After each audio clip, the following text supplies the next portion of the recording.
Hey everyone! Welcome back. Quick thanks to the patrons who keep this channel alive. Your requests are what I narrate next. If you want to join them, you can try Patreon free for 7 days, then it's starting with just $3 a month. Links in the description. Now, let's get into the story. King's Cross Station.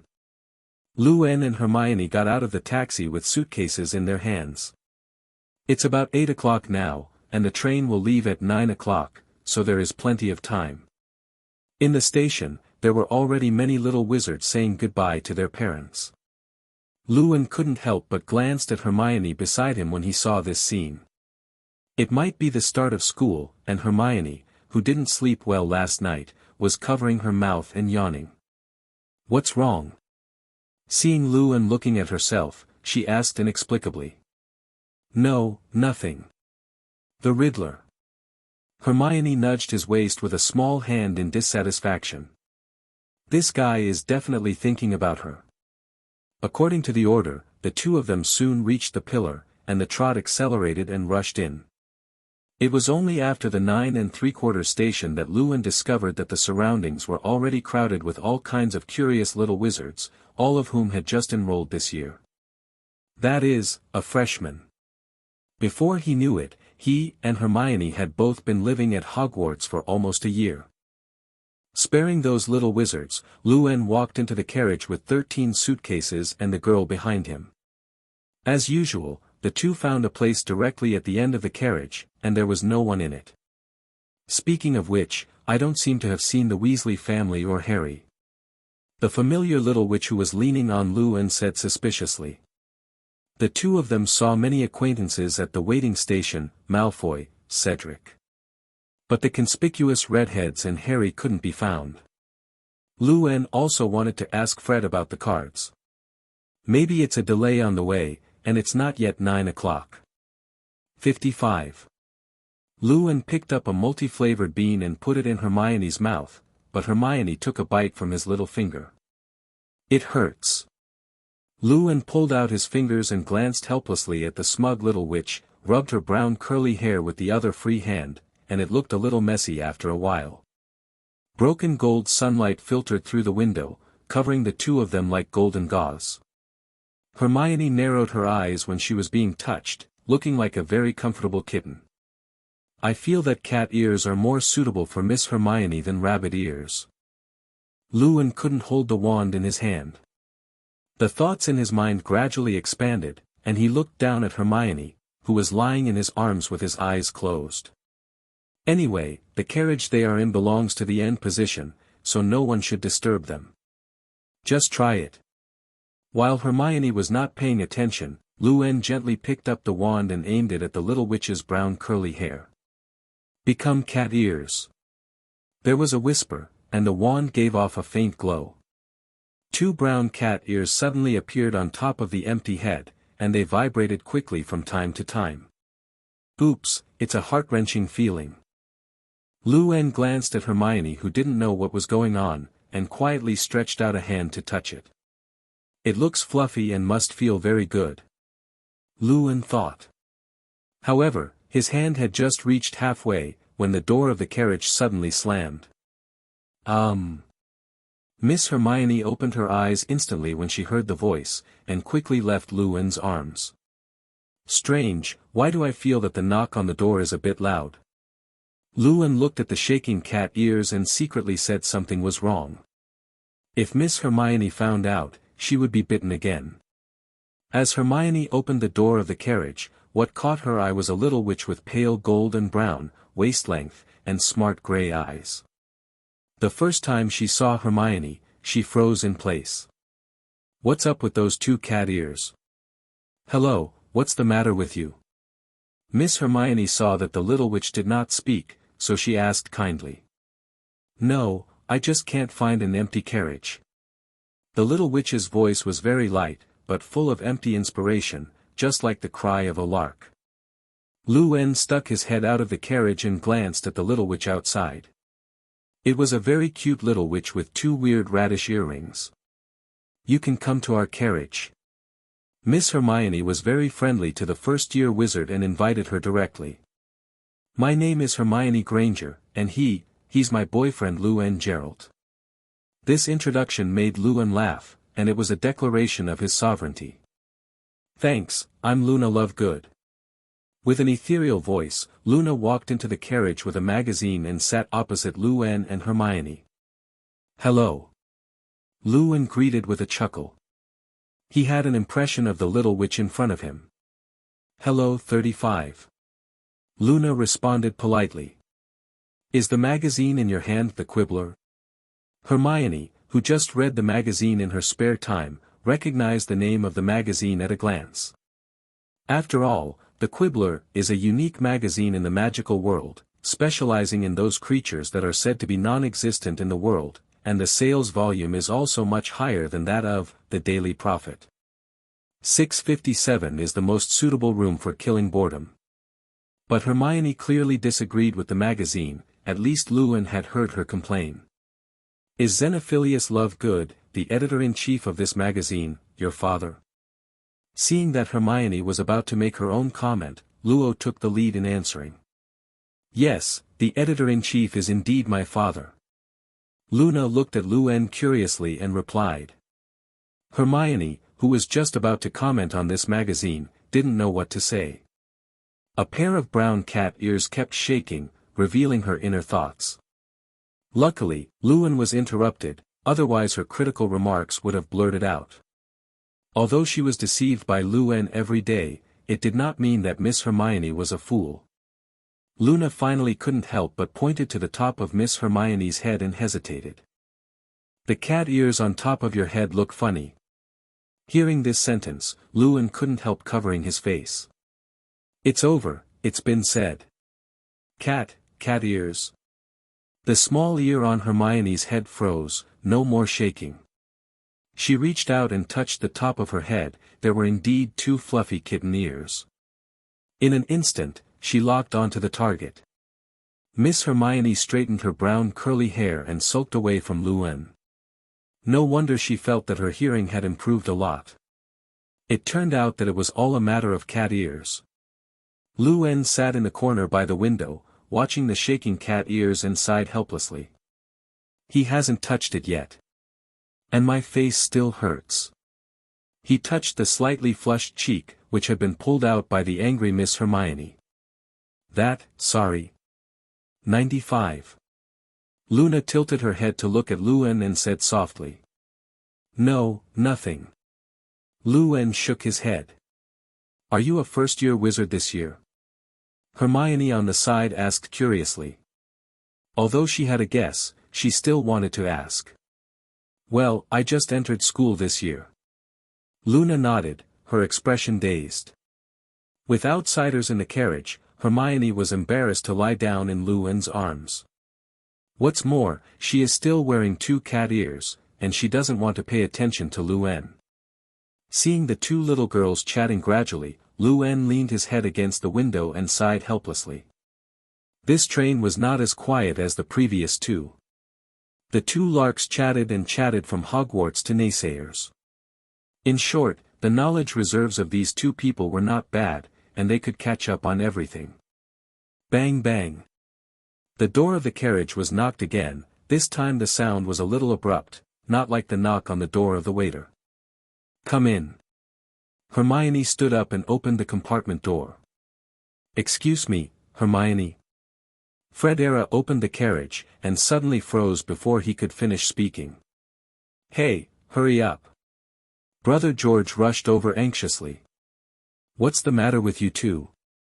Luan leaned against the window lazily, and asked with some incomprehension. Is something missing? Hermione also asked curiously. The two brothers were so anxious that they had never seen them in school. Even when they were caught and punished by Filch, the two of them were smiling indifferently.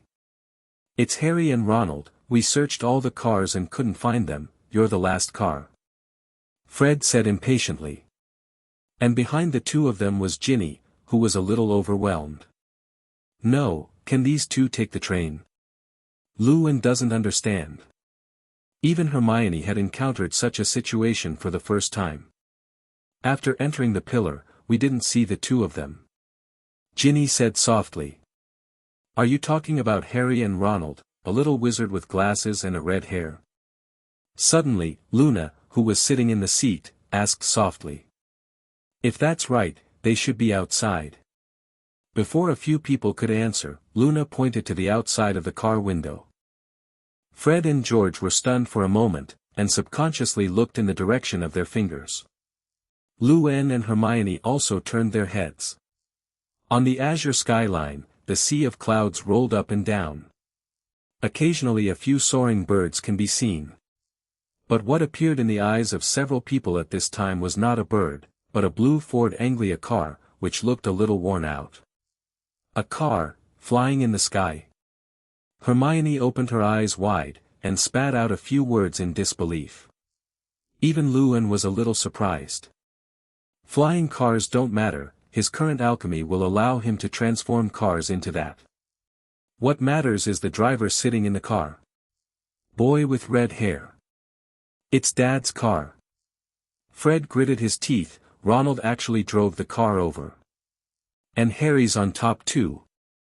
Ginny said, pointing to the passenger seat. How dare he? George also froze in place, his lips trembling, unable to utter a complete sentence.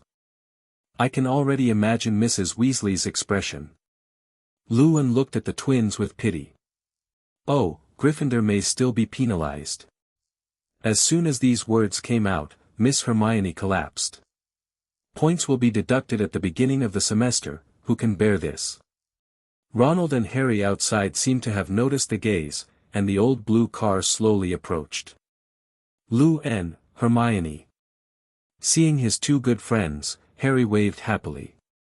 At this time, Ronald also put his head close, and saw his twin brother who was gnashing his teeth at a glance, and he was a little flustered.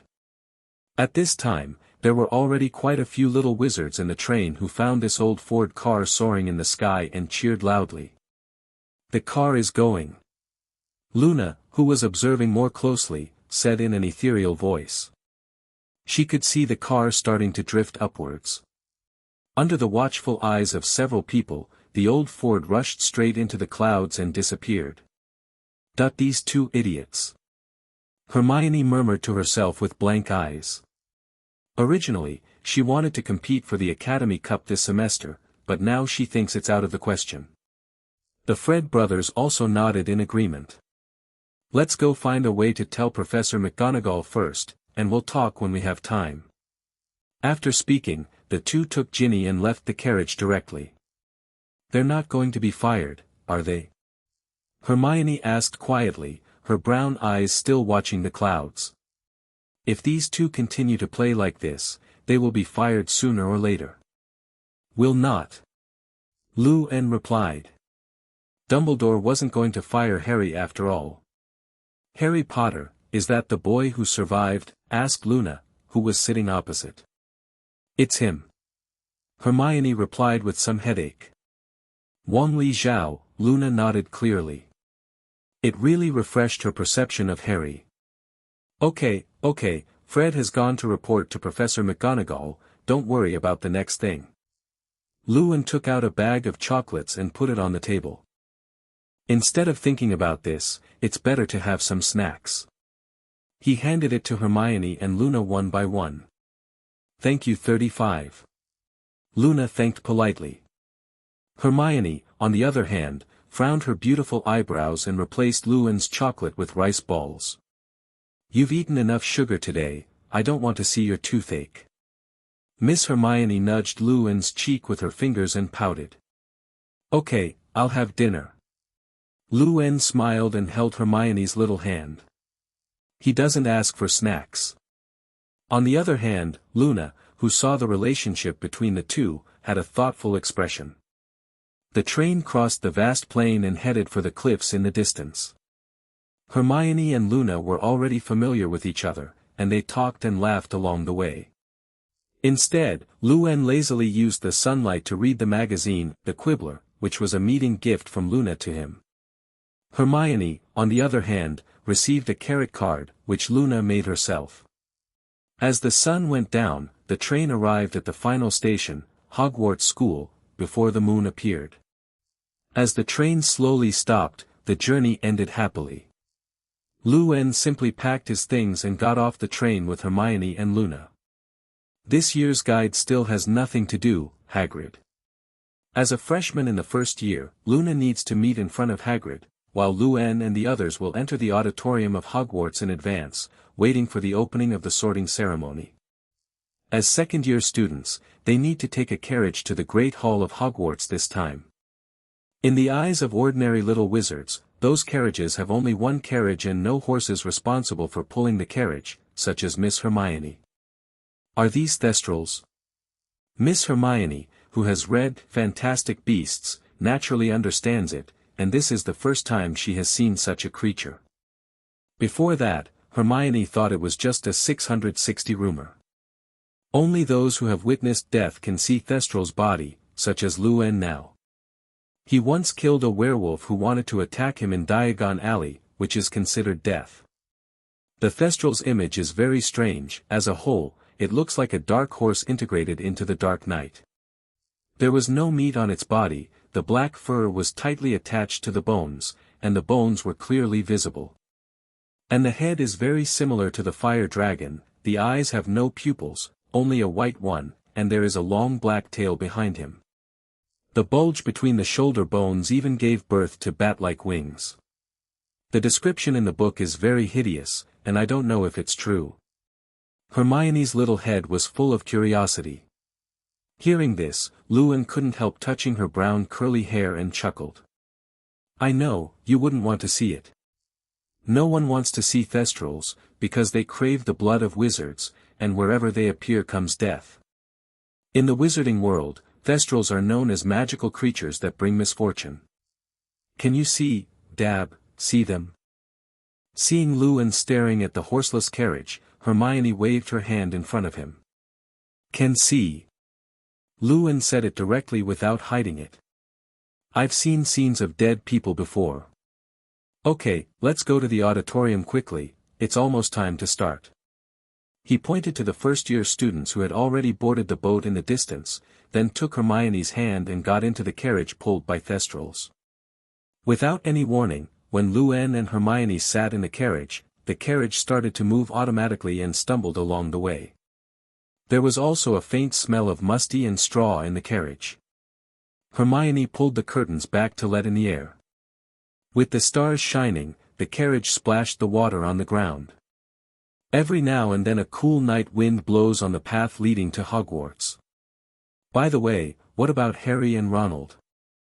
Hermione, who was leaning against the window admiring the distant scenery, asked suddenly. It's nothing more than deducting some points, and Fred, didn't they tell Professor McGonagall the news? Lu-en leaned over gently, rested his head on Hermione's shoulder, and whispered. You're going to be deducted points at the beginning of school, so annoying. Points aren't easy, Hermione sighed. The violation of school rules this time was enough to turn Gryffindor into a negative number. Gryffindor's little lions broke the record once again, and the lower limit was getting lower and lower. Don't think about that, just deduct it, I'll let you in class. Lu-en chuckled. Miss Hermione, however, did not appreciate it. I do not want it. As the carriage slowly stopped in the Hogwarts Academy, Lu-en stepped out of the carriage first and extended his hand to Hermione in the carriage. Come down, dear Miss Granger. 35.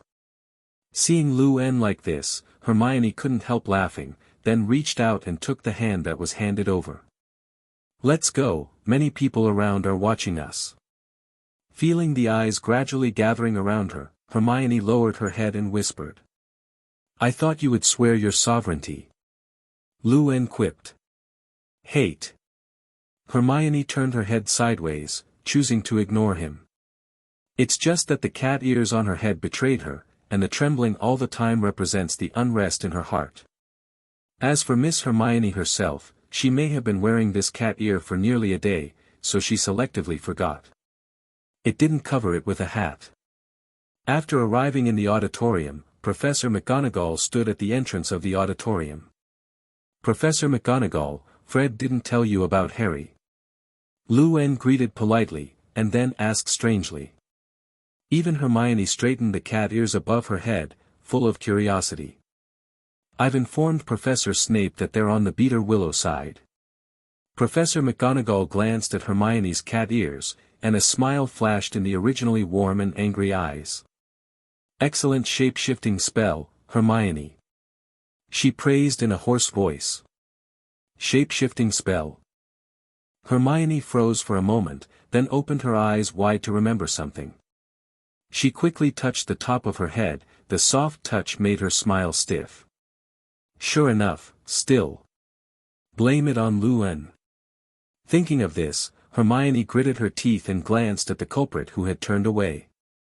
Watching the interaction between the two, Professor McGonagall turned sideways with a smile on his lips. "Go in, or the new students will come in a while." As soon as Luen walked into the auditorium, he felt a small kick in his heel, which was kicked by an angry Hermione. Superficial. Luen walked to Griffin's table with a smile as if nothing happened. Even if today is the sorting ceremony, it can't stop him, the little snake, from coming to the little lion's dining table to eat. "By the way, did you just hear that?" Hermione whispered, sitting in her seat. "Professor McGonagall said that Snape went to find Harry and the others." Luen nodded, and he heard it too. Now that Snape was gone, Harry would have to be skinned tonight if he didn't die. The sorting ceremony at Hogwarts is about to begin. The aged and spirited Dumbledore sat in the main seat of the auditorium, and looked at the spirited little wizards with a pair of eyes full of wisdom and a smile. His hands and fingers are facing each other, and the candlelight is reflected in the mirror of the half-moon. Luen was seated at the Gryffindor table, opposite Neville and Lee Jordan, and the Weasley twins. As for Harry and Ronald, these two troublemakers had already asked Snape to find them, and they probably wouldn't have any good fruit to eat after finding them. Unless Harry becomes Harry. However, after Malfoy's last confession, Harry said that he would not take Nianguaquin again, for fear that Malfoy would see and entangle him. Am I so attractive? Sometimes Harry wondered about his own charisma.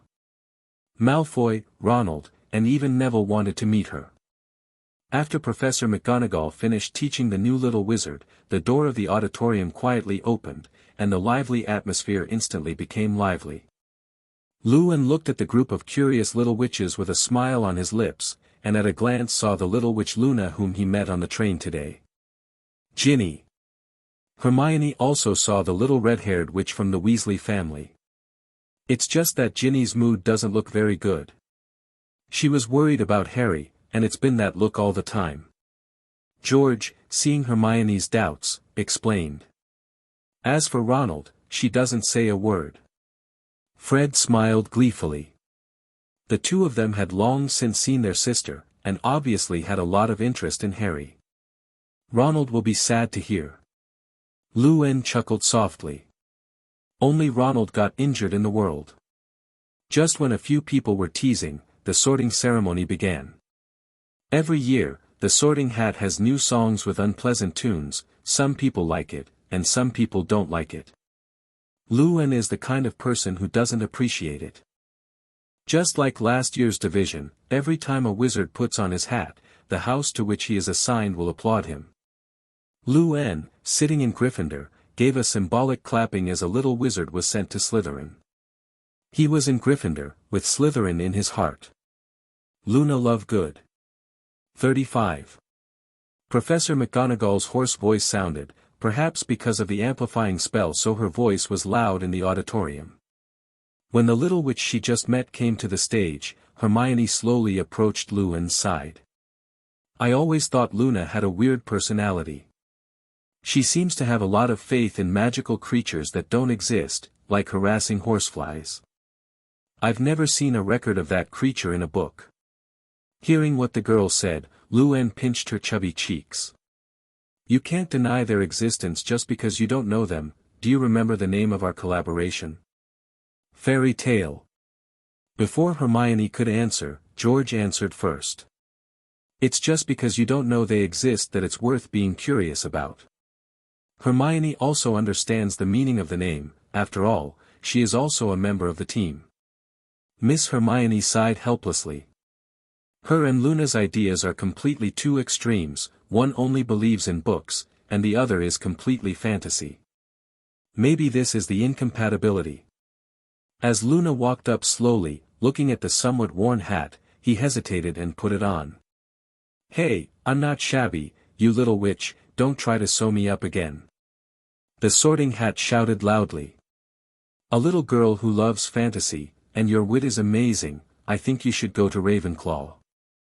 With Luna walking towards the kiddies' table, it was Ginny Weasley's turn. "I bet she's a Gryffindor, it's a family tradition," Fred said confidently. All of their brothers came to Gryffindor, and the odds were terrifying. Luen wouldn't bet against Fred, and he thought Ginny would come to Gryffindor's table. Ginny held the hat with anticipation, and prepared to put her hands on her head, but before it touched her head, the Sorting Hat made a sharp sound. "Gryffindor." Not surprisingly, George and Fred cheered.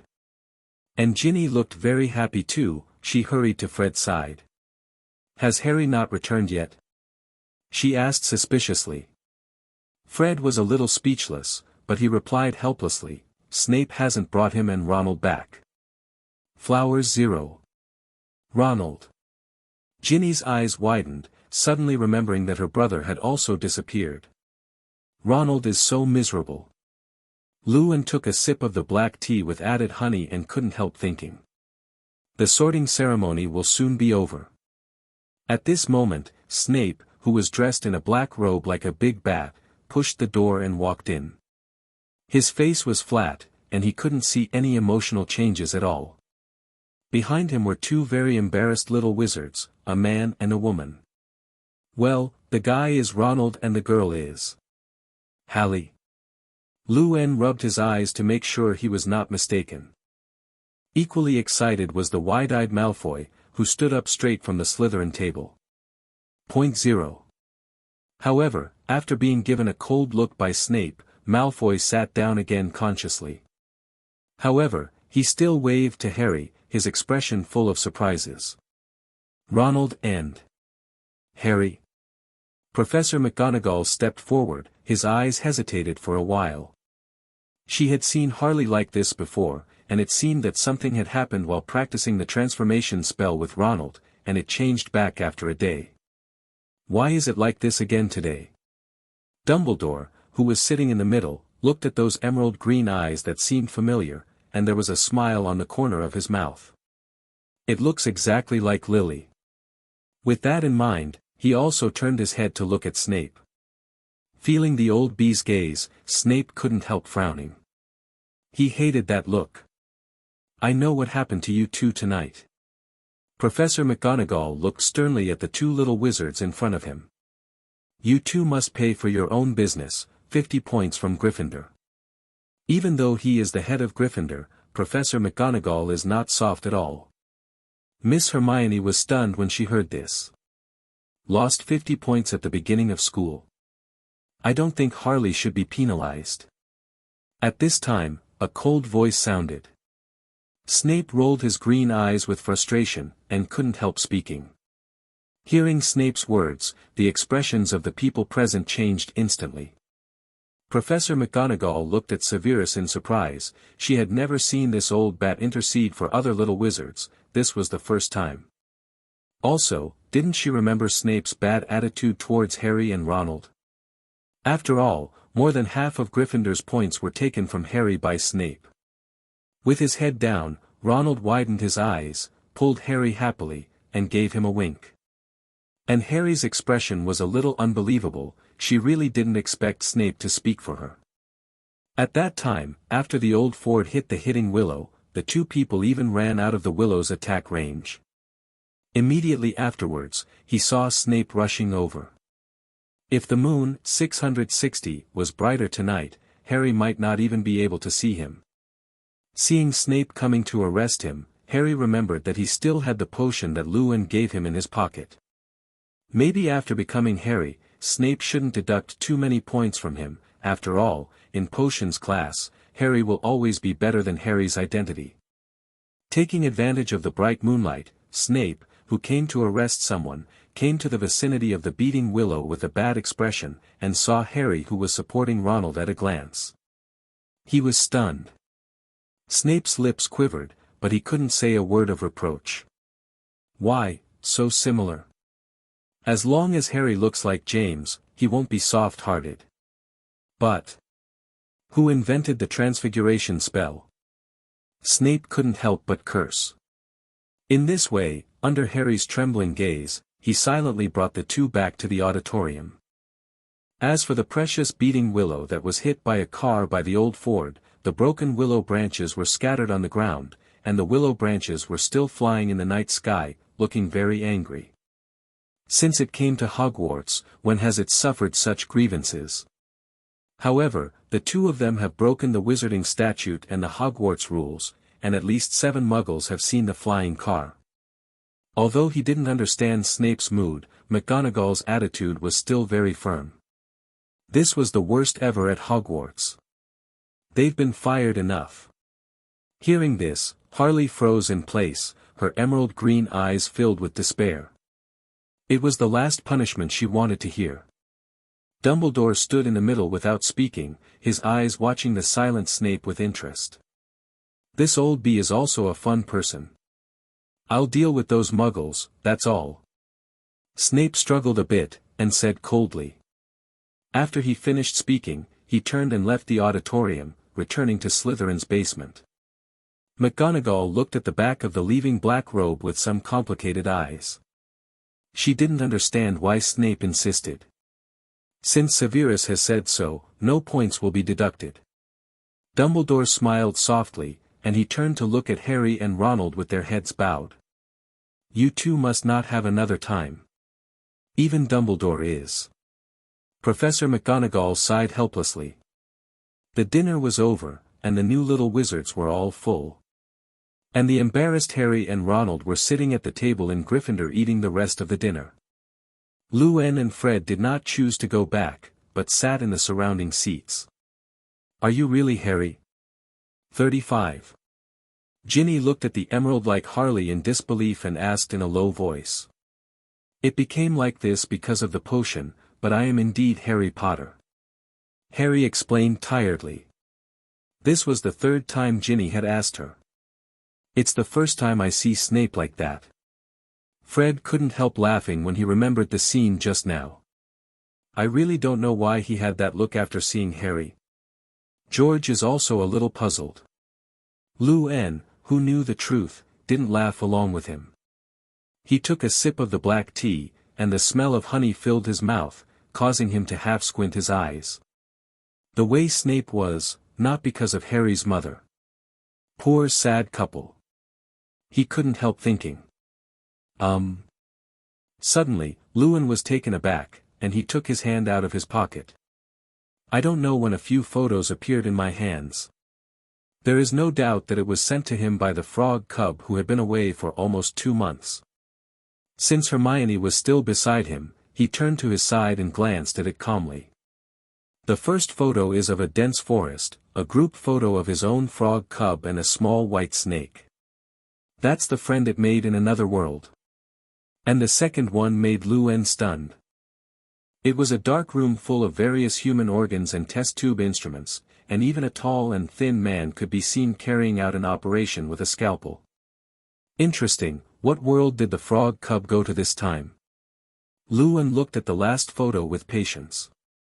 It was a row of coffins, and on the top of the coffin was the number 1, 2, 4, and in front of the coffin, a man with a feminine appearance and long eyeshadow was making a gesture. The man's skin was pale, his golden eyes were like snakes, and he had a cold smile on his face. Lou-Anne is impressed. Isn't that Orochimaru? His own frog cub has been to this world several times, and the last time he was a native of the Eternal Kaleidoscope, was enough to surprise him. I don't know what to get back this time. But 0.1. Looking at the row of coffins, an idea suddenly popped into Lou-Anne's head. I glanced at the time marked on it, and compared to the last photo I sent, the time has shifted by half a month. Probably in a month. The travel time was really long this time. Having raised frog cubs for nearly 11 years, this is the first time Luan has encountered such a situation. Luan. A pleasant voice sounded. Luan turned his head subconsciously, and before he could react, Miss Hermione gently pinched his cheek. You drink honey again. Luan subconsciously glanced at his glass, not knowing when he had run to Hermione. You steal my black tea. The dinner came to an end. The prefects of each academy led the new little wizards to find their own lounges, while the wizards above the first year, most of them wandered in Hogwarts.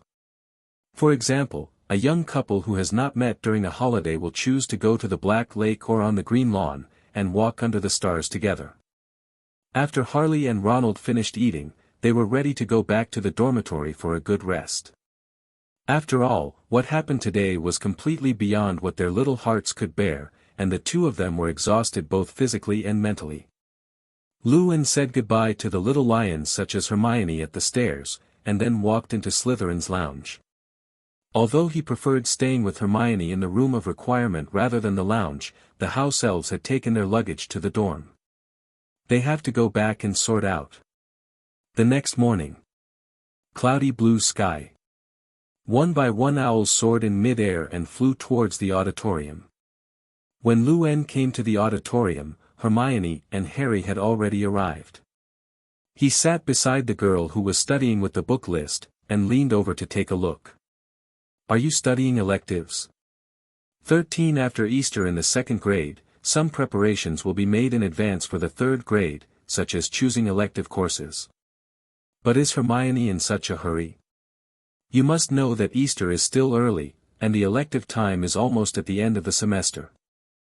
There is an ancient rune in the elective course. I think you are more suitable for this course. Miss Hermione pointed to the elective list and turned to Luan. If I take this course, the two of us won't be able to take it together. Luan shook his head and refused with a chuckle. He knew that Hermione wasn't very good at these alchemy lessons. I can study hard. Hermione whispered. She didn't want to drag Luan back, and Luan taught her a lot during the holidays, and Hermione knew the basics of alchemy. At least, a lot better than those little wizards who haven't learned it. Have you two considered these things now? Ronald, who was sitting opposite, took a bite of pumpkin pie and asked in surprise. Ginny sat beside him, occasionally glancing at Harry who had changed back. Here comes the owl. At this point Harry shouted. As the windows of the auditorium opened, colorful owls poured in, sprinkled with colorful feathers. Luan used his wand to cast a defensive spell on the butter buns he was about to get from the feathers, along with himself and Miss Hermione. When the owls have found their owners, they throw away the letters or daily newspapers to be sent. Who, or letter? 35. Ronald looked at the red envelope in his hand and his face became frightened. Knowing the letter, Ginny ran away quickly, leaving Harry with a blank face. Roar letter. What is that? Before he could react, he saw the letter split open, revealing sharp paper teeth. Whisper. 99. Seeing that the roaring letter was about to start roaring, Luan hurriedly cast a spell. Ronald Weasley. How dare you steal that car? You know your father made a special trip for this. Mrs. Weasley's voice came out of the letter. It should have been a loud roar, but under the effect of the spell, it returned to a normal tone, but the angry tone did not diminish in the slightest. Oh, yes, baby Ginny, congratulations on your entry into Gryffindor, your father and I are so proud of you. After Mrs. Weasley said the last words in a soft tone, the red roaring letter tore itself to shreds. Thank you. Ronald widened his eyes and breathed frantically, and at that moment he felt like he was about to suffocate. The voice of the roaring letter can be heard by everyone in the auditorium, and at that time he will die directly and socially. Fortunately, Luan cast a spell, which prevented it from roaring. Thinking of this, Ronald glanced at Luan gratefully. It's nothing, I don't want my ears to be tortured. Luan shook his head. He's sitting across from Ronald, and he and Hermione aren't much better off if he yells. After the owl was sent away, it was almost 9 o'clock. In the morning he had a class on spells taught by Flitwick. Hermione, on the other hand, was a herbal class, and neither of them had classes in the afternoon. At the changing staircase, Luen and Hermione parted. This semester, Professor Flitwick will teach some intermediate magic spells, such as armor protection, silence and so on. However, Luen had already learned all these spells. He rested his chin in one hand and listened to Professor Flitwick's explanation nonchalantly. After a class, without Luen's quick answer, Ravenclaw got a lot of points, which made the Hawks look happy. After putting the book in the different space, Luen went to find Hermione on the green lawn. They usually take classes in the plant shed outside. 660. When Luen arrived, Hermione and the others just finished class.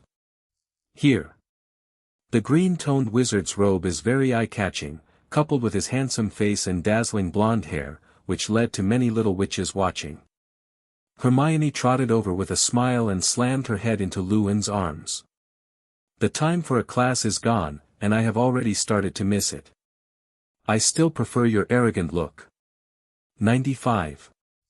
Luen quipped Miss Hermione's chin up. Arrogant? Miss Hermione thought for a while, then raised her head and glanced at Luen like a little swan. Is that so? Asked the little witch, right? Luen couldn't help laughing. Miss Hermione looks so cute in this way. What a bad interest. Hermione lightly bumped Luen's chin with her head and said speechlessly. I know how to appreciate it. Luen retorted, then grabbed her little hand and clasped it. Let's go on a date. 99. Since there was no class this afternoon, the two walked slowly by the sparkling black lake as usual. The breeze was blowing, and the grass was blown into waves. Lockhart was famous, at least the little wizards at Hogwarts knew him. Those thrilling adventures were turned into biographies, and his books were basically a household name in the wizarding world. Even Mrs. Weasley was obsessed.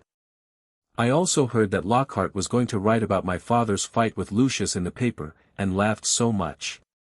Ronald angrily poked the omelette on the plate with a silver fork, and with his force, the omelette broke into pieces. Harry sat aside and opened his mouth, but didn't know what to say. After all, he was dragged by Lockhart to forcibly take a photo at that time, and naturally he didn't like Lockhart. He did put it in the daily papers. Hermione said and handed Luen the daily newspaper in her hand.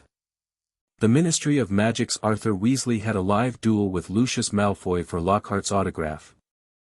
Luen read it out softly. This report is still in the middle of the daily newspaper, very conspicuous. How is it possible? Ronald's eyes widened, his face flushed a little, and he quickly took the daily newspaper that Luen handed him. After seeing the conspicuous report, he weakly covered his face.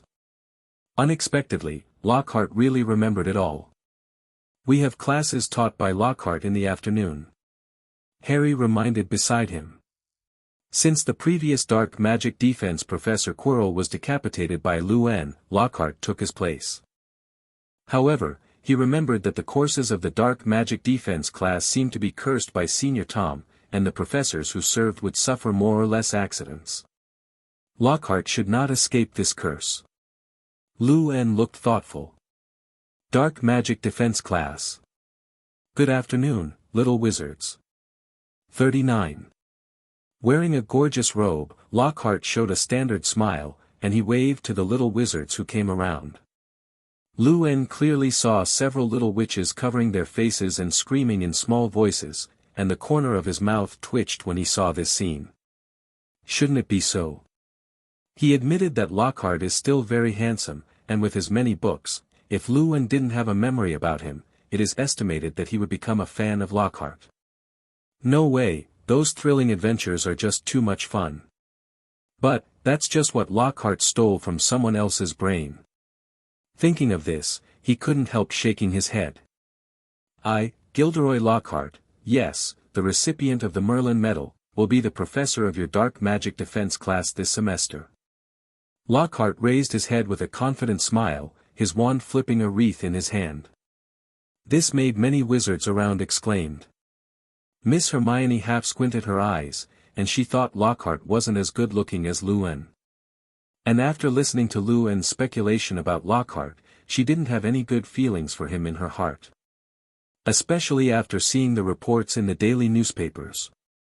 This guy is simply a hot-button player. I believe you a little now, he's probably a thief. 99. Hermione tilted her head towards Luen and said. What thief? Ronald, who was standing behind the two, came over and asked curiously. Nothing. Hermione glanced at Ronald with some disgust, then dragged Luen and walked forward. Hey, you two are as nasty as Lockhart. Ronald shouted with wide eyes. Look at them, Harry. 55. He turned his head and complained to the helpless Harry. 66.99. What could Harry say? He could only sigh. I think you guys bought my book, so let's take a little quiz in our first class. 35. The class started, and Lockhart picked up a stack of papers and used the floating charm to dispense them all precisely in front of everyone. This skillful floating spell once again attracted the attention of some young wizards. I'll pick it up in half an hour. What the hell is this problem? Hermione exclaimed. She swears that since she came to Hogwarts, this is the first time she has seen such an outrageous subject. 1. What is Lockhart's favorite color? 2. What is Lockhart's greatest wish? 3. What is Lockhart's greatest achievement? 64. When is Lockhart's birthday and what is his favorite gift? There are 3 whole sheets of paper for this question. After Luen glanced at it, he threw the quill aside. Not worth it. Harry, you made too many mistakes. Lockhart was walking around the classroom, looking at the impatient Harry and reminding him kindly. When he came to Luen's side, he was suddenly stunned. Your name is Gerald, right? I heard other professors mention you, a gifted little wizard. Lockhart said slowly with a smile, but isn't that why you chose to give a blank? Professor, I don't think the dark magic defense class is for boring time. 99. Luen watched Lockhart with pale blue eyes. Especially such a childish question. 35. Childish question. Lockhart laughed angrily.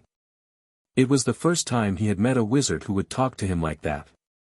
Yes, these questions have nothing to do with dealing with magical creatures at all. Hermione raised her head and half squinted her brown eyes, and said in agreement. Seeing that there was an accident here, some little wizards who couldn't answer questions immediately put down their quills and turned their heads, wongs, to watch the fun. Really, if that's the case, then let you see and see.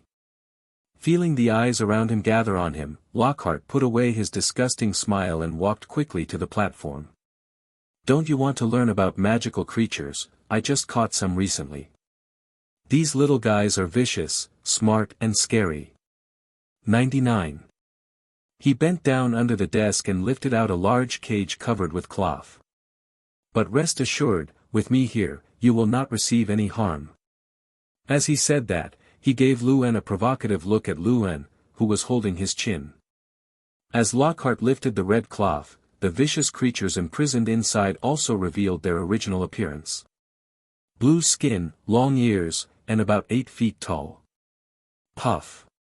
Hermione couldn't help laughing. Isn't this just an ordinary Cornish elf? Shen. Not only Miss Hermione, but Ronald and the little wizards of the pure blood family couldn't help laughing. Isn't this the Cornish elf? This is the most common magical creature, and it will only do some mischief. Even Luen had no idea that Lockhart would use this creature as a practice object. And it was so serious. Your mission is to bring them all back. Seeing a lot of wizards laughing out loud, Lockhart opened the huge cage with an ugly face. As the cage was opened, a swarm of Cornish elves rushed out like bees in a frenzy. They let out a shrill laugh, and in the blink of an eye the entire classroom was occupied. On the ceiling, on the chandelier, on the little wizard's wand. Pass out. Lu-en chanted a spell at a blue-skinned elf. The Cornish elf was about to catch Hermione's curly brown hair when a sudden light hit it. Just like a fly that lost its wings, it fell straight to the ground. Hermione quickly covered her low ponytail and hid behind Lu-en. There are too many of these Cornish elves, almost a dozen of them. If there are only one or two, it is still easy to solve, but if there are too many, it is difficult to deal with. You can try it with a fixed body spell. Lu-en muttered to himself, but he didn't do it. And turned to look at Lockhart standing on the stairs. Lockhart watched with a smile on the corners of his mouth as he looked at the little wizards who were messing around under the harassment of the Cornish elf. Let you question me. Isn't it up to me, Lockhart, to come forward to solve it? Okay, then I'll show you a demonstration.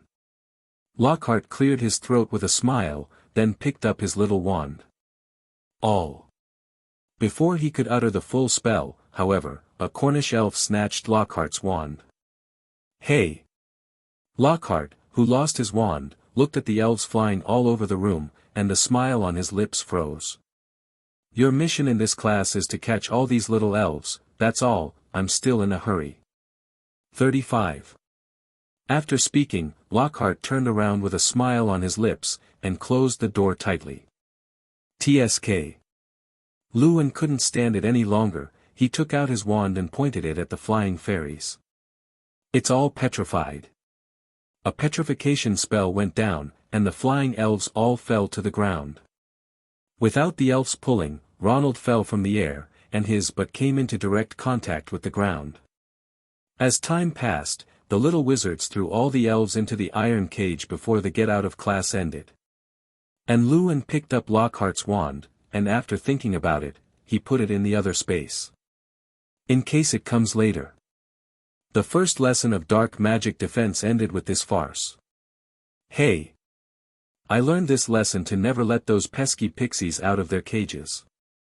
With Harry's help, Ronald rubbed his numb *** and complained loudly. Professor Lockhart is nothing short of fancy. It's not up to Lu-en. 99. Harry nodded in agreement. His glasses were also snatched away by the little elves, and he was even trampled to pieces in a panic, thanks to Hermione's recovery. Looks like Lockhart is exactly what you said. Holding a thick textbook, Hermione said to Lu-en. I wonder if Headmaster Dumbledore knows. Sooner or later you will know. Lu-en said softly, dab. He now even wondered if Dumbledore had known about Lockhart's behavior long ago, and had recruited him as a professor of defense in dark magic. If you don't have the ability, you will most likely die under the curse of Voldemort. Like Professor Quirrell. Inside the Hogwarts Great Hall. Come on, open your mouth. Lu-en picked up a cyan grape and held it to Hermione's mouth. At this time, Miss Hermione was drinking black tea with a straw in her mouth. After seeing the grape, she ate it skillfully. However, as soon as she took a light bite, Miss Granger frowned, her brown eyes half squinting at the boy who was feeding her. The corner of Lu-en's mouth had a triumphant smile. There is no doubt that the sour grape was deliberately fed by him. Damn it! Hermione kicked Lu-en's leg lightly with her little foot. Here again, here again. The two Harry on the opposite side thought sourly. Every time it comes to dinner, the couple across from them are like this. Ahem, maybe we're not here at the right time. Standing behind Lu-en, Fred coughed twice. It's really not the time. Lu-en turned to Fred and quipped. Behind him, Fred, George and Lee Jordan came. What are you doing? Miss Hermione questioned. We've sold our first set of cards. George said with a smile. The first set of cards? You sold it to Dumbledore. Lu-en was stunned, then remembered the agreement between the two brothers and the old bee. Because it's okay, and Headmaster Dumbledore paid 80 galleons. Speaking of which, Fred put a small bag on the table and said triumphantly. And the expression on Principal Dumbledore's face seems very satisfied. Ronald's eyes were straight. It was the first time he had seen so much money when he grew up. Are there any of our investors here? Ronald asked quickly. After all, when Harry joined the team, he also helped him pay by the way. Of course there is, but I can't give it to you now. Fred shrugged. This is the first transaction, and the production of cards will also require funds, so the 80 gold galleons cannot be divided. Okay, when will the second set be made? 35. Lu-En asked curiously. If Dumbledore is satisfied, the quality is passable. The second set will be processed the day after tomorrow, and the two of us have to work overtime tonight. 35. Inside the house upon request. After a day's rest in the dormitory, Lu-En came here with a lot of notes to prepare some magic props. God is invisible. A melodious drink rang out in the warm room of responsiveness. Miss Hermione was holding the Half-Blood Prince's notes in one hand and her wand in the other, aiming at the bookcase in front of her. A green light flashed by, but there was no sign of the wardrobe injury, anything. Shenfeng Wuying is a high-level attack spell, and it's not bad compared to the Slaughter Curse. How can it be so easy to learn? No. Seeing the little witch's frustrated face, Lu-En turned his head to the side and comforted softly. You must know that it took him 2 or 3 days to learn Shenfeng Wuying before he was able to master it. Moreover, the anti-curse of Shenfeng Wuying was not recorded in the notebook. That is to say, once the enemy is attacked, the only thing waiting for the opponent is to bleed to death. As for the anti-curse, I am afraid only Snape who invented it knows. Whoever invented this spell is a spell genius. Although she couldn't master it, Hermione couldn't help but sigh in admiration. Inventing a spell is much harder than learning one. After all, invention is a process from scratch. If there is no powerful talent, this kind of magic spell cannot be invented. The Half-Blood Prince's potions and spells are really strong. 35. Lu-En nodded undeniably. How's your spell ring? Hermione turned the ring on her hand, which represented romance, love and togetherness, and looked at Lu-En with a pair of bright brown eyes. After class, Lu-En brought Hermione to the room of requirement and carved the silver rings with heart. 3 hours have passed by now. A ring with the end of all spells has been carved. Lu-En threw the rune-encrusted ring to Miss Hermione, then turned around and continued to carve the next one. Can this ring last forever? 39. Hermione took the ring and asked curiously. Although she had an iron spell ring on her finger, Hermione never used it. If there is a cooling time, you have to wait a few hours after using it 2 or 3 times. Lu-En explained. The same goes for your iron armor spell. Miss Hermione nodded knowingly. She picked up the notes in her hand and lay on the soft bed, next to the window with the moonlight. In the room, there was only the sound of wand waving and ring carving. Miss Hermione waved her wand a few more times, but in the end she didn't stretch out Shenfeng Wuying, and simply gave up and lay on her back on the bed. A pair of bright eyes looked at the night sky outside the window. The sea of clouds blocked the moonlight, so only a round black shadow could be seen. After covering her mouth and yawning, she turned over to look at Lu-En, who was engrossed. Seriously, so pretty. After Lu-En finished portraying a spell of Vulcan to open the way, he looked up at the clock hanging on the wall. The time has come to 1:30 in the morning. Do one thing seriously, time always passes quickly. Dear Miss Granger, it's time for bed. Lu-En shouted softly, but did not get a reply from the girl. Fell asleep. When Lu-En turned around suspiciously, only to find that Hermione was lying on the bed facing him asleep. The moonlight that was blocked outside the window slowly fell on the girl, and there was a slight smile on the corner of her mouth, as if she was having a sweet dream. Lu-En carefully walked over to help her cover the quilt, and then extinguished the candle in the room. Good night. There is only moonlight and a slow-burning fire in the room. Inside the Hogwarts Great Hall. Morning, Harry. Morning, Lu-En, Hermione. Harry said hello, then looked at Hermione with some confusion. He remembered not seeing Hermione in the Gryffindor's lounge since last night. What's wrong?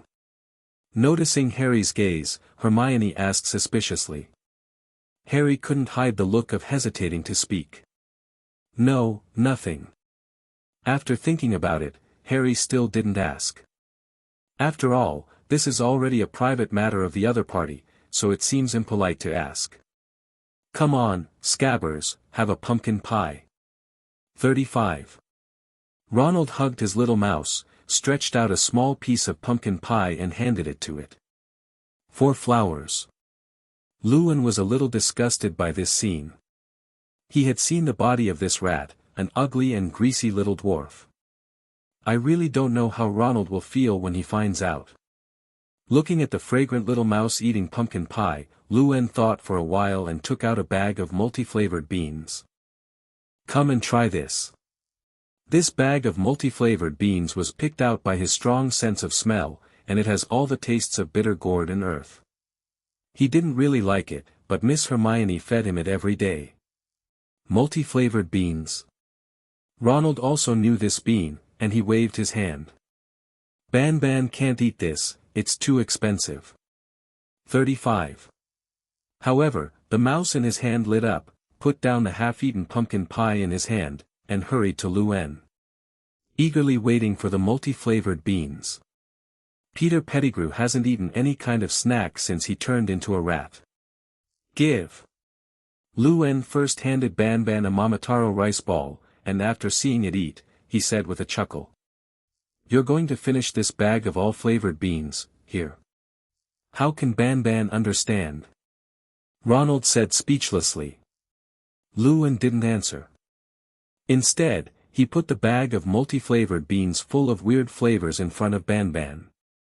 Ban stretched out her small paws and took out a green multi-flavored bean from it, and ate it as soon as her eyes lit up. Garlic. Lewin twitched the tip of his nose, smelling the nasty smell. Peter Pettigrew also hated the smell of garlic, and just wanted to spit it out but ate it involuntarily. This is the power of Momotaro rice balls. Oh my god, there are canned herring flavors. 35. Lewin pinched his nose, as if smelling too well was not a good experience. With that in mind, he quickly buried his head in Miss Hermione's curly hair. The familiar scent of jasmine. Ban swallowed the multi-flavored bean with dull eyes, and his trembling paws continued to pull out a multi-flavored bean. How can I not control myself? Peter Pettigrew panicked. Under Ronald's worried gaze, Ban was already foaming at the mouth, but its little paws kept picking up the multi-flavored beans and putting them in their mouths. You multi-flavored beans are pirated, right? Ronald couldn't help asking. He hurriedly picked up the rat who had lost consciousness and shook it. Still alive. Ronald breathed a sigh of relief. After all, he had raised this rat for many years, and had already developed feelings for it. Lewin didn't answer, just shrugged. He felt uncomfortable seeing this mouse now, and he always remembered the scene in the bathroom that day. Is Lewin Gerald here? At this time, a somewhat cold female voice came from behind. Miss Hermione turned her head to look immediately. Standing behind him was a little witch wearing a green wizard 663 robe, but her appearance was ordinary, and even, ugly. Seeing the face on the other side, Hermione breathed a sigh of relief. Well, she doesn't look as good as her. I'm Gerald, what's wrong? Lewin turned around and asked. He knew this little witch of Slytherin, who seemed to be Pansy Parkinson, a sophomore. And he's been circling around Malfoy lately, like his sidekick. Professor Snape asked me to give you this letter. Pansy frowned and glanced at Lewin, who was among the little lions, then took out a letter from his pocket and threw it on the table. After speaking, she turned her head and left. This man really looks like a Slytherin. Harry looked at Pansy, who was leaving, and couldn't help but say. As annoying as Malfoy. The attitude of the other party was obviously hostile, and even Miss Hermione frowned. Pansy Parkinson, a pure-blood witch, there's no need to ignore her. Lewin said softly, and he picked up the letter from Snape. It's just a stupid witch, and he doesn't even care about it. What bothered him more was the letter Snape sent him. Is there something wrong with Snape? Lu-en opened the letter suspiciously, and Hermione didn't peek, though curious. As the letter opened, the contents inside were very simple. I have to go out for something important. This afternoon's potions class will be replaced by Lu-en. Lu-en's potion techniques Snape had already seen, and instead of the previous class, it was enough to teach those little wizards who were novices. As for why other professors were not replaced, it was related to Professor Snape's interpersonal relationship. Lu-en is also puzzled. But the letter had already been delivered to him, and the afternoon potions class was destined for Lu-en to take his place. Below this letter is what needs to be learned in the next lesson, the brewing of life and death water. Lu-en is relatively familiar with the production process of this powerful sleeping pill. When he opened his shop during the holidays, many wizards of Nocturne Alley came to him to customize it. As for what it is used for, Lu-en can't control it. In lieu of class, Lu-en folded the letter and threw it into the Kamui space. Is something wrong with Snape? Harry had some doubts, and his tone was complicated. After all, he had been saved by Snape since the last time he hit the punching willow. He hasn't seen Professor Snape since. And this potions class was the first time this semester. Would you like to drink some of the potion that Lu-en gave him? It's just that the time he has maintained now is no longer 12 hours. For example, in the last attack on Ranlu, he lasted for a full 14 hours. Harry always felt that if he used too much, he might not be able to change back. Combined with Malfoy's harassment and Ronald's increasingly strange gaze, it made him tangled. It's just a small thing. Lu-en shrugged. It was a bit cold in the afternoon, and now Hogwarts is still in the winter season. Inside the potions class, Harry didn't use the potion in the end. He was more afraid of his brother Ronald's eyes than he was deducted from Snape. That look is very familiar. It was the look he once looked at Qiu Zhang, and now Qiu Zhang and Cedric have officially started dating. After hearing the news from Fred, Harry hadn't eaten for almost a day. It hurts too much. He can't wait to have a duel with Cedric now. But after thinking about Cedric's strength, he sighed helplessly. Can't beat it. If you have time, go to Lu-en and learn some attacking spells. Harry thought decadently. As time passed, all the little snakes and little lions came. It's just that the class bell rang, but the familiar Snape, who looked like a big bat, didn't show up. The wizards hid behind their cauldrons and whispered, and even Hermione stared strangely out into the hallway. You know, Snape hasn't been late for a single time since class started. This time it was so strange. What happened to Professor Snape? Why hasn't he come yet? Hermione turned to Lu-en and complained. In this class, I previewed the water of life and death in advance.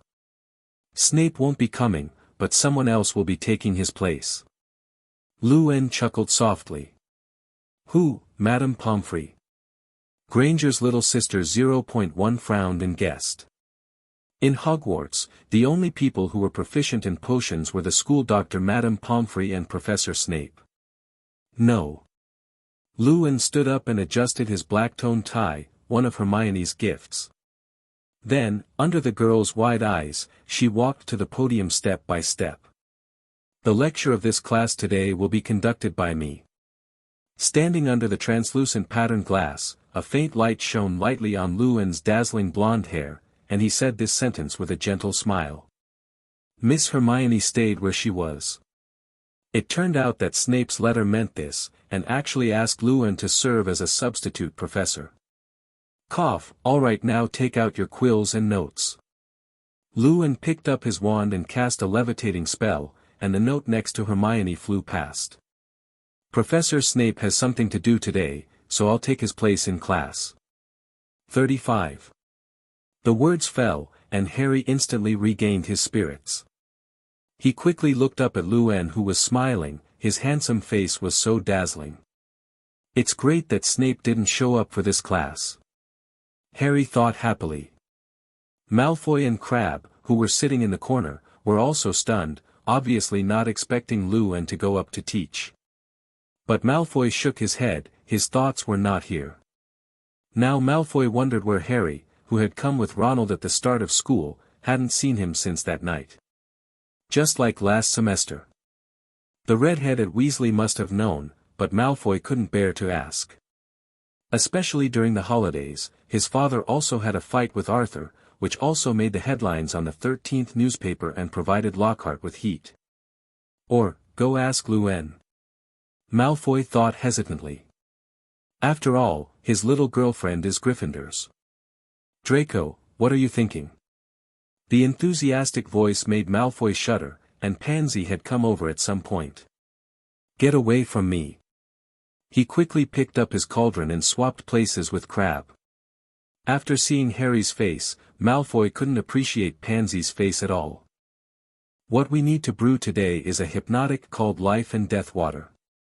According to Snape's request, Lou-en explained the techniques and fire of Life and Death Water to the little wizards. The boiling of Life and Death Water is not difficult. There are not many materials needed, only 2 kinds of sunflower root powder and absinthe infusion. Miss Hermione used to help Lou-en brew the water of life and death in the potions shop, so she is not too unfamiliar. At least some basic questions can't trouble her. After talking about the production process, Lou-en put down his wand and said indifferently. You can now brew the water of life and death. Since he is the substitute for this class, he does not need to join in to make the water of life and death. The boiling time of life and death water is enough for 1 class. Just like the previous bonus mode of Professor Snape, the fastest and most perfect life and death water refining will get 10 points. Lou-en brought a reclining chair and placed it in front of Hermione, then lay down comfortably and watched her operate. You're making me unable to concentrate.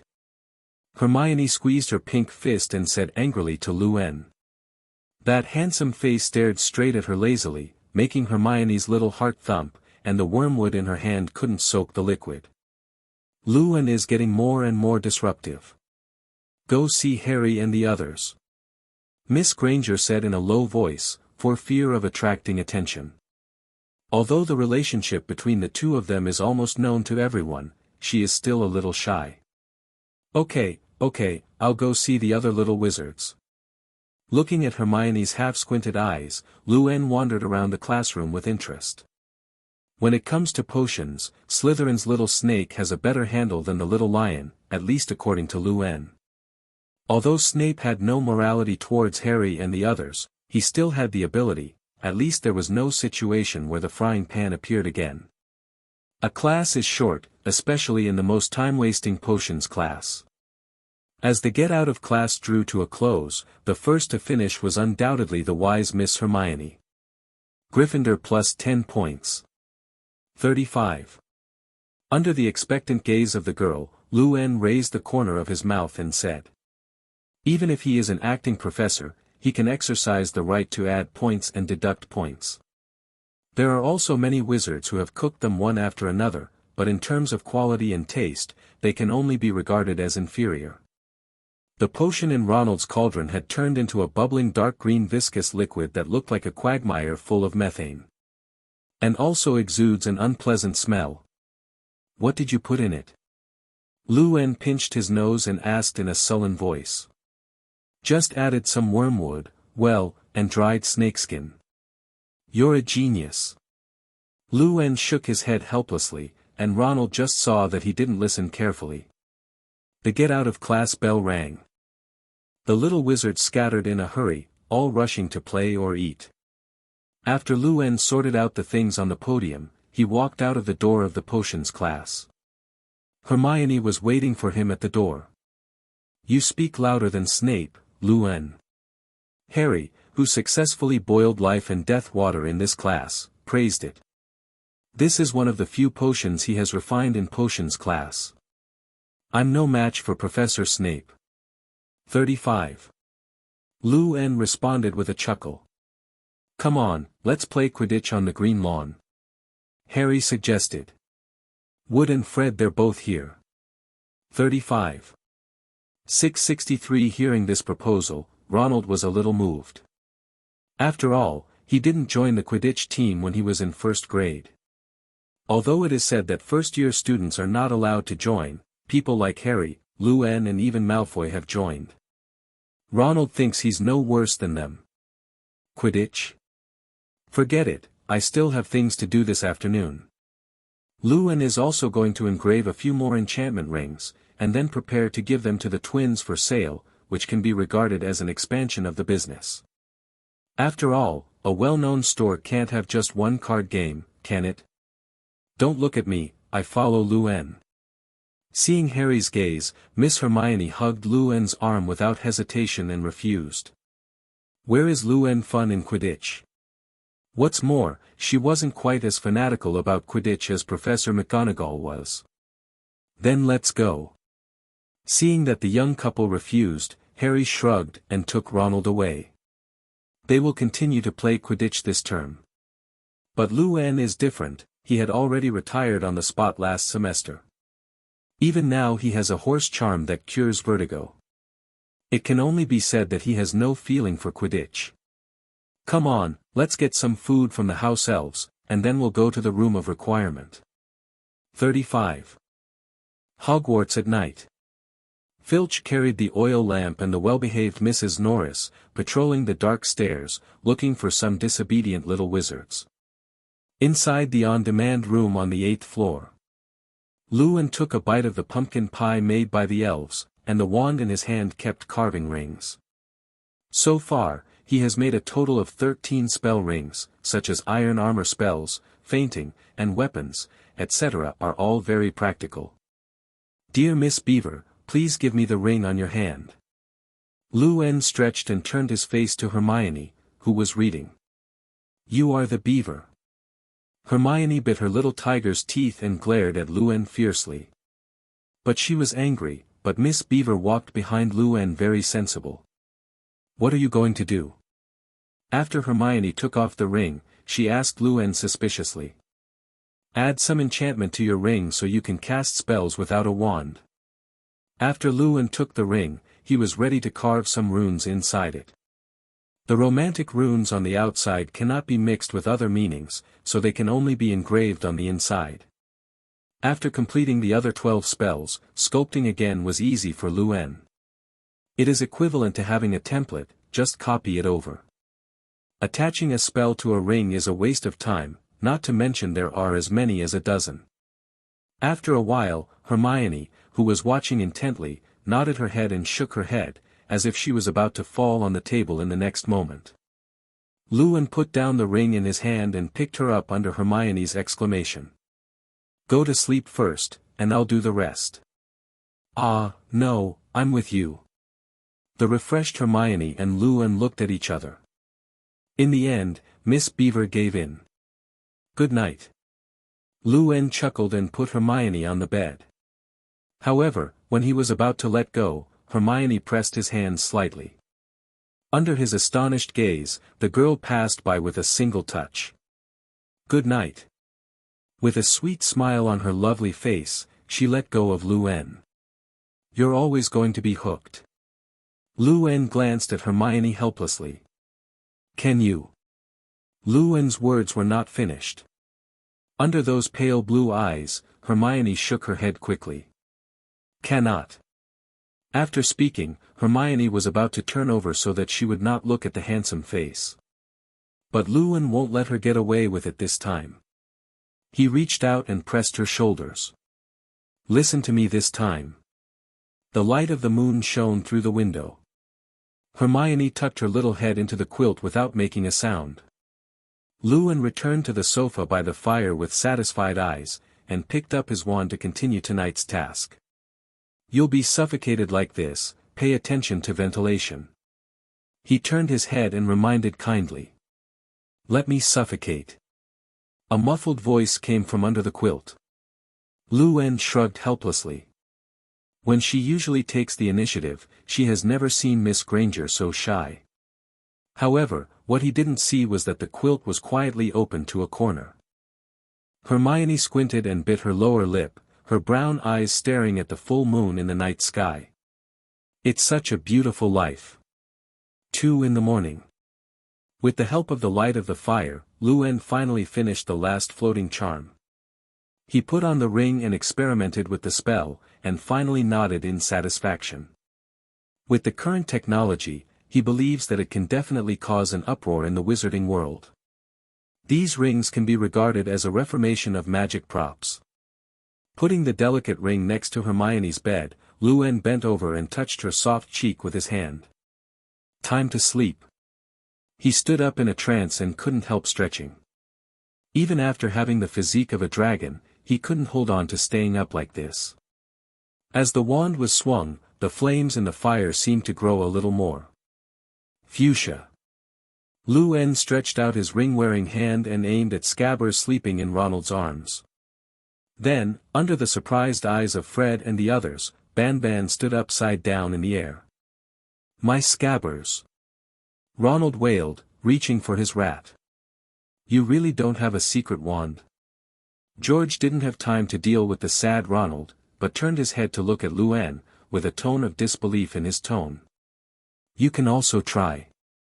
Luen didn't care, and handed the ring directly to George. Give me one too. Fred looked at another delicate ring on Luen's hand and said with bright eyes. I can't give you this one, try this and pass out. Luen turned and pulled another ring from his pocket and handed it to Fred. Passed out.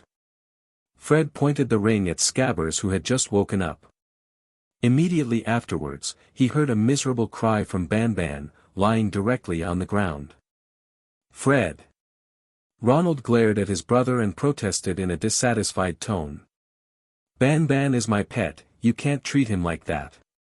But before Ronald could finish his words, he saw Scabbers on the ground being hung upside down by George and hung upside down in the air again. He was desperate. What the hell did my Scabbard do wrong? Actually, you don't need to chant the spell. Looking at the excited Fred brothers, Luen reminded. Even Harry was eager to try this kind of prop. Hey, good morning, my students. There was a familiar laugh, and Lockhart walked over with a smile. Professor Lockhart, they bully my pets. Ronald hurriedly made a small report. Wong how, Fred and George both covered their faces when watching this scene, it was too embarrassing. Alright, put that stinky mouse aside for now. Lockhart bypassed Ronald and walked directly in front of Luen. He pretended to think for a while. Well, I know you, that very talented kid. Wizard, Geralt. 99. It's my professor. Luen nodded, wanting to see what Lockhart had for him. I just saw, those rings that cast spells. As he spoke, he leaned into Luen's ear and asked in a low voice. Are you going to sell these rings? Of course, these are the finished products. 35. Luen understood what Lockhart meant. You give me a set, Kim Galleon is not a problem. Lockhart smiled and patted Luen on the shoulder. By the way, can you choose your own spell abilities? Can you choose the ability of the spell by yourself? Lockhart asked expectantly.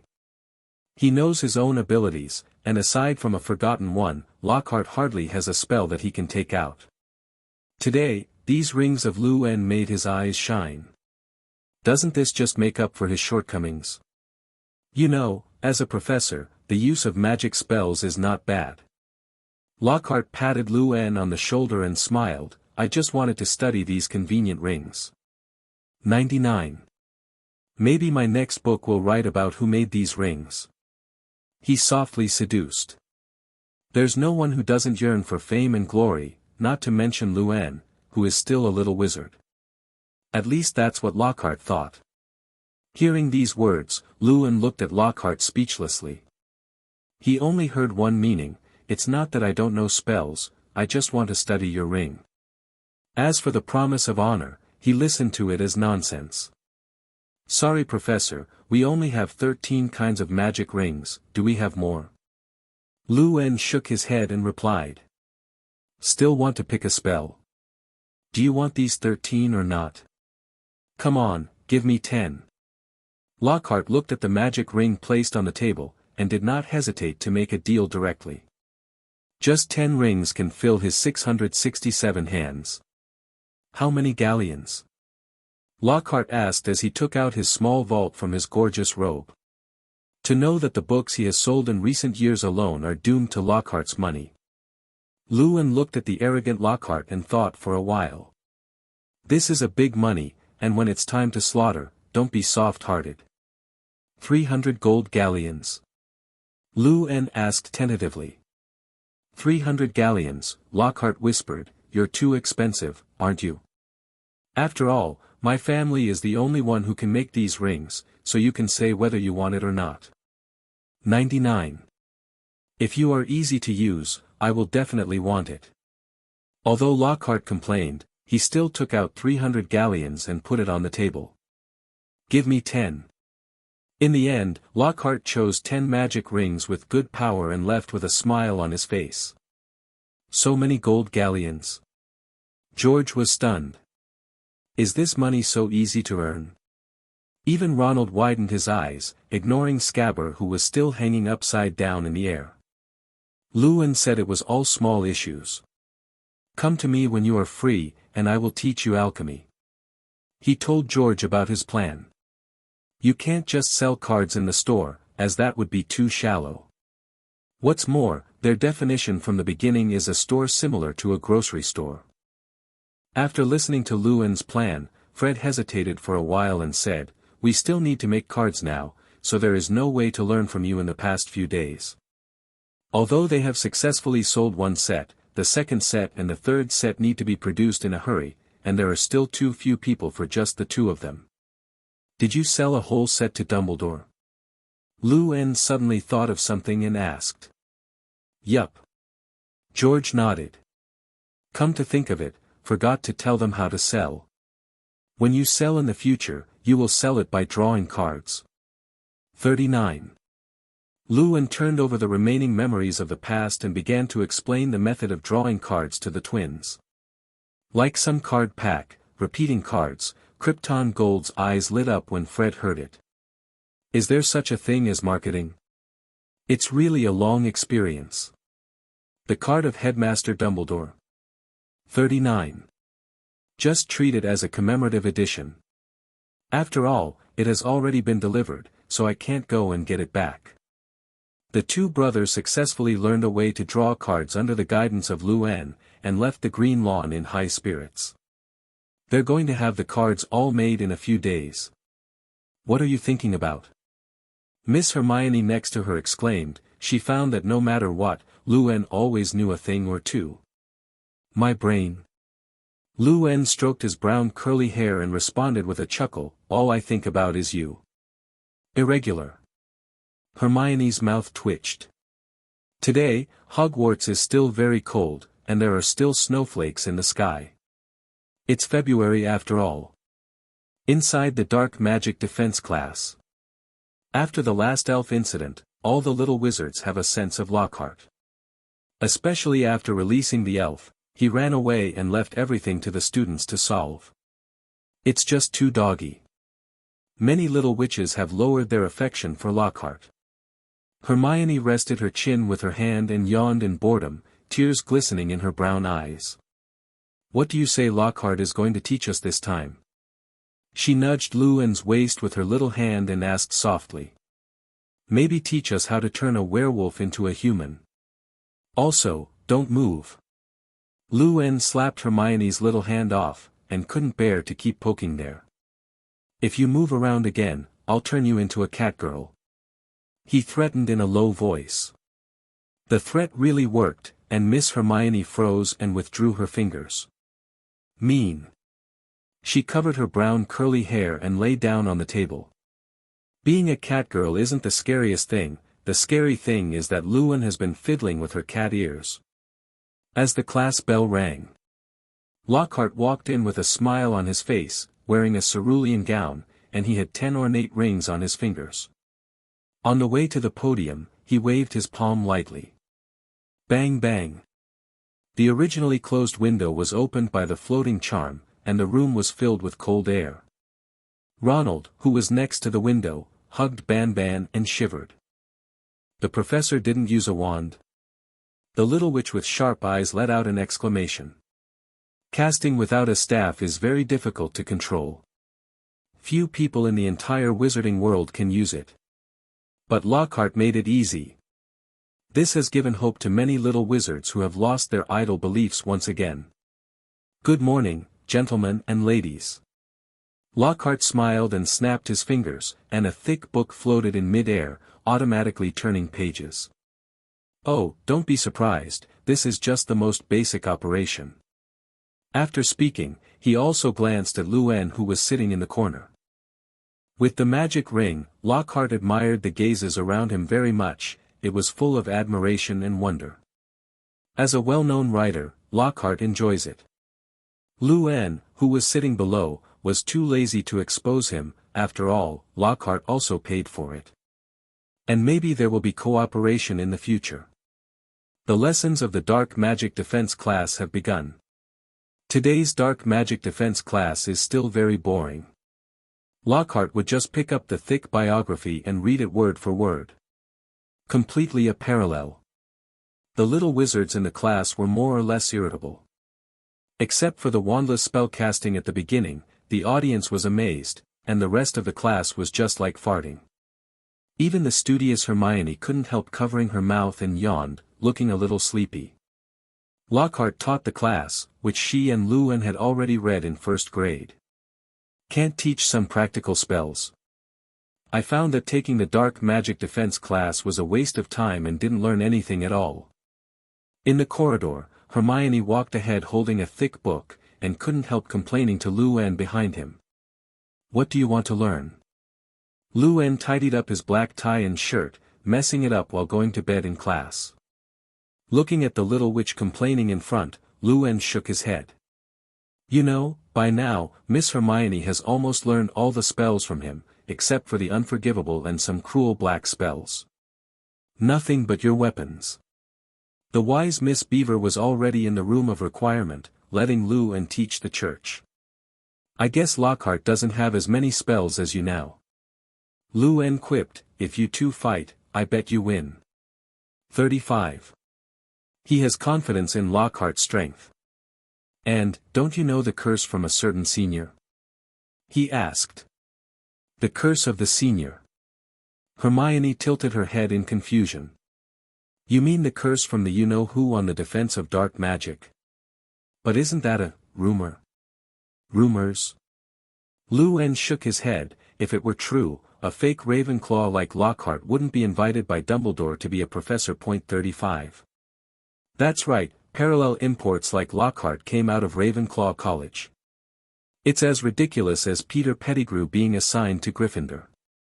After all, every dark magic defense professor is a one-time consumable. Luen couldn't help but laugh out loud. Miss Hermione nodded knowingly. In the afternoon Luen went to the Quidditch pitch, where there was a practice match between Gryffindor and Hufflepuff. Although he doesn't like to play, it doesn't mean he doesn't like to watch. The scene of the Quidditch match is really beautiful. Especially when Harry gave up the seeker position and kept chasing after Cedric. Harry's behavior also made Cedric think he did something wrong to him, making him confused. Wood cheered loudly when he saw Harry looking like you were dead or I was dead. This is Quidditch. Had Harry been this crazy last year against Slytherin, they'd have won. It's not too late to wake up. Wood looked at Harry, who was chasing Cedric on a broom, and nodded in relief. And Secret Zhang, who is dating Cedric, is also in the audience, and she is cheering for her boyfriend. As a result, Harry's offensive was even more violent. Reverse plus buff. Luen looked at the love triangle and shook his head amusingly. Why is Harry so crazy? 35. Hermione asked Luen with wide eyes. It was the first time she had seen Harry try so hard, and several times he had nearly hit a building ledge trying to chase Cedric. Love always drives people crazy. Luen pointed to Qiu Zhang in the distance and said with a chuckle. Seeing that Asian girl cheering, Hermione understood immediately. Ginny knew it would be sad. She muttered softly. You must know that Ginny, who has just joined Gryffindor, will circle around Harry almost every day. Ginny's affection for Harry can be seen as long as she is not blind.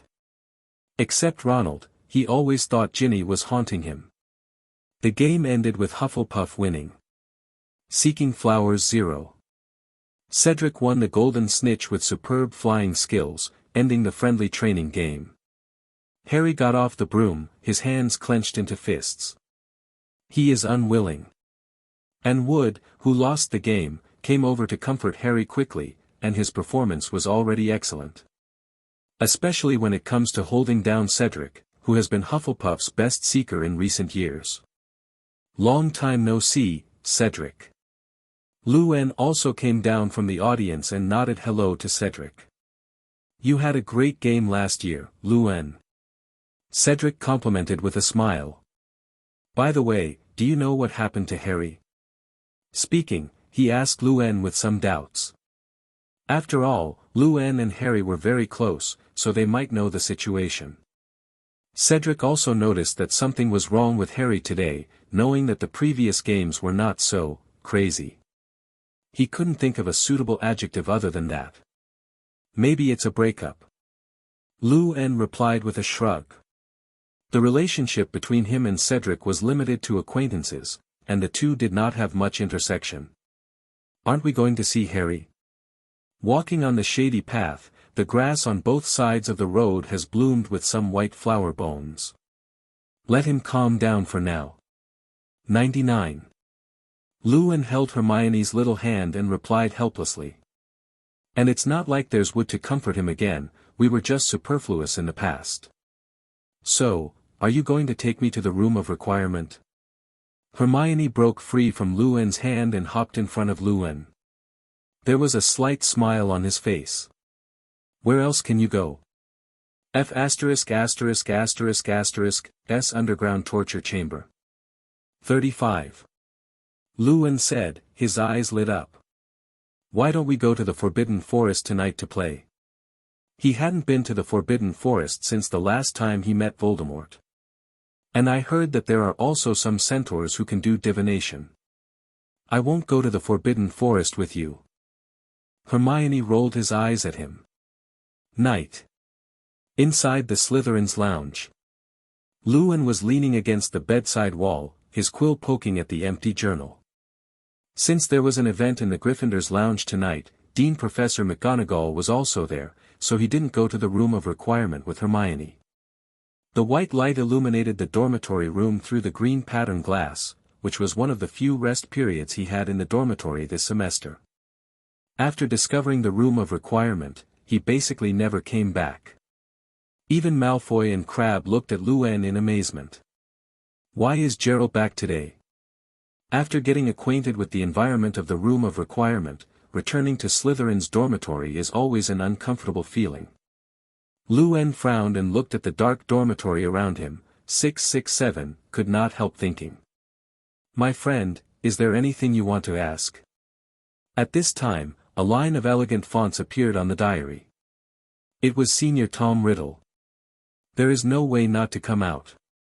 Because Luan's quill kept tapping on his journal, the ink smeared the entire page, as if on purpose. Tom is also very strange. Because Luan has rarely contacted him since school started. But this is also a good thing for Tom, and he can recover some power silently after being awakened. But the power of recovery is only a tiny bit. Senior, do you know anything about Dementors? After Luan thought about it, he picked up the quill pen and wrote this sentence. So far, he has mastered a lot of dangerous spells, but not too many practical ones. The Dementor spell is undoubtedly a good black spell, but unfortunately, when he went to the forbidden area to study, he did not find any records of this spell. Dementor. That spell is very dangerous. Senior Tom wrote this sentence in his diary. Luan couldn't help laughing. Danger? What spell could be dangerous to you, Senior Tom? As the first Horcrux made in the early years, he still does not know what the future Voldemort has become. Of course, he didn't tell Tom, after all, Senior Tom didn't ask. After waiting for a long time, there was no reply from Luan. Another line of text appeared on the diary. I've seen dementors before, of course, just an academic study, you know, we're all geniuses. The diary is trying to improve Luan's favorability to him. After all, it can't be revealed that he is Voldemort's Horcrux now. The current senior Tom is too weak. As long as he waits a few more days and regains some strength, he will be able to control this greedy wizard through magic spells. At that time, it was time for him to open the underground secret room. So Dementor, can you teach me? A smile appeared on Luan's mouth. By now, he had almost cleaned up Tom, and almost all the spells he had learned before the 6th grade had to be explained. In order to gain Luan's trust, Tom also invested his capital. Of course, aren't we friends? A line of writing appeared on the diary. But to practice the Dementor, you must first have someone to practice with. Animals are not allowed. What you need to know is... Seeing that Senior Tom has started to write the tutorial in the diary, Luan also wrote some of his own questions. I have to say that although Tom has bad intentions, he is definitely a lot better than Lockhart in teaching. Luan felt that it would be more than enough to replace Lockhart in his dark magic defense class. Some of the elements of the Dementor, Tom had already written. Now there is only one question left, which is who to practice with. Luan pondered, then turned his gaze to Malfoy, who was chatting with Crabbe. Maybe try. Malfoy shuddered suddenly, as if he was being targeted by something dangerous. He quickly raised his head to look around and found nothing. Luan is writing and drawing with a diary under the light, and there is no suspicious movement. Is it my delusion? Malfoy didn't take it to heart, and went on to chat with Crabbe. After not being able to find Harry, he has been in a low mood for several days and has only recently recovered. The next few days were nothing more than taking classes with Hermione to score points. It is worth mentioning that Professor Snape finally came back in the next class.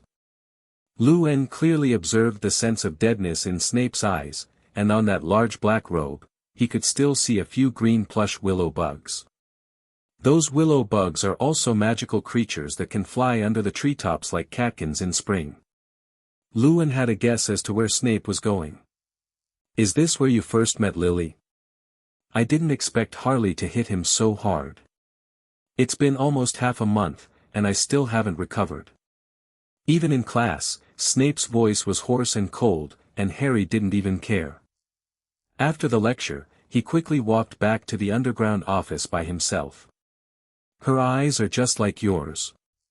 Inside the secret door of the office, Snape picked up the old portrait on the desk. Complex in mind. On Luan's side, he practiced Dementor every day for 0.1 hours, and the object of practice was undoubtedly his close friend. Show Crabbe and Malfoy a kaleidoscope every night, then wave a wand and cast a Dementor. With the practice object, his mastery is also more and more proficient. By now, he had pretty much all of Malfoy's secrets. It's like thinking of Miss Hallie when you're bored. Malfoy suffered a lot, and Harry was such a villain.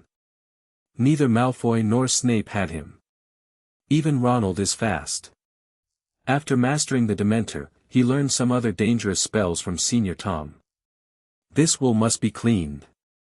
It's not without reason that Tom Riddle can become the second-generation Dark Lord. Whether it is talent, learning ability, or knowledge reserve, he far surpasses other wizards. Although I don't know if it is because there are too many souls for the separation of the Horcrux, the nose at the back looks silly. Throwing both Malfoy and Crabbe, who were both drooling, back on their bed, Luan closed the wheel. So far his Dementor spell has been silent. The talent even amazed Tom. He immediately concluded that this little wizard would definitely become a great dark wizard in the future, not even the Dark Lord. After all, he had never seen any little wizard who could learn the 3 unforgivables in the 1st grade. Even then he couldn't do it. After practicing Demention, Luan gave up the idea of using the fire charm after thinking for a while. If you can't control it and burn the entire Slytherin directly, it will be over. The 13th moon was bright at night, but Luan was sleeping in Slytherin's dormitory and couldn't see it at all. No, I have to take Hermione to the room of requirement tomorrow. The last few days, Luan didn't go with Hermione because he needed to scour Tom's wool. The main thing is that I don't want Hermione to get involved with Voldemort. And it would be troublesome if he got a curse or something. Luan didn't forget the cursed dark magic defense class. I probably have nothing to teach you. When closing the diary, a line of font suddenly appeared on it. Luan raised his eyebrows, then closed them directly. It looks like the wool is almost gone. The next morning. The weather is good today, the sky is blue and the sea of clouds is churning. Luan got up early, put on his green Slytherin robes, and tidied up his blonde hair. The brilliant blonde hair was a little longer, but it looked fine. After turning his head to glance at Malfoy and Crabbe, who were still sound asleep, he shook his head and walked out. The two men were expected to sleep until the afternoon, when McGonagall was late for class in the morning. Luan, who is a good friend, naturally won't hurt the two of them, especially if he helped him with some exercises. So he chose to leave directly. The class is so painful, it's better to sleep here. Since we got up early today, Luan came to the 8th floor and waited for Hermione to come out, and then went to have breakfast together. The fat lady at the door looked curiously at the little Slytherin wizard. Although she had seen it before, she was still a little curious. After all, no young wizard of Slytherin would want to approach the Gryffindor's lounge. Due to an appointment with Miss Hermione in advance, it didn't take long before the fat lady's portrait was opened. Hermione, dressed neatly and with a high ponytail, came out with the use of the transfiguration spell in her arms. Her sleepy eyes lit up when she saw Luan, and then she ran over quickly and bumped into his arms. Middle. The small head rubbed in his arms, and the floral fragrance of curly hair swayed on Luan's nose. Okay, don't be afraid of others seeing it in the morning. Luan smiled and touched her little head, stopping her movement. Just see when you see it. Anyway, Lee Jordan told us about the relationship between the two of us. Hermione couldn't help but grit her teeth, seeming to be a little angry. Come on, let's have breakfast first, then go to class. The girl couldn't wait to grab Luan's hand and ran down the stairs with him, completely ignoring the fat lady with the door open behind her. Hey! Miss Granger, come back. Am I going to be driving here all the time, you two nasty little lovers? 35. The fat lady was very angry at the behavior of the two men, and she shouted. But the figures of the two men had disappeared under the stairs. Good morning, fat lady. Fred yawned and George came out. I just seemed to hear a couple. You heard it wrong, we have to make cards in class, let's go first. Fred and George walked slowly in front of the fat lady, ignoring the open door. You two are as nasty as that little couple. Looking at the twins who left casually, the fat lady gritted her teeth. I remember a few of you. Inside the Hogwarts Great Hall. Since the weather has warmed up in recent days, there are no little wizards wearing scarves anymore. Hermione was wearing a shirt with a Gryffindor wizard robe over it, looking very petite and cute. Luan took a seat and ordered a honey milk and 2 omelets. It is not suitable to eat too much in the morning. Okay, 1 cup a week. Seeing that Hermione was about to speak again, Luan quickly took his honey milk and said. You'll get cavities. 99. Hermione said helplessly. Isn't there Mr. Granger? Luan said indifferently. When the two of them were talking and laughing halfway through their meal, Ronald and Harry came over. Did you see Fred and George? Ronald asked. No, what happened? Luan shook his head. I haven't seen the two of them for 3 days, and I really don't know why. Ronald's expression was a little helpless. There was a small test in the charms class recently, and he still wanted these two to help him and Harry train. As for Hermione, forget it, she is with Luan every day, how can she teach them 667 too? Maybe it's making cards. Lu En said thoughtfully. After all, it will be on sale in a few days, which is the day Fairy Tale opens its store. It's not surprising that these two people did not see each other. At this time, Lu En's diary on the table shook. This made him stunned. Isn't this Senior Tom's diary? He remembered putting it in the dormitory. As for not putting it in the Shinwei space, it is because there are too many sundries in it, and it is not easy to find things. What's more, he remembered that Tom could be visualized through a notebook. At that time, it would be uncomfortable to be stabbed in the back. With doubts, Lu En opened the shaking diary. My friend, when will you help me regain my strength? After seeing this sentence, Lu En could clearly feel that his spirit was in a trance. Lure. He quickly shook his head and looked at the diary. It seems that his strength has recovered a little, and Senior Tom can't wait. Hermione, please give me a quill. He thought about writing a sentence on it. To be honest, I feel like you're useless to me. 35. The diary slowly made a question mark. Question mark. A question mark slowly appeared on the white paper of the diary, representing Tom's current mood. No, I don't understand what you mean, Lu En. The handwriting was still scribbled, and he was panicking now. It literally means, senior. Lu En rested his chin in one hand and wrote with a quill in the other. Now that you have nothing to teach me, it means that you have no value. And, you just wanted to control me, didn't you? 35. His handwriting is still very beautiful and coherent. Nothing appears in the diary. But Lu En could clearly feel the diary in his hand trembling uncontrollably, as if it was a precursor to a volcanic eruption. Lu En, what are you doing? 35. At this time, Hermione came over curiously. It's just a diary, to record something. Lu En closed the diary and chuckled. Really? Hermione half squinted, but she didn't ask.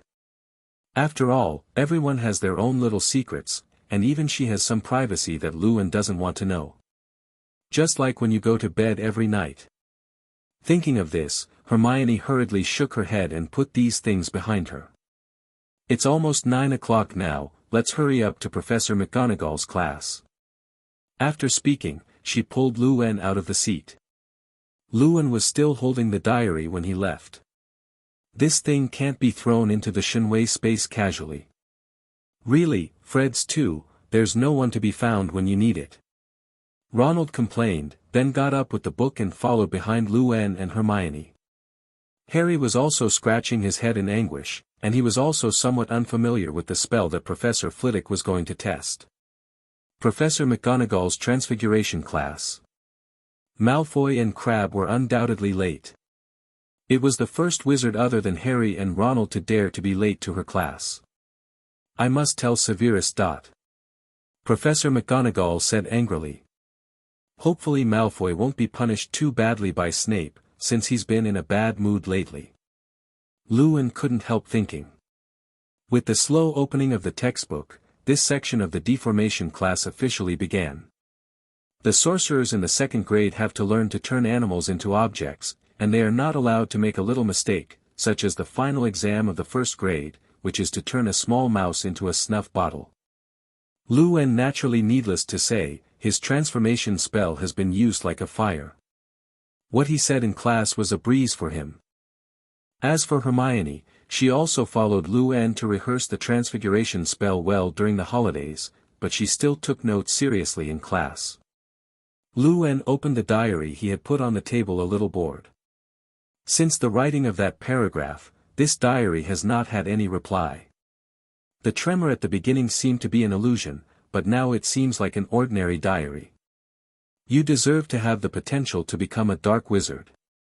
Seemingly noticing Lu En's actions, a line of words slowly appeared on the diary. Thank you. I appreciate the compliment. The corner of Lu En's mouth twitched, and he wrote this line with a quill pen. It's not easy to get Voldemort's praise. Diary, you can't kill me. Can't kill. Lu En was taken aback, then laughed. There are only two ways to destroy Horcruxes that he knows, one is the fangs of his own psychic beast Basilisk, and the other is the fierce fire spell taught by Tom himself. Lou and Gerald, I'll let you know what a disaster your deception will bring you. After writing this sentence, there is no movement in the diary. No matter how much Luen poked it with the quill, there was no response. Is this a threat? Senior Tom's current hole card is just a basilisk, what else can there be? Luen shook his head disapprovingly. Speaking of which, the basilisk also needs Parseltongue to wake up, and he once asked Tom to learn, but the other party would not teach him anyway. It has been said that this is a kind of talent, and people without talent cannot learn it. Looks like we need to figure out a way to get Tom to wake the basilisk. Luen thought of a way. Professor McGonagall's class is still very dry compared to Lockhart. At least not so boring. After competing with Hermione for a few academy points, it was time to dismiss. Today's score is more than I added. Hermione raised her head proudly, her white neck looming under her brown curly hair. But you don't turn your hair into rabbit ears or cat ears. Luen whispered. Hermione had been thinking about getting revenge ever since he had been turning her hair into all kinds of ears. But it all failed, her shape-shifting spell didn't work on Luen's blonde hair at all. Shut up. The mention of this made Miss Hermione angry. Luen is getting more and more extreme lately, always fiddling with the brown curls without her noticing, turning into cat ears, rabbit ears. And also to be held by Luen in his arms, petting like a pet. The key is to be comfortable. Thinking about it, the little witch covered her head with her hands and glared at Luen. I think you're pretty comfortable too, it hurts. Before Luen could finish speaking, Hermione rushed over and bit his neck with his tiger teeth. Well, we're here, isn't the time? At this time, a familiar voice sounded, and the tone was full of complexity. Hell, why do these two hug each other every time I see them? Fred thought angrily. This young couple saw that he also wanted to fall in love. Hearing Wang Zhao's, there was a sound, Hermione hurriedly pushed Luen away, as if Luen had rushed over just now. You two really pick your time. Luen touched his neck and said speechlessly. By the way, Ronald wants to ask you for help to review the spell, but I can't find you these days. Remembering what happened this morning, Luen helped Ronald deliver a message. Reviewing spells. Fred waved his hand, the two of us don't have time to do those boring things, and the cards are already critical. It will be available for sale at Hogwarts soon. Okay, then I'll tell Ronald for you. Luen nodded. But at this moment, he felt the diary in his hand shake. This is not an illusion, it was indeed shaking just now. Looking at a clean sheet of paper in the diary, Luen thought. Looking at the unmoved diary, Luen narrowed his eyes. It looks like Senior Tom is about to move. Let's go first, we'll have to go to Lockhart's Dark Magic Defense class in a while. Dark Magic Defense is our favorite class. George and Fred looked at each other with a smile. Don't you think his class is too boring? Hermione frowned when she heard this, and he is a narcissist who teaches the texts in his biography in class every day. MJU4NDA2NTC30DM1ND3NJK2JY smiley face. Are you bored? Fred took a witch card from his pocket and laughed. The two of us are not boring, after all Lockhart doesn't care what we do. A projection appeared on the witch card, smiling slightly towards Luen and Hermione wearing long skirts. It was only in Lockhart's class that the two of them could research technology and make cards with impunity. Like Professor McGonagall, Professor Snape and Flitwick, etc. will not allow small gestures. After waving goodbye, Luen and Hermione went to the auditorium for lunch. The afternoon class was herbal medicine, so Hermione reluctantly parted with 670 Luen. Mrs. Sprout had been looking bad since the last time Harry and Ronald drove into the Willow. Luen also heard from Hermione that Harry and Ronald both kept their heads down during the herbal class, daring not to meet Mrs. Sprout's eyes. The difficulty of the herbal class is mainly due to the role of each plant and the way to deal with some dangerous plants that can kill the wizard. As an excellent potion master, Luan has already memorized the various effects of herbs. This is the basics of being a potions master. In the wizarding world, you may be able to see a lot of magic spell masters, but there are only a handful of potion masters, and it can be imagined that it is very difficult. So far, only Snape has been known and contacted by Luan.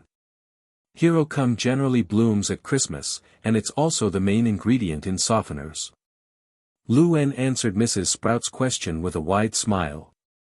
Perfect answer, it looks like your potions class is going well. Mrs. 35 Sprout smiled and held out a finger. Slytherin added 10. Mainly because Professor Snape taught well. Luan said modestly. This was indeed the case. After all, without the notes Snape gave him, his current potion skills would be mediocre, and he would even spend a lot of time looking for errors in the textbook. There were errors in the basic book of potions, which was why Snape ditched the stupid book and went straight to the lecture. Severus? Mrs. Sprout muttered softly. She, who was the same professor, naturally knew how Snape's reputation was. After all, among all the courses, the potions class was the last thing that little wizards wanted to take. Clean up. The green lawn was blown by a breeze, and Luan put away the spell in his hand. Sit down and rest for a while. Hermione's forehead was dripping with sweat, and she put down her practice wand.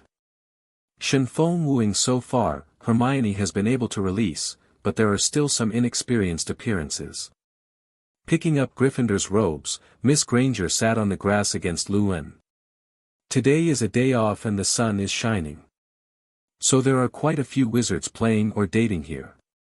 In the sky, there are wizards riding brooms in Quidditch training, including Wood and Cedric. Of course, there were also two twins with dark circles under their eyes, who followed Wood for training and fishing, and Harry, who had been staring at Cedric. As for Slytherin's team, they all train on the Quidditch field and don't come to the lawn. Because the Dean of the Little Snake, Snape, holds the key to the Dab field, which can be regarded as giving his team some benefits. Aren't you hot and wearing a robe? Luan turned to the panting Miss Hermione.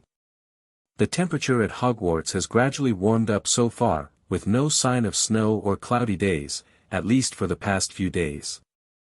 It's a little hot. After thinking about it, Hermione took off Gryffindor's robe and put it aside on the greenery. Luan's eyes lit up in Miss Hermione's outfit today. Above is a white plaid shirt with a red and white tie, below is a pleated skirt to the knee, and a pair of gray-toned stockings and small leather shoes. The two were just lying on the lawn, talking and laughing about Harry and Cedric's chase. I'm going to the bathroom. Hermione got up and picked up her robe and handed it to Luan, saying softly. You help me get this robe. 35. It's been a bit windy and hot lately, so Hermione had to leave the robes to Luan to look after. Okay, I'll wait for you. Luan took the robe and responded. Then Miss Hermione trotted all the way to the nearest bathroom at Hogwarts. Luan looked at the sky and the chase was a little boring. Harry was indeed talented, but Cedric was not bad either. In this game about love, Harry has a high probability of losing. At this moment, his eyes froze. There was a group of black creatures flying with wings like bats in the sky, and he had seen those creatures before. Thestral. The direction they fly to is the Forbidden Forest. Due to the condition that, you can only see if you have seen death, the little wizards were unable to see this group of creatures representing unknown, and they were still talking and laughing. Can you see Thestrals too? An ethereal voice sounded, and Luan, who was lying on the lawn, moved his gaze upward. Skirt. Before Luan could take a closer look, the figure squatted down, clutching his skirt. The blonde waist-length hair fell on the ground, and a pair of gray eyes looked at Luan suspiciously, and the carrot decoration on her ears floated in the breeze. Mr. Gerald. Luna tilted her head and snorted softly. She looked at Luan in a daze with some incomprehension. not knowing what he was thinking. Luna? After seeing the face clearly, Luen quickly regained his senses. You mean those horse-like creatures flying in the sky? Luna nodded. Those are Thestrals. I know. Luen sat up and whispered, those creatures can only be seen by those who have seen death. 5. I know. Luna nodded dazedly. Her gray eyes turned to the Gryffindor robes beside Luen. Don't know what to think. So, have you ever seen death? Luna tilted her head and asked. Her gray eyes looked up at the dark flock of Thestrals in the sky, like a swarm of bats. Seen. Luen replied calmly. Whether it's the werewolf who was killed by breath the last time or Professor Quirrell who was decapitated by Luen, these are all processes of death. I have seen it too.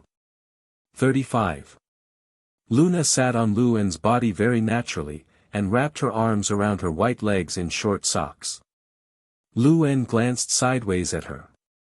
The breeze blew up her long golden hair, and only then did he realize that the other party had a wand tangled in his little ear, looking very maverick.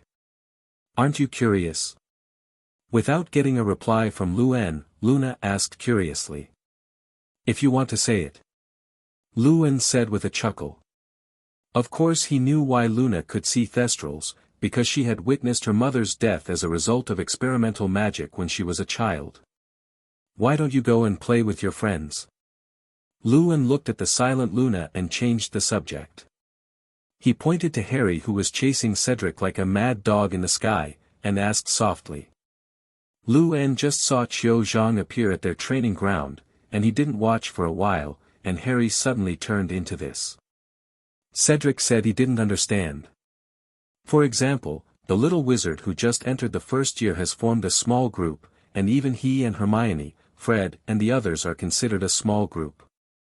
Luen looked around carefully, and there were no eagles nearby. In other words, Luna was alone. I have no friends. She said lightly, her tone was very flat as if there was no emotion at all. As if answering a very normal thing. Speaking of which, I haven't seen harassing horseflies around you.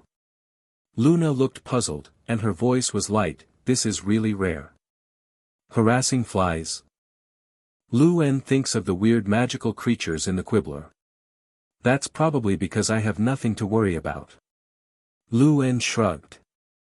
After all, his life is very beautiful now. Every day, he flirts with dear Miss Hermione, and occasionally pits his own senior Tom. You know the existence of harassing horseflies? Luna showed a surprised expression. This is the first time Luen has seen anything other than a trance on the face of this little witch. I've talked to other wizards, but they don't believe me. 9. Saw the introduction in the Quibbler before. Under Luna's surprised gaze, an outdated copy of the Quibbler appeared in Luen's hand. This is a magazine that exists in Kamui space, customized for the holidays. Speaking of which, the editor-in-chief is still your father, so that's a very bizarre idea. Luen thought about it and said. I think they're all real. As Luna looked at the group of Thestrals that were gradually disappearing in the sky, her gray eyes looked dull. I'm back. 39. A melodious voice came from a distance. Hermione trotted towards Luen, her pleated skirt waving. But when she saw the blonde figure sitting next to Luen, she was stunned for a moment.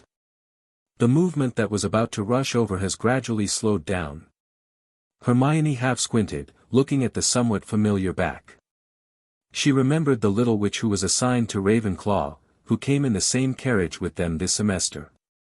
It seems to be called Luna, and there are always some strange ideas in his head, and he also believes in those illusory creatures.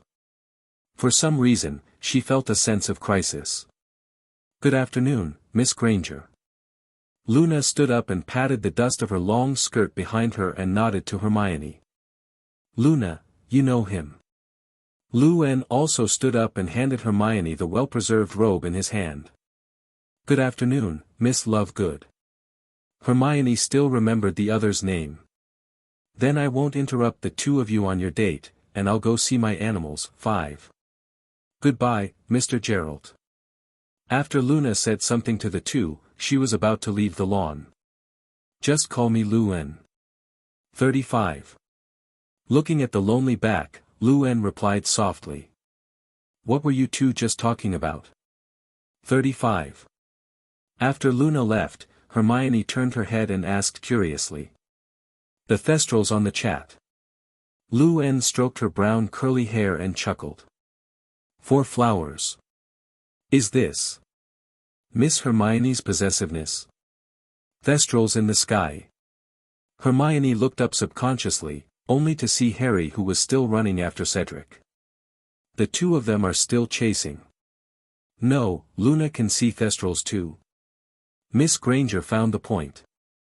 Yes, she witnessed her own mother's death. Luen explained to her. Although Luna didn't tell him, Luen knew a rough idea. Yes. Hermione's brown eyes had some sympathy after hearing Luen's words. Especially when she heard that Luna didn't have a friend in Ravenclaw, Miss Hermione's sympathy deepened.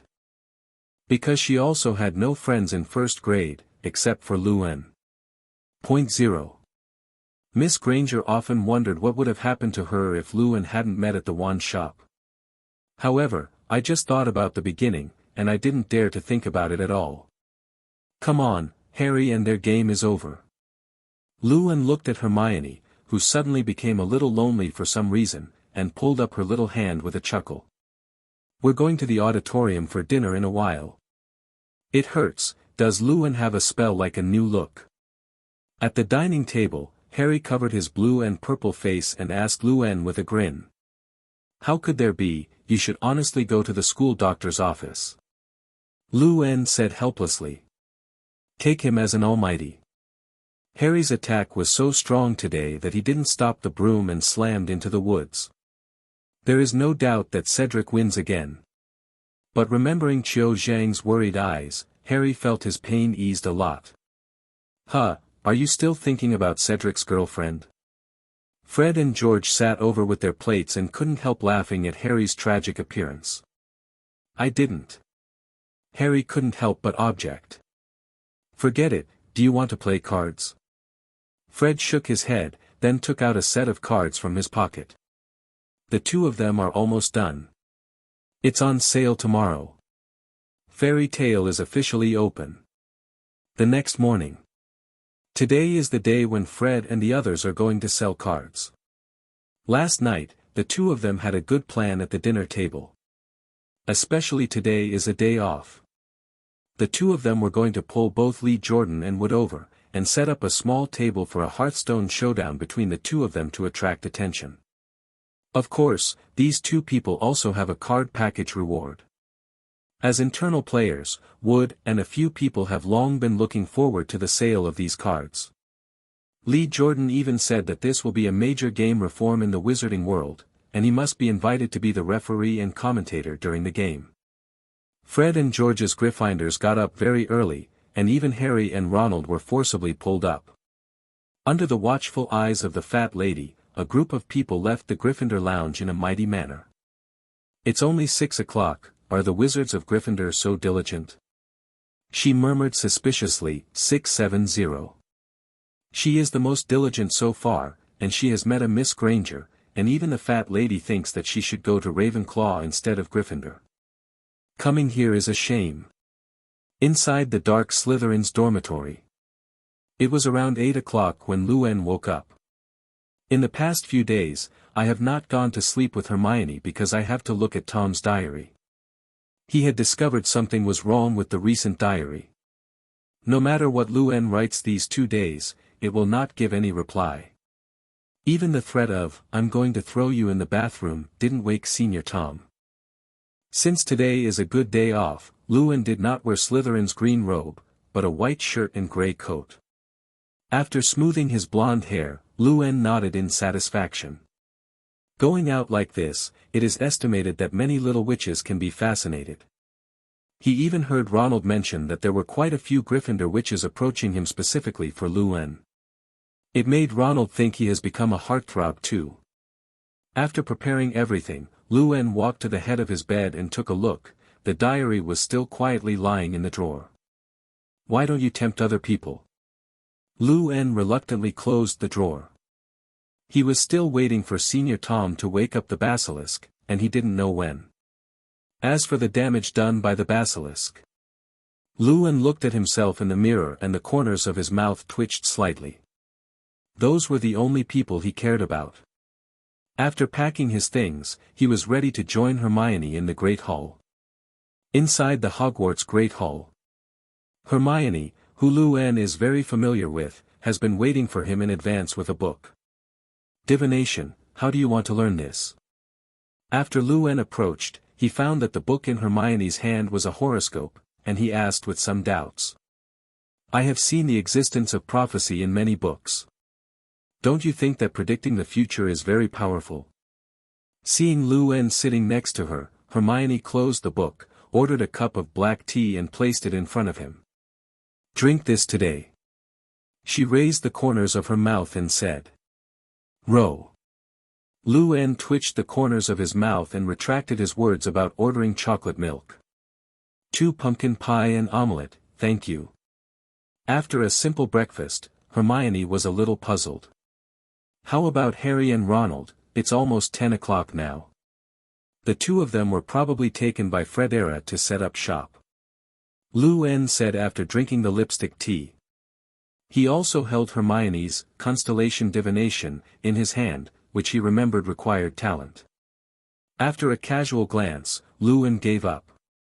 There are too many things to study in it, and the time spent is completely disproportionate to the harvest. If you have time to learn this, it is better to go to the Forbidden Forest to catch a centaurus and teach it on the spot. At least the centaur's predictions were accurate. Are we going to the library now or the room of requirement? Hermione turned the delicate ring on her finger, turned her face and asked. Honey, it's morning. Lu En reminded. We might as well go see how Fred and the others are now. But, we haven't been to the room of requirement for days. Hermione's tone was a little tangled. Go tonight. Lu En is also fed up with the dark dorm, he wants to fall asleep watching the moonlight. Aha. Hermione nodded hurriedly, she had had enough of the dormitory where no one spoke. After making a decision, the two were ready to go to the lawn to find Fred's small shop. There weren't enough rooms at Hogwarts to rent the two of them to set up shop, so they had to find a spot on the lawn. After reaching the lawn, Lu En was suddenly taken aback. I saw that a place near the Black Lake was full of little wizards. Lu En, who originally thought he would be looking for a while, laughed. It seems that today's harvest should be good. Among those crowds, he even saw Malfoy and Crabbe and Gower. Because there were too many people, Lu En and Hermione simply found a place outside and waited. Looking at the Black Lake, Lu En used the transfiguration spell to turn a rock into a boom and handed it to Hermione. Then turn a piece of grass into an earthworm and hang it up. Can you catch fish like this? Hermione couldn't help laughing. Try it, just in case. Lu En chuckled. He had heard that there were many magical creatures in the Black Lake, and there were even murlocs. Mermaid? Miss Hermione tilted her head. It's a murloc, not a mermaid. Lu En corrected. These two are not creatures of the same species, and the mermen will be sad if they hear it. Over time, the number of people on Fred's side has dwindled, because the prepared card packs are all sold out. But a small group of wizards stayed where Cedric and Harry faced off. That's right, Cedric joined the poker game. He's going to beat Harry to his knees today. Lu En threw a black, hideous-looking fish back into the lake, then got up and threw the fishing rod into it. This Black Lake will not be full of these messy magical creatures. The two of them had been fishing for that ugly blackfish all afternoon. Hermione was startled at first, but then she got used to it. Congratulations, Fred. 35. Lu En walked over with a smile. Although Fred and George looked tired, they couldn't hold back the smile on their lips. Do you know how much galleons we make? There are 50 in total. Speaking of which, Fred couldn't help but burst out laughing. Lu-en smiled at the twins. 50 gold galleons is not bad. It will definitely be more than that in the future. By the way, have you seen Ronald? Harry, who had ended the duel at this time, questioned. I just saw him returning to the dormitory early. George spread his hands helplessly. Yes. Inside Slytherin's dormitory. Lu-en is going to study in the room of requirement tonight with Hermione, so come back early to get his books and alchemy notes. But when he opened the drawer, he suddenly froze. After a while, a smile appeared on Lu-en's mouth. Did Senior Tom finally run away from home? Senior Tom has run away from home. Lu-en looked at the empty drawer, then turned to look at Malfoy and Crabbe, who were curiously studying the hand they had just bought today. Although Weasley's redheads were indeed annoying, Malfoy was still a little wizard after all, and couldn't stand curiosity at all. It doesn't look like the two of them took it. So, who will Senior Tom go to? Lu-en thought for a moment and then gave up. Why do you think so much? Sooner or later it will show its fault. When the time comes, he can go to Forbidden Forest to channel his own basilisk. At that time, cooperate with the transformation spell to turn the tree into a mirror, and then directly apply the wheel I control. Thinking of his plan, Lu-en nodded in satisfaction. The top priority now is to take the notes and go to the room of requirement, but I can't make my little girlfriend wait. Otherwise, I'll bite him again. Somehow, the recent Miss Hermione always likes to bite. And it hurts. Luo 13 touched the teeth marks on his fingers, which was Hermione's small mouth after he fell asleep with his fingers today, and he was bitten. That one bite almost bit his thunder scales out. Inside the on-demand room on the 8th floor. Let's play cards. Hermione, wearing pink bear pajamas, laughed while hugging Lu-en's arm. The high ponytail behind her also swayed as she swayed, swaying gently behind the two of them. Play cards.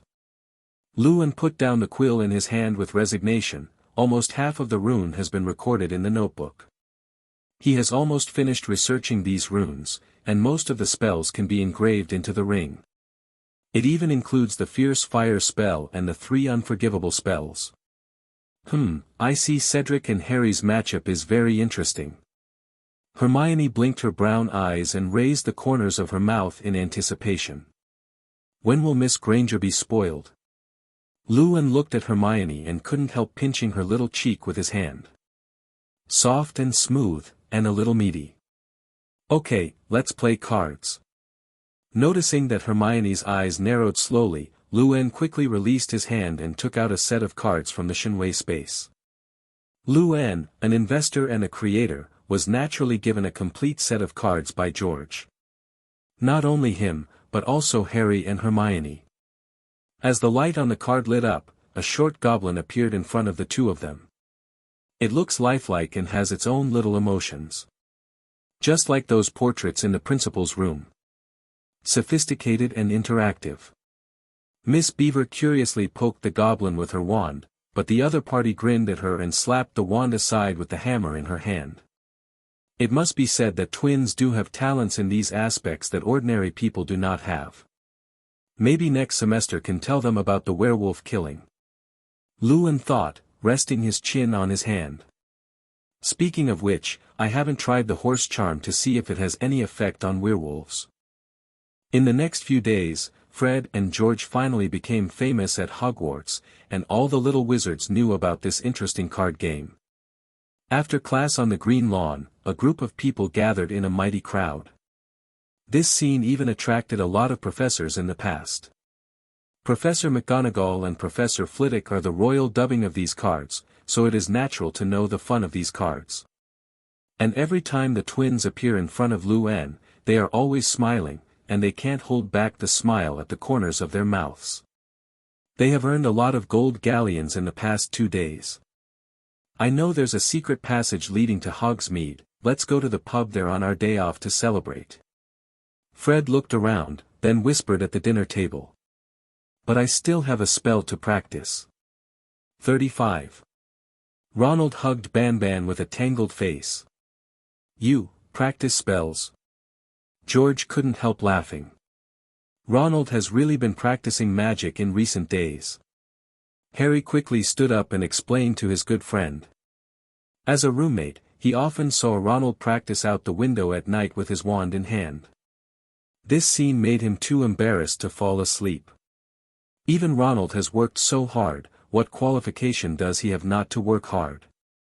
Work hard to learn the spell well, and try to defeat Cedric one day. I followed Luan. Hermione shook her head nonchalantly. I do know there is a good place. Luan looked at the owls flying in from the window and chuckled. The hot pot ingredients he purchased have arrived. It cost a lot of money to buy it. Good place. Fred and George looked at each other. Is there anything else about Hogwarts that the two of them don't know? At 12 o'clock tonight, I'll be waiting for you in front of the troll portrait on the 8th floor. 35. Luan took a sip of black tea and said. 8th floor. Isn't that the floor where the Gryffindor's lounge is? The portrait of the troll, maybe Harry and Ronald didn't know it, but Fred and the two of them knew each other. After all, 670 has lived at Hogwarts for several years. Confused and curious, Luan took Hermione to bid them farewell. There's Snape's potions class today, and the two of them can't be late. Snape's mood has not been very good recently, and no one wants to get in trouble at this time. Even Harry and Ronald. Night. The 8th floor of Hogwarts, in front of the portrait of the troll. Harry held an oil lamp and looked around suspiciously, and Fred was also around. Where's Luan? Ronald groaned, wrapping his robe tightly. Could he have made a mistake? There is no passage in this place. 5. Although it's summer, it's still cold at Hogwarts tonight. This way. At this moment Luan suddenly came out from a smooth wall. Fred and George's eyes widened. A room for gatherings. 35. Luan mused, then walked 3 times in front of the troll, and soon a door opened from the wall. My Merlin, how did you discover this secret? George exclaimed. Met by chance. 35. Luan shrugged. I do not believe. Hearing this, Fred rolled his eyes. Fred and George wouldn't believe Luan's nonsense.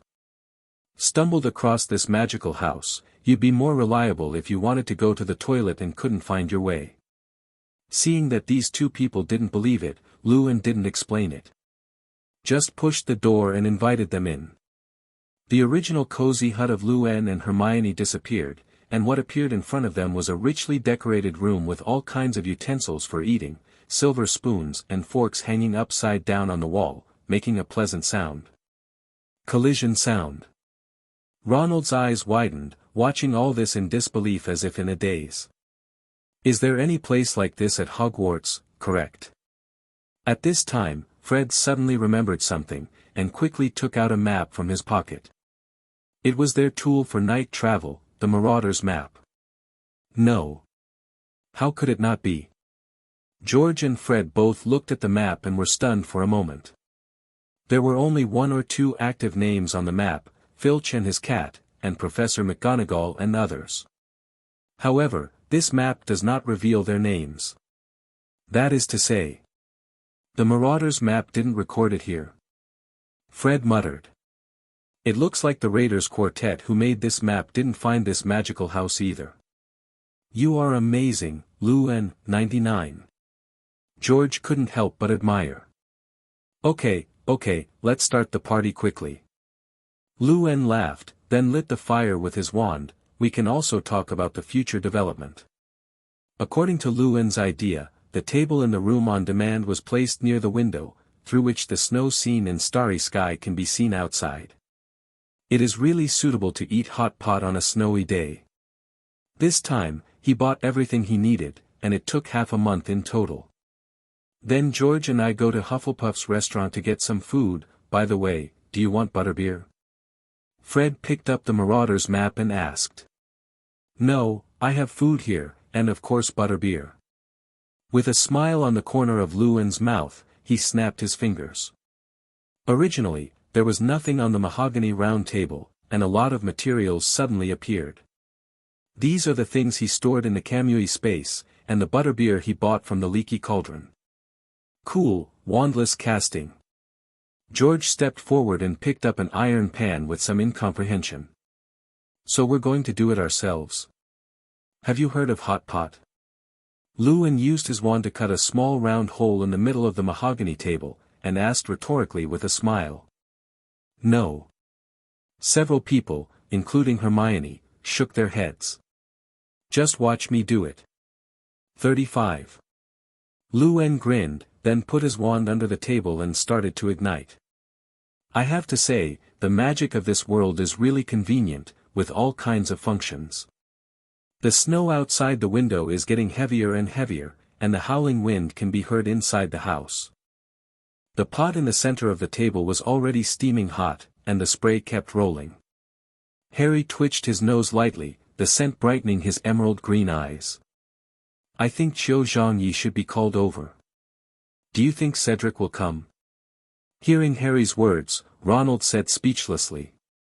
As his roommate, he clearly knew how obsessed Harry was with Qiu Zhong, and even had a picture of her on the bedside. Ronald didn't even think about whether Harry would do something at night. A little spicy. Hermione took a sip, stuck her tongue out and said to Luan. It's not spicy over there, it's a mandarin duck pot. Saying that, Luan turned the hot pot over with his wand and turned towards them lightly. Although Luan prefers spicy dishes to bland ones. But considering the Miss Hermione by my side, it would be nice to have something light. I like to eat red here. Fred took a sip of butterbeer and wiped the sweat from his brow with a paper. Me too. George, who is a twin, has the same taste as his brother. I think we can expand some of Fairy Tale's business, such as some good magic items. Saying that, Luan showed the ring on his finger. I know this, Lockhart uses his 10 rings every day when he teaches us. George said involuntarily. He even said you were made under his tutelage. Speaking of which, his tone was somewhat resentful. Lockhart simply refreshes the floor all the time. Forget it, just a clown. Luan waved his hand indifferently. With chatting and eating, the party finally ended at 1 o'clock. Goodbye. Fred whispered, his face was a little red, that was drinking too much butterbeer. Butterbeer also has trace amounts of alcohol in it, after all. See you tomorrow. 35. Luan watched the little Gryffindor lions leave, Hermione didn't leave, and was still standing beside him. You drink too much butterbeer. Hermione squeezed Luan's smiling cheek and couldn't help saying. By the moonlight outside the window, she could clearly see that the handsome face was a little red. It looks tempting. Thinking, Hermione's brown eyes were fixed. Go, let's go to bed. Following Luan's method, she successfully opened the cozy cabin. It was cold inside, and Miss Hermione lit the fire with her wand. Luan, who hadn't reacted yet, was pulled directly in. The candles in the room were extinguished, and only the fire illuminated the nearby floor, Wang Zhao's. And of course the moonlight by the bed. The next day. By the time Luan woke up, Hermione was already standing in front of the floor-to-ceiling mirror, sorting her clothes. A white shirt with a red tie, underneath is a pleated skirt and black stockings. Wear black and red Gryffindor robes, are not you cold? And according to Hermione, they had to take a quiz in class. If nothing else, he already knew who the diary was looking for. Since Slytherin was earlier than Gryffindor's charms class, Luan passed that test the other day. Hermione said with the head rope in her mouth. Ronald Weasley. It's long been snowing outside. But in order to join in the fun, he was still ready to take a look. Luan turned sideways and couldn't help asking. Today's class is taught by Flitwick. Luan took Hermione's little hand hidden in the robe and walked up the twisting stairs. Don't worry, Professor Flitwick doesn't have high requirements for spells. Feeling the girl beside him getting nervous, Lewin couldn't help comforting him, and it's just a small test, not the final exam. If you do well, you will get some credits, and if you do badly, he won't say anything. After all, Professor Flitwick is a particularly sexy and kind person, which is very famous throughout the college. I'm sure. Hermione hugged the book in her arms and turned her face to Lewin. Lewin has been teaching her various spells in her spare time for the last few days, and Professor Flitwick's quiz Hermione has long learned. She was not nervous because last night. Thinking of this, she couldn't help blushing. Then why are you nervous? Lewin touched the tip of his nose in confusion. I'm not nervous, Hermione pouted. Saying that, her brown eyes couldn't help looking at Lewin's profile. Is there something on my face? Lewin noticed the gaze, somewhat inexplicable. Speaking of which, when I woke up today, my face was a little puffy. He couldn't help rubbing his face. Hearing this, Hermione lowered her head 670 times with some guilt. Quickly pulled Lewin towards the spell class. After all, Miss Granger had a bit of butterbeer last night too. Inside the cursed classroom, Lewin and Hermione found a seat close to the back row. The seats in this classroom are designed according to the stairs, so the two people sit in a relatively high position. 2 rows ahead of them are brothers Harry and Ronald. The two, like him and Hermione, were almost inseparable. If Harry turned into Harry, it would be a good choice to be with Ronald, plus the third-party Malfoy, and Snape. Lewin thought silently. Harry suddenly felt a chill behind his back, and quickly turned his head to look. At a glance, I saw Lewin who was chatting and laughing with Hermione. Harry turned to look at Ronald, who was sleeping on the table, not knowing why he felt a little uncomfortable. Why Ronald is not Xiao Zhang. At this time, the door was pushed open, and Professor Flitwick, who was a half-blood goblin, walked into the classroom with a half-length book. When he got to the seat made of a pile of thick, dab, books, he used a floating spell to float the book to be talked about today in midair. Good morning, and Mr. Gerald. Professor Flitwick was not surprised to see Lewin's figure. After all, he had been seeing Lewin in Gryffindor's classes since last semester. It's nice to be young. Professor Flitwick looked at Lewin and Hermione next to him and thought. At Lewin's age, Professor Flitwick, a half-blood elf, only studies spells every day. That's why he doesn't have a partner so far. Thinking of this, he sighed helplessly. Sorry for the first time. Okay, today we said yes, we're going to test your spells. Of course, Gerald doesn't count. Professor Flitwick pointed to Lewin above. He also found himself in Gryffindor and Ravenclaw's classes, always giving Slytherin points. Professor of course. Lewin smiled and shrugged. Okay, then Miss Hermione Granger, you come first. Professor Flitwick picked up a list and named one of his favorite protégés. Watch me perform. Miss Hermione raised her head confidently and stood up, waving her wand gently. Immediately after that, the pile of books around Professor Flitwick began to float, as if the whole room had lost its gravity. Oh, the silent charm and the floating charm. Flitwick nodded with satisfaction. Okay, Miss Granger, you passed the test. Also, 5 points for Gryffindor for your silent spell. 99. How about it? Hermione sat on the seat with her pleated skirt pressed down, and looked at Lewin with a smug look on her face. It's like a little girl showing off her toys. This look made Lewin a little bit laughing.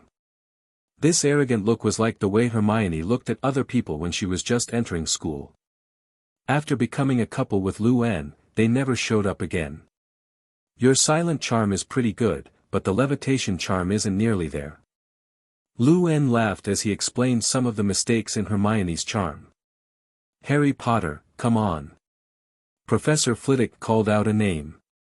Yes, Professor. Harry got up quickly and waved the wand in his hand. Wingardium Leviosa. As the spell was uttered, the books did not float. Instead, Professor Flitwick left the ground. Great Potter, your levitating spell worked on me. Professor Flitwick shook his head helplessly, but let Harry pass. This made Harry a little overjoyed. Sure enough, Professor Flitwick is the kindest person in Hogwarts. Ronald Weasley, it's your turn, little redhead. Hearing Ronald's name, Llewellyn turned his eyes away. Yes, Professor. Ronald can clearly see the difference today, with a confident smile on his face now compared to the frustration he used to be. Wingardium Leviosa. The voice fell, and the books floated in the air under the command of the wand. Really? Llewellyn looked at Ronald's figure, the corners of his mouth twitched. Found you, Senior Tom. From the diary on the dining table that day shaking, he knew that Tom had a high probability of eyeing Ronald. After all, it's easiest to seduce a little wizard who needs power. How come Ronald's spell is so proficient? Hermione also noticed the anomaly. Ronald's floating charm is usually ineffective. Probably the result of practicing every night. Llewellyn answered softly. It's just that this exercise is under the careful teaching of Senior Tom. The get-out-of-class bell rang. Harry couldn't wait to look at Ronald. When did your spell become so powerful? It's on par with Hermione. Hearing this, Llewellyn and Hermione also turned around. It's nothing, it's just more practice every night. Ronald noticed Llewellyn's gaze and turned his head slightly. This time it hits hard. Look at Ronald's guilty conscience. It must have been Tom who told him that he had the diary. Llewellyn can already imagine what Tom said when he seduced Ronald. Is it just that you want to be as strong as Llewellyn? All his spells are taught by me. Thinking of this, Llewellyn couldn't help but laugh. But now the whereabouts of the diary have been found, and now it is waiting for Tom to control Ronald to wake up the basilisk. Thinking of what? Hermione put her head in front of Llewellyn and asked suspiciously. I miss you. Llewellyn stroked her curls. You're definitely not thinking about me, lying every day. Hermione felt the heat on the top of her head and couldn't help giving him a roll. But Llewellyn's words always make her happy. Even if it's lying. Quidditch matches are played at the end of the term. However, the 4 major teams have been training hard since the beginning of the school year, hoping to win a championship in the final game. Wood was like crazy, taking Harry and the others to train 4 days a week. Fortunately, Fred and George had an excuse to open a shop, so they escaped a few times. Recently, cards have gradually become popular. Llewellyn can see wizards fighting with cards while walking on the corridors or rooftops of the academy. Even Malfoy seemed to forget that Harry was addicted to it. The weather is getting clearer as the temperature rises. Are you really not participating? The buck-toothed Slytherin Quidditch captain, Flint asked in confusion. Since the last time he worked with Llewellyn, he doesn't look good to anyone now. No way, it's just too easy to be with Llewellyn, and he also appreciates Llewellyn's style. Tricky, rude. Number 35. Llewellyn shook his head and replied. He really didn't want to participate in the Quidditch match. He might as well play cards with Miss Hermione when he had that time. Okay. Let's go. Flint glanced at Hermione who was following him and sighed helplessly. Where can a woman have Quidditch fun? On the other hand, Malfoy looked at Llewellyn and hesitated before leaving, and finally he could only shake his head and leave. It made Llewellyn a little baffling. When did Malfoy become the Riddler? Come on, let's go see Wood and their training. 35. Wait, aren't they training at the Quidditch field? 99. Hermione said suddenly. Llewellyn turned to look at where Malfoy and the others had left. Right on the way to the Quidditch field. Did you see a good show? Let's go, you won't be able to watch a good show if you're late for a while. Llewellyn thought of this and hurriedly dragged Hermione away. Since Slytherin has been winning consecutive championships, he has been completely different from Gryffindor's group of little lions. According to Flint's character, Wood will definitely be forced to leave. And wood is not easy to bully. Now the two sides want to scramble for a training ground, and it is very likely that they will fight for this. As for who does Lewin help? Just kidding, he doesn't help anyone. Although he is a wizard of Slytherin, his friend Fred is a Gryffindor. As for Gryffindor, Lewin felt that the twins' strength was enough to deal with the Flints. He chose to watch a play. When the two of them came to the Quidditch arena, they saw Ronald pointing his wand at Malfoy. "You will pay for your actions, Malfoy. Eat slugs." The spell was cast, but because Ronald's wand was old, a green light was cast from the end of the wand. Vomit. Disgusting slugs kept crawling out of Ronald's mouth, and Fred and George couldn't help covering their faces. Even Lewin and Hermione, who had just arrived, were stunned. "Although I know it's the wand." Hermione looked at Ronald, who was crawling on the ground and spitting slugs, and shook his head helplessly. "Are you trying to laugh at me and inherit my Malfoy estate?" Malfoy laughed mockingly. "Eat the slugs." George took out his wand and cast a spell directly on the laughing Malfoy. "You Gryffindors, don't be ignorant. Hey, Fuchsia." 35. Seeing that Flint was about to make a move, Fred's wand hidden behind him took the lead in attacking. "Accept your weapons." Seeking Flowers 0. Harry also joined the wizarding fight. The battle between Gryffindor and Slytherin began, and the young lovers of Snake House and Lion House sat on the high platform, talking and laughing and pointing. There was no intention of telling the professor what was going on here. Miss Hermione was also spoiled by Lewin. However, at this moment, Lewin suddenly froze. "There seems to be something on the high platform in front of you." A powerful sense was reminding him. The three pitch-black scythes turned, and Lewin soon saw a house elf with an invisibility spell. It was a scrawny, tiny, bat-like ear, and was wearing tattered clothes, like a house elf like a rag. Point 0. Lewin is somewhat impressed. "It seems to be the elf of the Malfoys, is it Dobby or Dobby? But what is it doing here?" Under Lewin's suspicious gaze, the house elf hesitantly pointed at Harry, who was among the wizards. Seeing this, his scarlet eyes narrowed. "Are you going to take action on Harry?" With the surge of magic power, a training quaffle was controlled to fly into the air, and then flew towards the back of Harry's head fiercely. "Man, this is killing Harry." Lewin's eyes widened. With this quaffle, Harry reckoned that he would be crippled if he didn't die. Thinking of this, he reached out and snapped his fingers. The golden thunder and lightning raged out and rushed directly to the opposite high platform. The other party is casting a floating spell, as long as it is interrupted.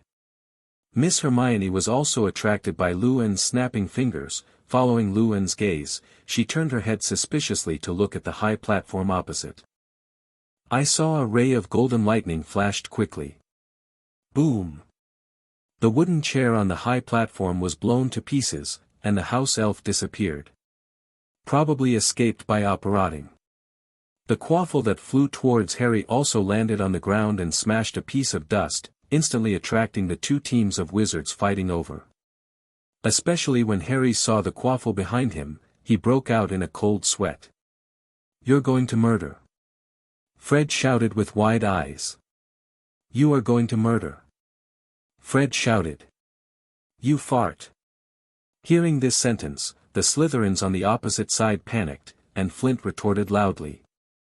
Wizards fight back, but they really didn't want to throw a quaffle on Harry. Who knew which cub would be so ruthless? Flint glanced back at his team members with an ugly face, and found nothing unusual. Even Malfoy looked pale. "Not me." Seeing Flint looking at him, Malfoy shook his head quickly. Although he hated Harry, he wouldn't murder Harry with the quaffle. The two sides were at a stalemate. What was there just now? Hermione, who was standing on the high platform, questioned.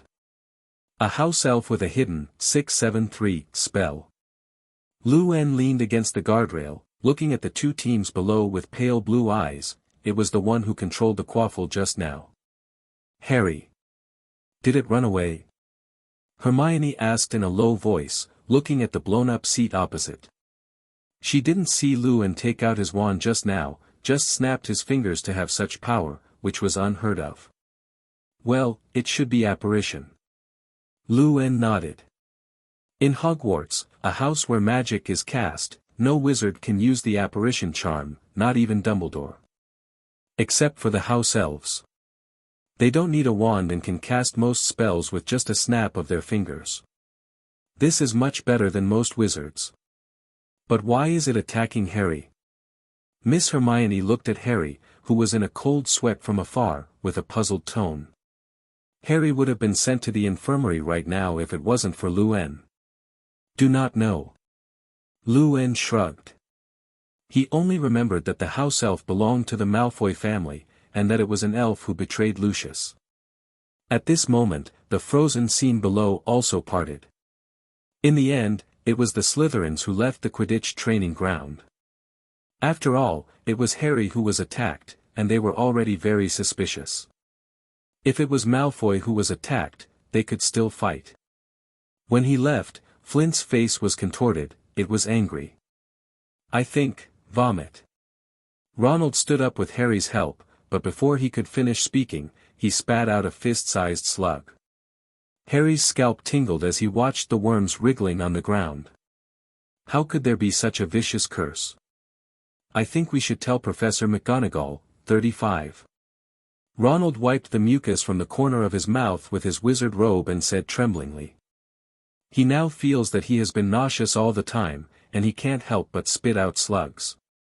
By the way, ask Professor Flitwick to help me with these disgusting slugs. Ronald looked at the second-hand wand in his hand and shook his head helplessly. If it weren't for the wand, he would have taught Malfoy a lesson long ago. When the split ends at the end of this month, he must change his own wand. Come on, it looks like it's over. On the high platform, Luan chuckled at Hermione. Harry didn't tell Professor McGonagall of this nasty thing in the end. According to his thinking, the person who attacked him must be the nemesis Malfoy. Harry chose to take revenge himself. As for how to retaliate, Luan and the others don't know. In the last few days, Luan has been spending all day with Miss Hermione, aside from practicing spells and studying alchemy. Dating places are nothing more than the boats on Black Lake, the House of Requirement, the edge of the Forbidden Forest, and the library. When the two came to the library, Mrs. Pants was amazed. After all, I saw these two diligent young couples every day in the last semester, but basically I haven't seen them a few times this semester. She thought that the two had broken up, and felt sorry for it. Now it seems that she thinks too much. Good morning, Mrs. Pants. Luan greeted with a chuckle. Long time no see, you two. Mrs. Pants liked the little wizards because they didn't mess up books and get stains and creases like other wizards. For any little wizard who loves books, she has a good impression. Although Mrs. Pins usually looks serious. The lamp came to the corner of the library, and Miss Hermione quietly approached. I heard Filch had courted Mrs. Pants. Who did you hear from? Luan tilted his head. How did the ugly Filch and the beautiful Mrs. Pants come together? And why is Miss Granger so gossipy? You didn't listen to Lee Jordan, did you? Luan remembered something and asked with half-squinted eyes. No, I heard it from George. Hermione shook her head, the high ponytail swaying behind her. Miss Beaver might be a good fit for a black-rimmed eye.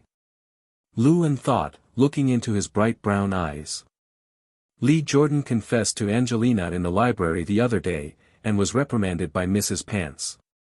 99. Luan explained.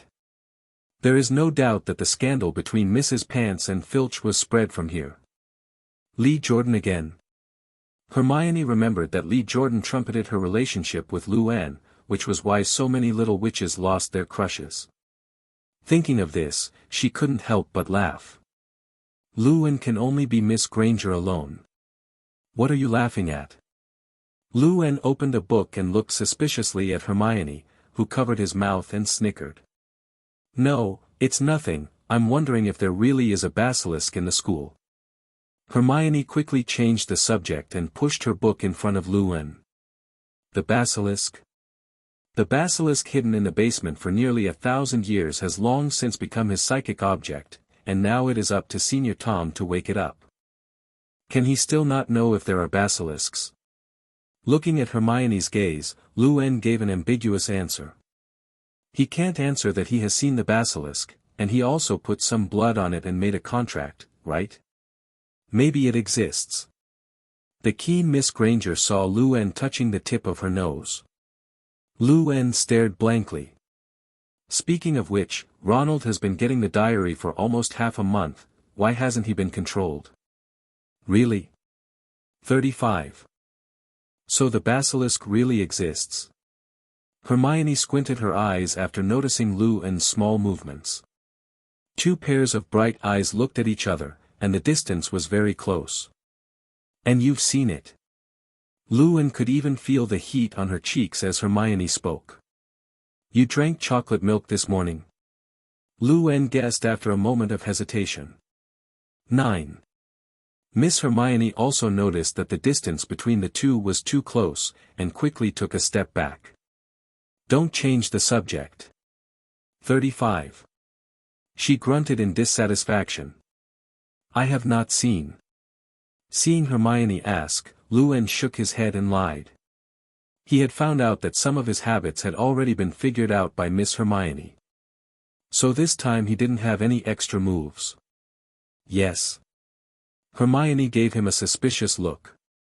What good is it for me to lie to you? 13. Luwen touched her brown curly hair angrily, messing it up a lot. I just got my hair done.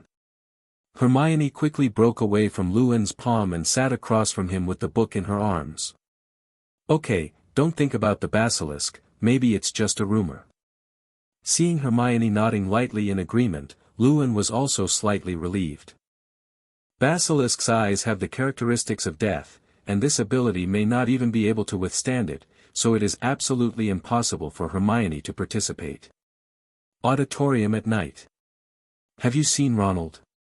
After Luwen and Hermione came to the auditorium from the library holding the books, Harry, who was sitting across from them, was eating pumpkin pie and asked with some doubts. I haven't seen him this afternoon.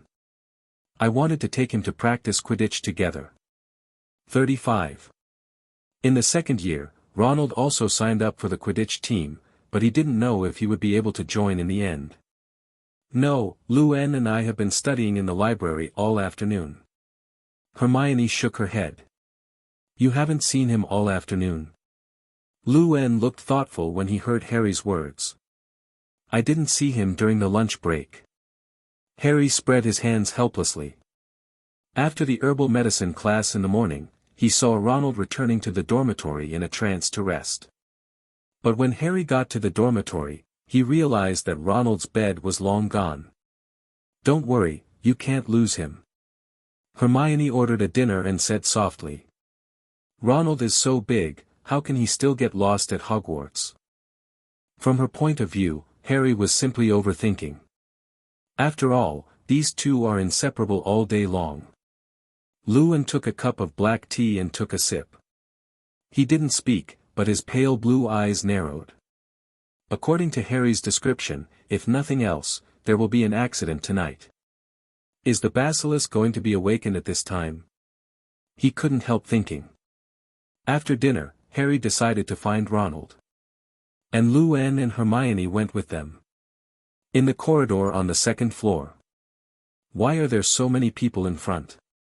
Harry looked suspiciously at the crowd that surrounded him in front of him. Suddenly he looked a little dazed. A hoarse voice entered Harry's mind, which made his scalp tingle, and the mark on his forehead hurt a little. Did you hear strange noises just now? Harry asked the two of Luwen while covering the scar on his forehead. Strange sound. Hermione frowned beautifully. No, how about you, Luwen? I do not have either. Luwen shook his head. But looking at Harry's appearance, he knew that the basilisk had been released by Ronald, who was controlled by Tom. Knowing that Harry has the ability to speak Parseltongue, being able to hear basilisks is not uncommon. But I do hear, the sound is gone. Harry looked around and saw nothing but the walls on either side and a large group of little wizards in front of him, and the loud hoarse voices disappeared from his mind. As if it was just an illusion. Let's go over first and see what's going on ahead. After speaking, Luan pulled Hermione towards the crowd. When he came to the crowd's side, Luan was suddenly taken aback. F*********. Hermione quickly covered her mouth and let out an exclamation. The little wizards around also had expressions of horror on their faces. Someone actually attacked Filch. Which little wizard did this well? I saw Filch, who had a gloomy face originally, fell to the ground motionless at this time, and the oil lamp he used for patrol fell on the slate and shattered into several pieces. It was petrified. Luan didn't expect the first victim to be Filch, the watchdog. Did you look into the basilisk's eyes through the mirror in the window? Luan thought to himself as he looked at the bright, patterned glass on the wall. If the eyes of the basilisk are seen through other media, it will have the effect of petrification, and it does not have the characteristic of death. How so? Harry also squeezed in at this time, and his emerald green eyes immediately saw the figure on the ground. Dead. His expression was a little stunned. No, it was just turned into stone. 95. At this time, Cedric, who was wearing a little badger robe, came over, and his face was a little dignified. I just told Professor Flitwick about what happened here. Yes. Harry murmured, and suddenly his eyes widened. Ronald hasn't been found yet? That little red-haired wizard? Cedric asked suspiciously. Yes, have you seen him? Harry asked quickly. Now he doesn't care if Cedric is his rival. I saw him go up the stairs just now, looking tired. Cedric pointed to the stairs above. It's not life-threatening, but some potions need to be prepared. 99. Petrochemical. It's a bit Calvin-sick. Snape crouched down and glanced at Filch's condition, frowning involuntarily. The professors are still very fast. The first person to arrive was Snape. His black robe was blown by the wind with his fast pace, and his cold and indifferent expression made the passing wizards quickly move away. This is no ordinary petrification spell.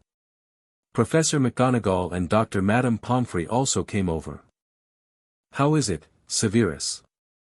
The story of Filch's attack soon spread at Hogwarts. Almost everyone knows that the Knight Pesky is lying unconscious in his hospital bed with only a cat by his side. However, this matter has not been clarified, and the heat was quickly covered by the upcoming Quidditch match. Luan did not participate in this year's Quidditch match, but Slytherin's team was very luxurious. Malfoy's father, Lucius, directly bought a team's latest version of the Nimbus 2001.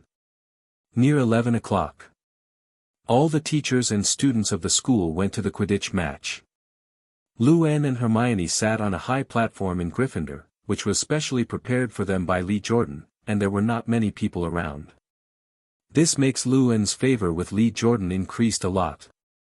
The weather is good today, but there is a faint sound of thunder in the clouds, and it seems that it will turn into a thunderstorm in a while. I forgot to take an umbrella.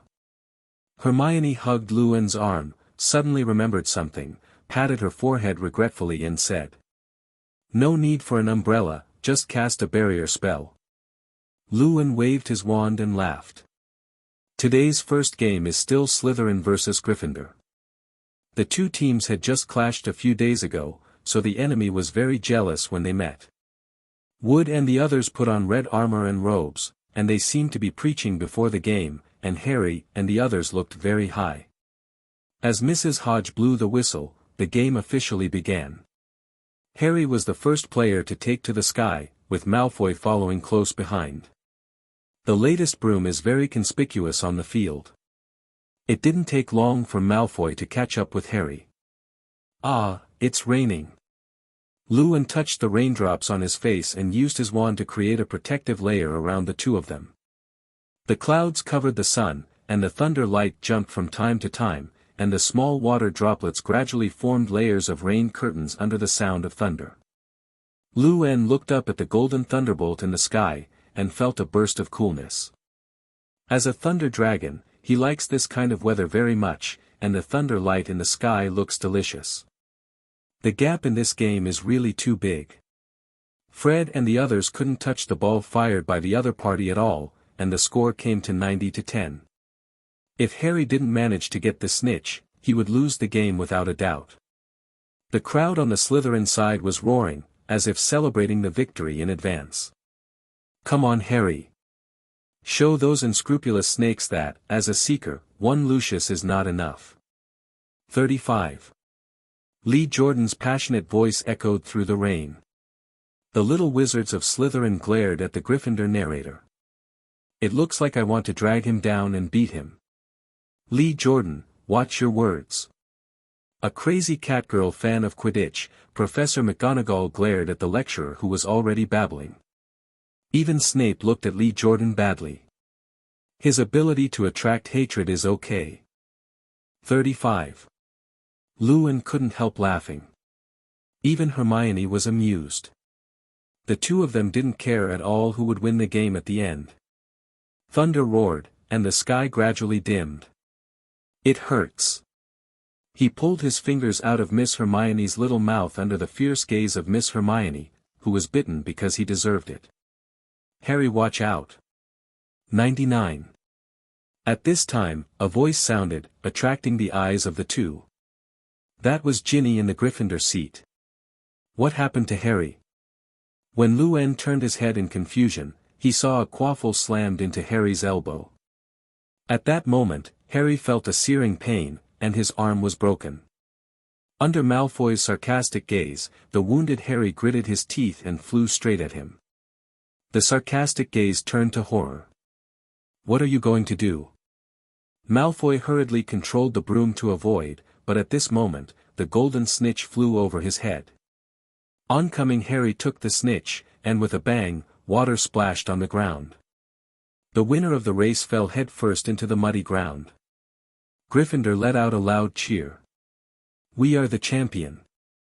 Lee Jordan is also enthusiastic. No, aren't they going to see Harry? Luan pointed to Harry, who had slammed his head into the dirt, and said.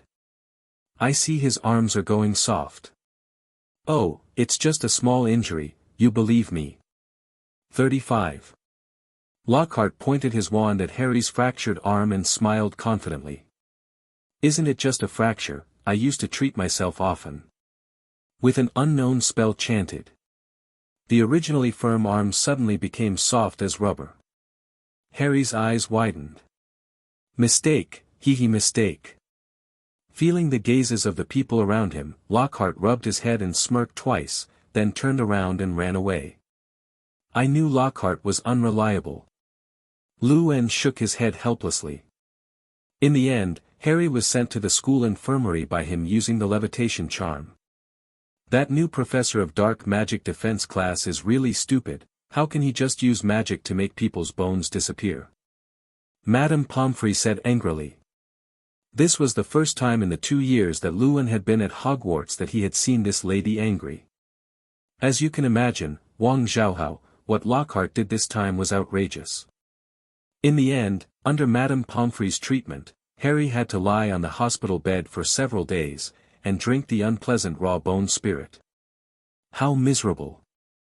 Looking at Harry's frowning expression, Luan sympathetically took out a few bottles of the modified bone spirit from the Shenwei space. This is what you cooked. Harry took it and took a sip, the chocolate taste in his mouth making his eyes light up. Yes, ma'am. Well, the effect of the drug is not known yet, but it can be tested with Mr. Potter. 4 flowers, 4 tickets, for everything. Madame Pomfrey looked at the bottle of raw bone spirit in confusion. Luan nodded closer. You're a potions genius, Luan. This raw bone spirit was made by me, it tastes like chocolate, and the medicinal effect has not diminished. 35. Looking at the floppy arms, Luan shook his head pitifully. The last time the quaffle didn't hit the back of Harry's head, this time it smashed him into a broken bone. I really don't know what kind of hatred it is. Where did Harry provoke that house elf? Although I didn't find the elf when I was watching the battle on the high platform, it was obvious that the flight path of the quaffle was controlled by the floating spell. Combined with the last quaffle, it was easy to guess. Thank you, Luen. Harry held the bottle of chocolate-flavored bone spirit, tears welling up in his eyes. If it wasn't for Luen's potion, he would probably be connected to the raw bone spirit in the school's medical office for 3 or 4 days, and the dog would shake his head when he smelled it. It's just not for people to drink. You better rest here. Luen stood up and took Hermione's little hand, turned and left. But on the stairs leading to the 8th floor, the two of them met Ronald, who was about to go downstairs. To see Harry? Luen asked with a chuckle. Ronald looked very decadent at this time, looking like he didn't wake up. Ah, good evening. Ronald's eyes were a little dazed, but after seeing that it was Luen and Hermione, he still managed to smile. I'm going to see how Harry's injury is. See you tomorrow. After speaking, Ronald yawned and went down from Luen's side. He looked odd. 35. Miss Hermione frowned as she looked at the swaying back. Probably didn't wake up. Luen replied. Let's go, there is class tomorrow morning, we two go to bed early. Who wants to sleep with you? You sleep on the sofa tonight. Listen to you, listen to you. Luen didn't bother to argue with the duplicitous Miss Granger. She would sneak out of bed in the second half of the night anyway, and use the floating charm to carry him to the bed. I don't know how many times this has happened. Got used to. But, Ronald should be completely controlled by Tom like this now. I have to find time to control the basilisk myself. Luen thought. The next morning. Waking up from the soft bed, Luen used his wand to help Miss Hermione, who was still asleep, arrange her clothes and hairstyle. The sun from outside the window shone on the quilt, and the whole room of requirement had a scent of jasmine. That was the smell that often came to Miss Beaver's curly hair. Wake up, it's time for breakfast. After Luen cooked a rich breakfast with his cooking skills, he went to wake up his little girlfriend. Hermione was sitting on the bed at the moment, half squinting looking at the scenery outside the window. She stretched. She was not surprised that the sleeping on her body had turned into a shirt and a short skirt. Have become accustomed to it. Good morning. Hermione covered her mouth and yawned. Get up and eat quickly. Luen hung his apron on the wall and smiled at Hermione. You made breakfast. Hermione's eyes widened, slightly surprised. This is also the first time Luen has cooked at Hogwarts. You don't even look at the time. 39. Luen pointed to the clock behind him. It was already 8 in the morning. If you go to the auditorium for breakfast, you will waste another half an hour. He simply made it himself using the ingredients of Shenwei space. It doesn't take much time anyway. Come here. Hermione lifted the quilt to reveal her little feet in black stockings, but put on her shoes and went to wash, dab. Luen's meals are almost all wuxia, at least according to Hermione. After all, during the holidays, Luen cooks every day. Although she also thought about learning to cook, but she didn't have much time. In Hogwarts at 8:30, the little wizards were all walking in the corridor, talking and laughing as they walked towards their classrooms. This morning's class was Lockhart's Parallel Dark Magic Defense class. When Luen and Hermione walked to the door of the Dark Magic Defense class, they turned around and saw a group of little wizards pointing around a wall. What are these people doing? Luen curiously walked over and took a look. There was a notice posted on the wall. Duel Club? Or is Lockhart the lead professor? Luen was stunned. Originally thought that after what happened to Harry last time, he might settle down for a while, but he really didn't expect it. Opened a duel club the next day. Luen, what is written on it? Harry's voice came from behind him. Luen turned his head to look, only to see Harry coming over with a bandage on one hand. "Didn't Professor McGonagall tell you to stay in the medical office for a few more days?" Lu-En wondered. "Why did you run away in just one night?" Professor McGonagall knew it would be sad. You must know that Harry fought his life to win the Golden Snitch and Gryffindor won, and Professor McGonagall laughed like a flower. "It's Lockhart. He said there was a new dueling club today, and he said there was an opening ceremony that I must come," Harry said helplessly.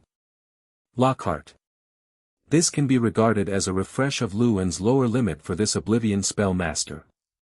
When it comes to being a dog, Lockhart is definitely number one.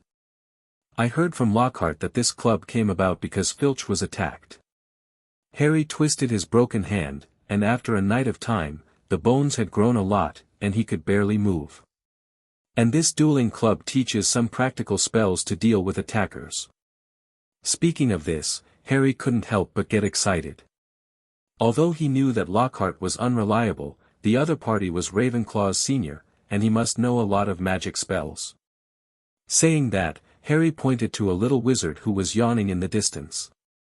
Finally able to learn some useful spells. "By the way, Ronald isn't with you?" Seeing Harry's happy look, Lu-En hesitated for a while without hurting his confidence. "Last night he went back to sleep after watching me. He should be rushing over here now." Harry shook his head quickly. "Ah, isn't that Ronald?" Harry thought. "Why do you look like you haven't woken up?" Harry looked at the thick dark circles under Ronald's eyes and questioned. "I feel like I haven't slept enough for the last few days." Ronald rubbed his eyes that could not be opened, and said sleepily. "What are you all looking at?" he asked curiously. "There are so many little wizards here, Ronald can see it at a glance. The Wizarding Duel Club, the class starts today." Lu-En replied. He glanced at Ronald's current state, and it was obvious that Tom had been under control for several days. "Duel Club?" Ronald glanced at the notice posted on it. "Is Professor Flitwick going to teach us?" "It would be nice if it was Professor Flitwick." Miss Hermione sighed.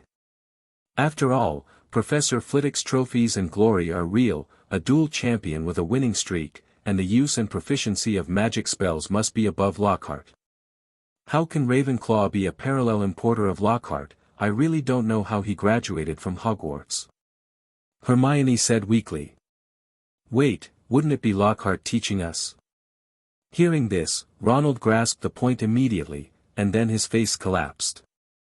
He remembered all kinds of unreliable Lockhart, plus the bone in Harry's arm was lost yesterday. Is it really okay for such a person to be a dueling professor? I don't know what Headmaster Dumbledore thinks. Even Harry was speechless.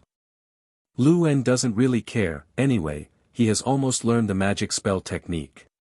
Whether it is the 3 unforgivable spells or the black magic spells such as Dementor, he is very proficient. So this duel club is just a decoration in Lu-En's view. Does it matter who teaches the dueling club? Okay, let's go to class first. Lu-En looked at the few people who were not in high spirits and greeted them. What happened to Lockhart? Lockhart's forgetting is a master class. Lu-En even suspected that Lockhart graduated successfully with a forgetting curse when he was in the Hogwarts assessment. In the classroom of the dueling club. The second-year wizards of Slytherin and Gryffindor are here, and they are honored to be the club's first students. I'm honored that Principal Dumbledore can let me be the host of this duel club, I know you. Dressed in a gorgeous azure gown and cape, Lockhart ambled across the middle of the classroom with a smile on his face, 10 silver rings on his fingers glistening in the sunlight. And behind him was today's assistant, Severus Snape. Snape's face was cold, and his wide black bat robe was replaced by a slim-fitting jet black dress, making him look very tall and thin. Lockhart liked the attention of everyone, but Snape hated it, even Lockhart walking in front of him. If it wasn't for Dumbledore, he wouldn't want to deal with the conceited Ravenclaw at all. Okay, so now it's up to me, Gilderoy Lockhart, to start your first game. Lockhart smiled and pointed his wand at the smooth, carpeted floor. Boom, one by one. Under the expectant gaze of the little wizards, a rectangular ornate stage slowly rose, and Lockhart himself was already standing on it. Next, my assistant, Severus Snape, will be my opponent this time. With that said, Lockhart undid the cloak behind him and threw his hand into the crowd. Seeing the ornate gold-studded cape flying towards her, Hermione waved her wand and tossed it to the other side. She dislikes this kind of ghost when it is burned with firewood. The one who got the cape was a little witch of Gryffindor, with a happy smile on her face. Obviously, the little witch is a big fan of Professor Lockhart. This is just an ordinary duel, and there will be no casualties. Don't worry, I will return your potions professor to you in good condition. Lockhart said confidently. 4 flowers 0. Luen below clearly saw Snape's face turn ugly, and this was the first time someone had provoked him in public. The last time it was the Jamie Quartet. Snape strode onto the stage, his eyes fixed on Lockhart as sharp as a falcon. Let's get started, Professor Snape. Lockhart showed the slightest indifference to Snape's gaze.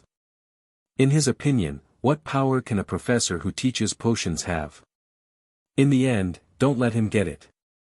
Lockhart is coming to an end today. Looking at Lockhart's big white teeth, Luen shook his head. Who gave him the courage to challenge Snape? With the salute between the wizards ended, Snape and Lockhart both retreated to the sides of the stage, wand holding hands in an attacking gesture. Look, this is a duel between wizards.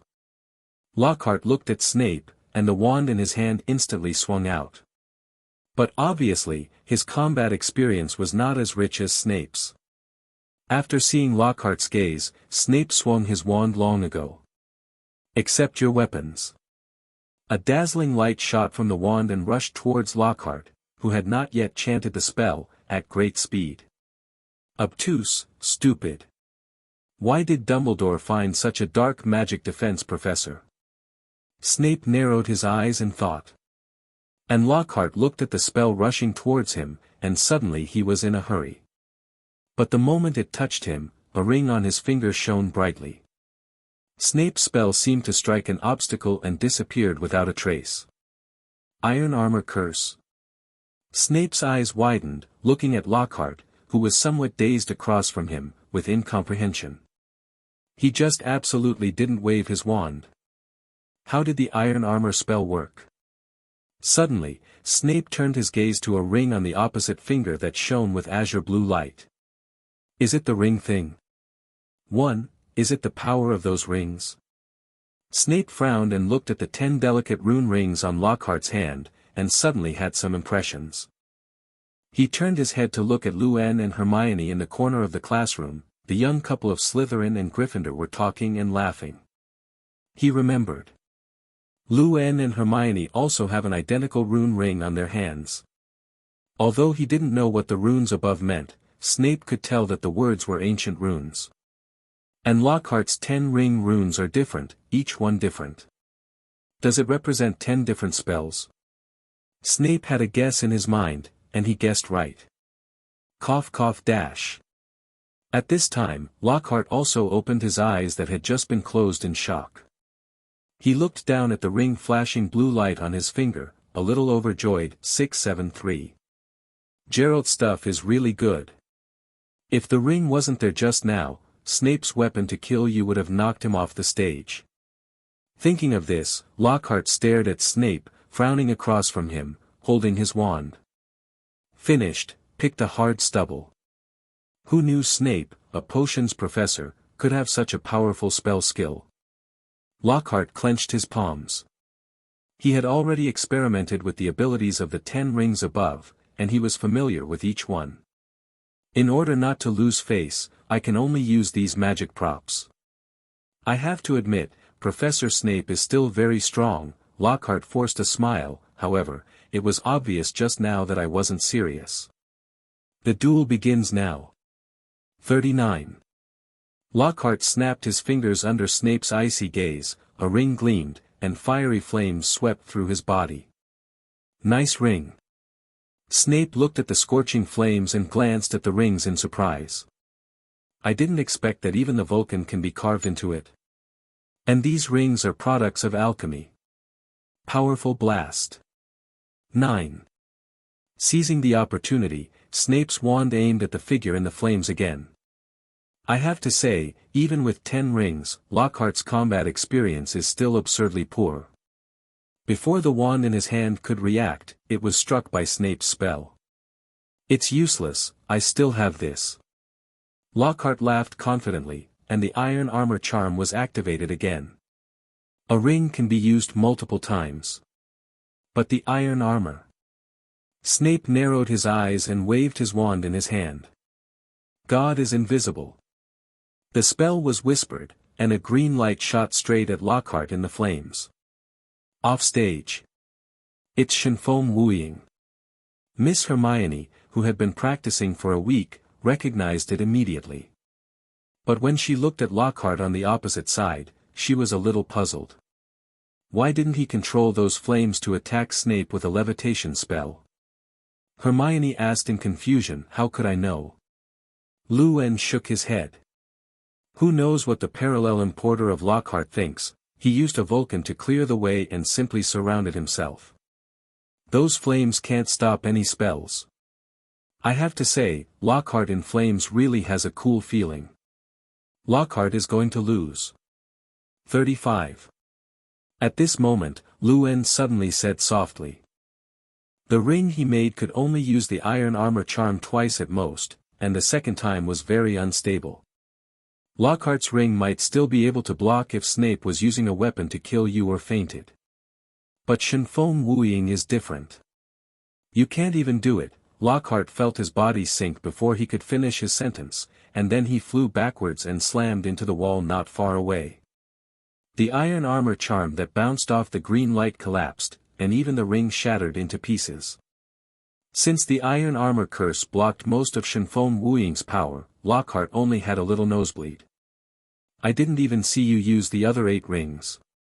Snape walked over coldly, pulling Lockhart up with a levitation charm. The ring is nice, but that's not your power. Cough cough dash. Lockhart staggered to his feet, and the smile that originally hung on the corner of his mouth also stiffened. He really didn't expect Snape to be so strong. You know, this is. I negotiated with Professor Snape. The spell just now is the flip and disarm spell, and this is what you will learn next. 9. Lockhart has become what he is now, and is still stubborn. Liar, the one just now wasn't flipped in the air. Hermione retorted softly. What he says is what he says, after all, it's so miserable. Luen looked at Lockhart, who was forced to smile and didn't know what to say for a while. After all, he already had 10 magic rings, but he couldn't even hold on to Snape's 5 moves. This man is useless. Okay, then you will find your opponents and fight on the stage later. Soon everyone found their opponent. Luen's opponent is, needless to say, the lovely Miss Hermione. And Harry was up against Malfoy. Because Snape called the 2 of them by name and let them go up first. The wizard salutes. An embarrassed-looking Lockhart presided over the duel, blood still oozing from his nose. No way, Snape didn't give him a counter-curse. Just have to wait for it to recover.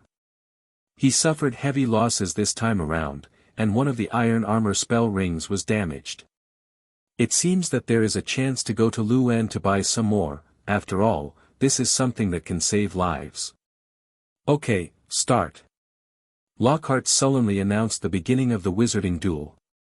Fuchsia. Harry took the first shot, pointed his wand at Malfoy and shouted. The weakness of voiced spells is obvious, that is, when you shout the spell, the other side runs away. Flip in the air. After dodging the spell, Malfoy quickly counterattacked. Harry was thrown out of nowhere, crashing hard on the back half of the stage. Oolong out of the hole. As a wizard of sly 0.1 fling, who knows best what it means to pursue a victory, a plume of white smoke emerged from Malfoy's wand. Hiss. As the smoke cleared, a small piebald snake appeared in the duel arena. Lockhart said to Snape with a smile on his lips, but Snape didn't pay him any attention at all. He could only ask for his own boredom. Even Hermione couldn't help hugging Luan's arm. Harry looked at the wandering snake, and suddenly a voice came to his mind. Oh, a snake. It's the same sound as last time in the hallway. Enough, Gerald, you go up and show them. 39. However, before he could react, a cold voice sounded. Looking at Harry lying on the ground in a daze, Snape directly declared the winner of the match. Many little wizards near the table were startled. Gerald, you go up and show them a demonstration. Snape said directly. The first wizard duel ended with Malfoy winning. Seeing Harry still lying on the ground in a daze, Snape's eyes flashed with sarcasm. This is a day's time, and Malfoy has many ways to deal with him. Ha, Potter, you lost. Malfoy had a sarcastic smile on his lips, and walked off to Slytherin's cheers. He is still very popular in the same session of Slytherin. After all, Malfoy is a relatively high-class pureblood family. Got it, Professor. After hearing Snape's words, Luan nodded and said to the girl beside him. It's time for the two of us to go up. Ah, so fast. Miss Hermione was clearly not ready. You don't have to be merciless, just let me see what you have learned so many days. Luan chuckled and held out a hand. What can I learn? I am bullied by you every night. 13. Hermione muttered softly, then put her hand on it. The hands are small, but the grip is fleshy. Have you gained weight recently? The moment he stepped onto the stage, Luan whispered a question in her ear. I always feel that the recent Miss Hermione has a chubby face. Hermione's brown eyes narrowed involuntarily, and after shaking Luan's hand away, she walked to the other side of the stage. I'm not going to keep it. 35. Snape watched all this with a frown, silent. And Lockhart is relatively familiar with Luan, and he bought 10 rings from him. It's a pity that the iron armor curse was broken. He was still thinking about whether he should go to Luan to buy one after class. The passive activation of the iron armor is simply fantastic, and it is definitely a life-saving trump card in times of danger. Looks like there's still a couple. 35. Lockhart was wearing a white trim gown and waved his wand down. Start now. Pass out. As soon as the words fell, Hermione waved his wand at Luan. A dazzling light flashed in the classroom. Armor protection. Luan swiped his wand up indifferently. The blue brilliance seemed to meet a shield in front of him, turned into a circle of blue ripples, and finally dissipated in the air. Iron spell. Snape raised his head slightly, watching the battle between Slytherin and Gryffindor with a pair of falcon-like eyes. Lockhart used the spell twice, but Snape knew it was all due to the alchemy ring. You must know that the iron armor spell is an exam spell for senior grades, and it is not that easy to learn and master it. If it were so easy to learn, it would not be the content of the exam. Accept your weapons. Seeing that Luan didn't care, Hermione threw out several less powerful attack spells in a row, but they were all intercepted without any accident. You are cheating. 35. Perhaps you can try Avada. Looking at Hermione's anxious look, Luan said jokingly. After all, Avada Swarming is an irresistible curse, which can ignore the defense of the armored curse. Hearing this, Hermione glanced at him angrily. If she didn't have Shinfeng Wuying's counter curse, she would have to give her little boyfriend a shot. Thunderbolt. It's all petrified. Seeing Hermione sigh, Luan also gave up the iron armor spell and turned from defense to offense. But his spell was not finished yet, and Miss Hermione, who seized the opportunity, took the lead. You just didn't dodge on purpose. In the end, Hermione won the match, and at the last minute successfully petrified Luan. But she clearly saw that Luan could dodge. You're wrong, I just didn't avoid it. 55. Luan looked at the wizards who were still fighting on the stage, and took a sip of black tea. Liar. Hermione's brown eyes rolled at him. Accept your weapons. Armor protection. Two voices sounded, attracting the eyes of Lu-en and the two of them. It was Pansy and Ronald who just came to power. It's just that these two people didn't show it, and the scene was silent for a while. How can you learn advanced magic spells after listening to them once? Seeing the two of them follow suit, Hermione shook her head speechlessly. Yes, I am. Lu-en smiled and stroked her brown curly hair in a low ponytail, causing the girl to throw herself into her arms in dissatisfaction. It was Harry, standing in the corner with a complicated expression on his face.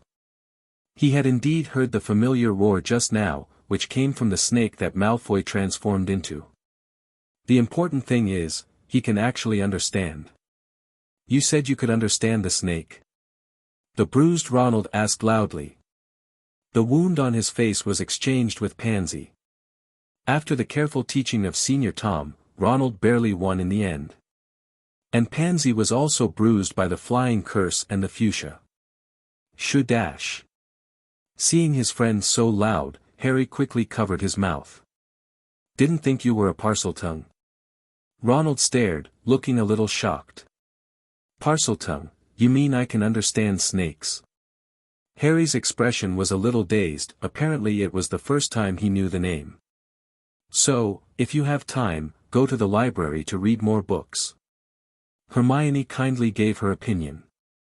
No, the Parseltongue you're talking about should be common among wizards, right? Harry ignored Miss Knowles, and asked hastily. It's common among dark wizards, like Mysterio. 35. Under Harry's desperate eyes, Lu-en said this. Don't scare him. Hermione shook Lu-en's arm involuntarily. Not feeling it. Lu-en thought. Hermione covered her mouth and said softly. Don't panic, you have to know that one of the 4 founders of Hogwarts can speak Parseltongue. It's just an ability. 5. After listening to Miss Hermione's words, he looked better, but then Lu-en asked again. Do you want to know who the founder was? Slytherin. Which founder? Seeing Harry's pale face, Hermione explained to him. Harry asked subconsciously. The founder of Slytherin, Salazar Slytherin. The founder of Slytherin. Harry's face was covered in gray, as if he had lost his soul. Slytherin is not a bad guy. Seeing Harry like this, Hermione wasn't happy, she hugged Lu-en's arm tightly and said dissatisfiedly. You are so prejudiced. Harry looked up at Lu-en and shook his head quickly. I didn't mean that, you know Lu-en. It was Lu-en who had been with their Gryffindor for too long. If it weren't for the green robe on the other side, they would subconsciously forget that Lu-en was a Slytherin. I really don't know how the Sorting Hat is assigned. How could someone as kind as Lu-en be assigned to Slytherin? It's almost as outrageous as Lockhart being assigned to Ravenclaw. It's okay. Lu-en chuckled lightly. After the morning club was over, a few people went to the restaurant to eat. Fred and George had already sat in their seats and waved to Lu-en and the others. What happened to your face, Ronald? When he got closer, George looked at Ronald's bruised face and wondered. Who bullied you? Fred also narrowed his eyes. Although the two of them didn't seem to care about their younger brother, they still had a place in their hearts. Lockhart opened a duel club this morning, and I was with Slytherin's Pansy Parkinson. Hearing the twins questioning him, Ronald explained his duel with pride. Not to mention that Pansy almost surrendered to him. Lu-en and Hermione sat together. Since both of their books and notes had been received in the Kamui space, his arms had been held tightly since the end of Get Out of Class. After sitting down, Miss Hermione released him and ordered 2 cups of herbal tea. I want to drink chocolate. After Lu-en took the scented tea, he sighed helplessly. Although he really wanted to tell Hermione about his Thunder Dragon physique, he didn't want to say it after seeing the little witch's caring gaze. You look over there. At this time, Fred sat over and pointed to the little wizard of Gryffindor in the distance. The two of them really didn't have much interest in listening to Ronald's nonsense. This caused Ronald to slurp down the carrot soup. What's wrong? Looking in the direction of the fingers, a group of little wizards appeared in the light blue eyes. They were sitting together, shouting something in high spirits. There were a group of onlookers around. They played Hearthstone. He also turned his head to look at Hermione and guessed it. As expected of the proprietress, you will know at once. Fred laughed and joked. What boss lady? Hermione's ears were a little red, and she couldn't help but look up at the handsome profile. It's not just them, there are many people playing at the other tables. 35. George said, and then he took out a note from his pocket, which recorded the income of Kim Galleon. So far, our fairy tale has earned more than 2,000 gold galleons. Harry couldn't help but look sideways. Know that he and Ronald are also investors. Before Lewin could speak, Fred spoke again. It's just the little wizards in Hogwarts, and it's only been open for half a month. Earning 2,000 gold galleons in half a month, this kind of money-absorbing ability can even rank first in Diagon Alley. Okay, I'm going to give you some new ideas next semester. Lewin nodded with satisfaction. Have you heard of werewolf killing? I know. Miss Hermione's eyes lit up and she raised her little hand. You sit down. Lewin stroked Miss Beaver's hair amusingly. During the holiday, there were a lot of games that the two of them had played. But the werewolf kill except, because the need for a lot of people. Wolfman killing. Fred wondered, do you mean hunting wizards who turned into werewolves on a full moon night? 5. Werewolf killing is also a board game. Lewin took a sip of Miss Hermione's scented tea and explained with a smile. By the evening, Lewin had already told them the detailed rules of the game and played a few words. But it's clear that someone with a low IQ is always voted out. What kind of ghost game is this? You want to vote for me again? Ronald protested unconvinced. 66. You must be cheating. Won't you hide your expression? Fred pointed to the corner of the other's mouth speechlessly. You can't help laughing as soon as you get the werewolf card, it's hard not to guess your identity. However, the game is not bad. George looked at the note in his hand thoughtfully, with the identity of a werewolf written on it. If it is combined with magic, it may be similar to Hearthstone. The magic transformation is up to you.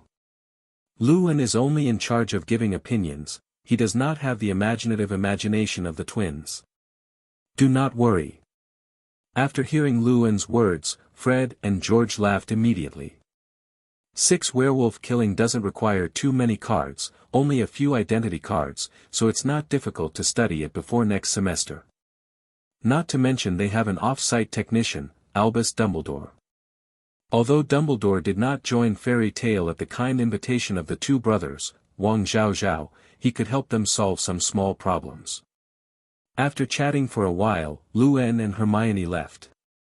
Hermione kept a happy smile on her face as she headed to the room of requirement on the 8th floor. No fun without you. Lewin, the referee, can see it clearly. Lewin asked with a chuckle. Miss Hermione replied mischievously that she had learned it from Lewin. At this moment, she pointed to the top of the stairs and pulled the corner of Lewin's shirt and asked. The whole situation of the game has been completely grasped by her. Miss Hermione's reasoning ability and logic ability completely crushed Fred and the others in the game of werewolf killing. Have so much fun. 99. Look, is that Peeves? Peeves. Lewin looked up. Peeves has been avoiding him since the last time Peeves was used by him to perform an illusion. It's the first time I've seen it this semester. I saw Peeves hanging on a painting, with a weird smile on his face and a harsh sound. It's pranking again. 35. Lewin shrugged. The one-year-old wizards have been tortured enough for a long time, and many people complained when they were eating. It always feels like it hasn't appeared for a long time. Hermione murmured thoughtfully, and she also glanced at Lewin. Peeves seems to have a particular fear of Lewin after laughing at the two of them for the first time. Seemingly attracted by the voices of the two people, Peeves turned his head and glanced back. The funny expression immediately froze. Gerald! Peeves screamed, and then rushed into the wall in a panic. What the hell did this ghost see in the illusion? Lewin couldn't help thinking curiously. It is very rare to be able to scare Peeves to such a degree. After seeing Peeves disappear, Lewin and Hermione walked to the room of requirement on the 8th floor. Tonight, he will make some more alchemy props. 677. For example, the rings of the 3 unforgivable curses. The next morning. Inside the Hogwarts Great Hall. Today is a day off, so the two of them got up late, and there were not many little wizards when they got to the auditorium. After a simple breakfast, Lewin took Hermione to practice spells on the edge of the Black Lake. It's after-school tutoring. Because in Dark Magic Defense class, Lockhart will only teach some common little magic spells, such as what to kill you weapons and so on, nothing at all, especially after the last elf incident. Although Lockhart's spell is still very bright in the wizard duel, only he knows that the spell is all activated by the ring. Without those rings, let alone the god of fire, he couldn't even cast the iron armor curse. Lockhart from Ravenclaw does have wisdom, but that wisdom is completely skewed. Just like forgetting it all. The wand gesture is wrong. Seeing a puff of white smoke from Miss Hermione's wand, Lewin knew she had failed again. Dab. The use of thunderbolt blasting should be done with a pick gesture. Lewin walked behind Miss Granger and gently held her little hand, ready to teach by hand. Feeling the heat on the back of her hand, Hermione's pale cheeks flushed slightly. Hands are so warm. No, I can't think about it. She hurriedly shook her head, half squinted her eyes and listened to Lewin's teaching. I have to say that Miss Hermione's talent is still very powerful, and she learned it after only half an hour of study. Thunderbolt blast dash. A large amount of water exploded on the Black Lake, and the splashed circles of rippling ripples. Hermione looked at her masterpiece, the corners of her mouth slowly rising. At this time, Lewin was leaning on a stone, leisurely looking at Fred's small stall in the distance. In the past few days, the card business has been getting better and better, and Fred and the others are almost too busy. In desperation, I could only use card packs to hire some little wizards to help. Lewin Gerald. A confident calling sounded, causing Lewin to turn his head to look. I saw Lockhart walking towards this side in a gorgeous cloak, his exposed white teeth very conspicuous in the sun. Are you here to buy a ring? Lewin remembered the broken iron armor ring during the duel against the wizard. Because it couldn't bear the curse that was too strong, and it was loaded with loads, it shattered into pieces.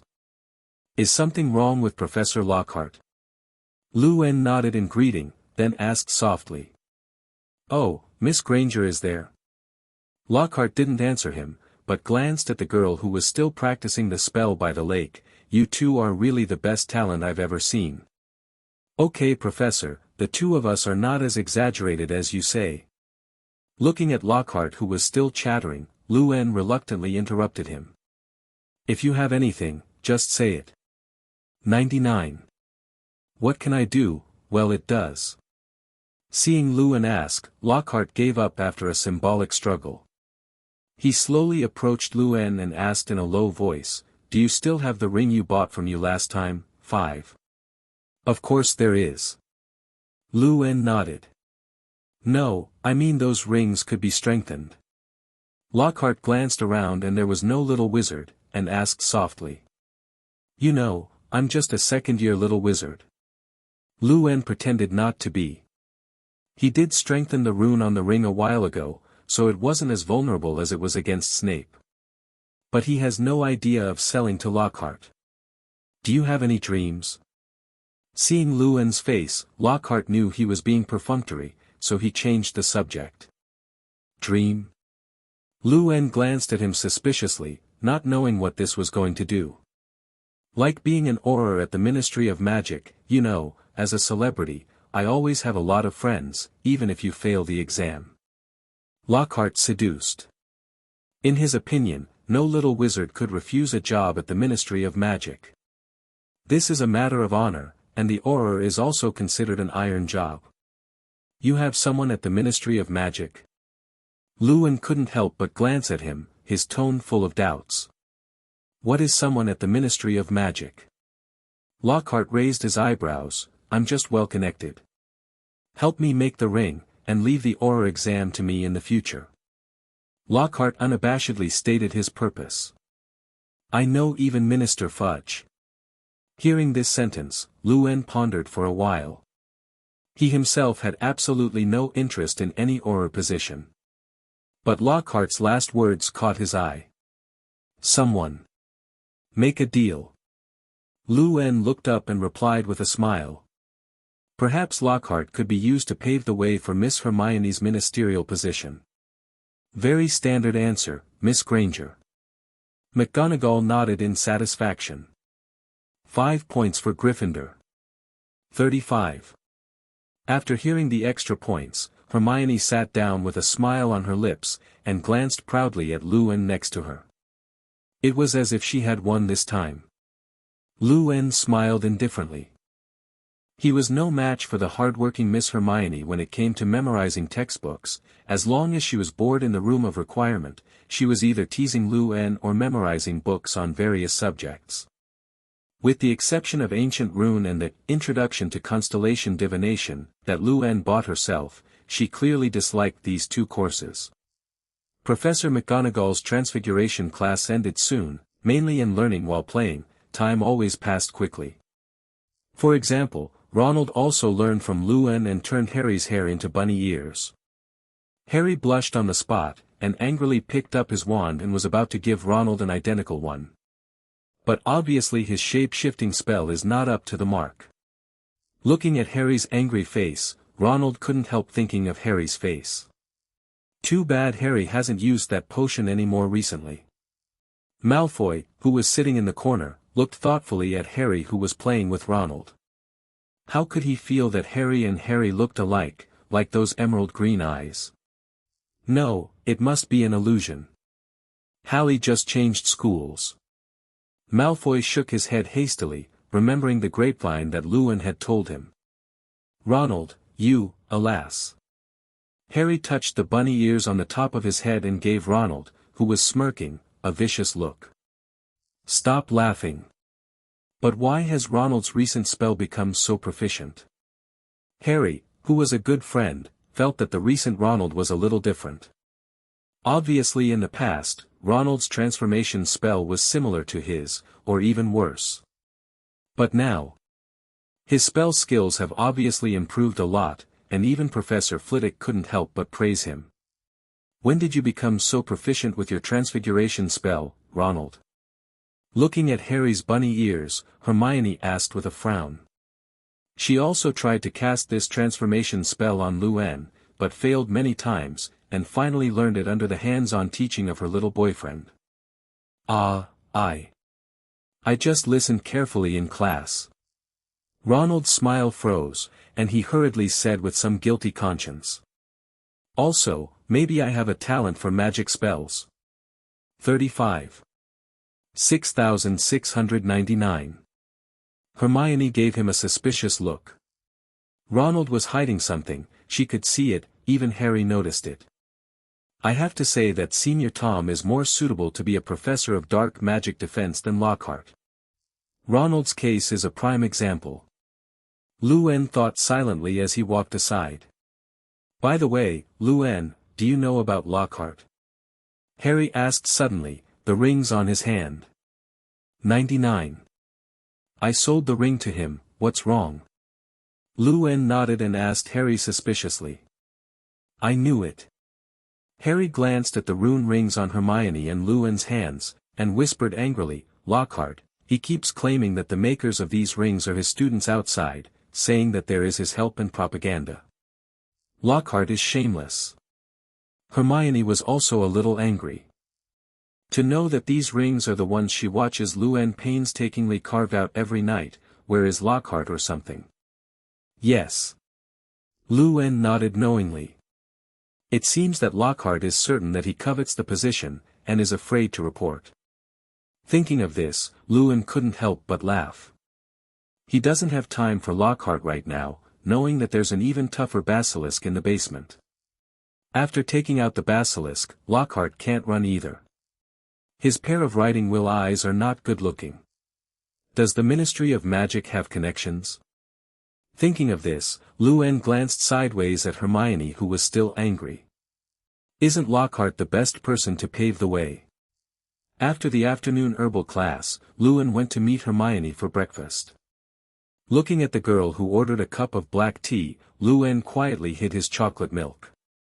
I'm not going to the room of requirement tonight. After thinking for a while, Lewin said to Hermione. Why? Hermione tilted her head slightly in confusion. I have something to do tonight. Lewin stroked her rose-scented curls, then whispered.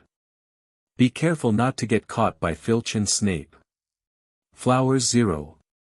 Hermione nodded, not asking what Lewin was going to do. But she still cares to remind. Don't worry, Filch and Snape won't catch me. Filch had recovered a few days ago, and on the first day he got out of bed, he couldn't wait to take his cat to patrol. According to some gossip, Filch's first words after waking up were the word basilisk. This made Professor McGonagall hurriedly write to invite Dumbledore, who was still playing poker in Nurmengard, back. This also led to an extra Snape when patrolling at night. The twins on the last night trip were also caught once by Snape and punished for cleaning the bathroom for a week, and going to Lockhart's office every day after class to help extract letters. That's why the two of them haven't been seen in recent days. Near the night, on the corner of the 8th floor. Goodbye, my dear Miss Granger. Lewin touched her head, then turned to leave. Tonight he is going to channel his basilisk. However, before he could turn around, the black patterned tie was grabbed by Miss Hermione. The two of us haven't had this semester yet. Under Lewin's questioning gaze, Hermione's face slowly turned red, and her speech was a little hesitant. If she couldn't tell, she simply didn't say it, and pulled over the tie directly, causing Lewin to lean against the wall by surprise. Well. Lewin's eyes widened. You're drinking chocolate again tonight. Miss Hermione bit him, and before Lewin recovered, she turned and ran into the Gryffindor's lounge. Really? Lewin looked at the disappearing back, the corners of his mouth slowly raised. It's so sudden every time. How badly it was scourged by Harry. Lewin shook his head, then activated the coordinates marked in the Forbidden Forest. Dreaming of Harley. Then the art of psychic will begin to prepare. 1. As he was leaving, Malfoy shouted, causing Lewin to look back. Inside the Slytherin's lounge. Lewin closed his scarlet eyes, and Malfoy and Crabbe were already lying unconscious on the bed. Harley, my Harley. 35. The bright moonlight was blocked by dark clouds, and the model tree shadows swayed slowly under the blowing cold wind. The Forbidden Forest at Hogwarts is definitely one of the most dangerous places in the school, and there are all kinds of magical creatures in it. There are unicorns that can only be ridden by pure girls, centaurs who divination constellations, and cunning eight-eyed spiders. The more you go to the depths of the Forbidden Forest, the more dangerous it is, because no one knows what is in the dark. Even when Hagrid patrolled the Forbidden Forest at night, he simply walked around the edge of the Forbidden Forest and rarely went to the depths of the Forbidden Forest. In addition to going to see the pet eight-eyed spider that I raised. The last time Lewin was here was a battle with Voldemort who possessed Quirrell, so he set up a space coordinate in place. When Lewin slowly emerged from the center of the whirlpool, he opened his scarlet eyes and looked around. The huge pit that was originally bombed by Fong Tian's 677 halberds has been filled up, and a few trees have been planted. Probably Dumbledore did it. After all, Dumbledore and Hagrid had also explored terrain and dealt with unicorn corpses. The smell of blood. Lewin gently twitched the tip of his nose, and a faint smell of blood came from the depths of the Forbidden Forest. Not very thick, should have died a long time ago. Fluorescent flashes. With the wave of the wand, a shining point of light illuminated the dark surroundings. The leaves made a salsa sound when the wind was blowing. As if there was something hidden in it. Maybe, take the timid Miss Hermione here on a date. Luen thought maliciously. But after looking at the surrounding environment, he still decided to go deeper. This is still under Hagrid's patrol range, to minimize trouble. At this moment, Luen suddenly set his eyes on the tree trunk beside him. It was a spider the size of a broom head, and it was crawling on a tree trunk with 4 pairs of jet black eyes staring at Luen. Have you reached the range of the 8-eyed spider? He muttered to himself softly. A golden magic circle appeared in his hand, and a long spear made of thunder and lightning was thrown onto it, and the green liquid flowed down the lines of the tree, exuding a stinky smell. It was just a small spider. Even if the huge 8-eyed spider came out in person, Luen would have the confidence to kill it. After walking for a while, he stopped. It was a huge open space, overgrown with weeds, and a clear pool, surrounded by huge dense trees.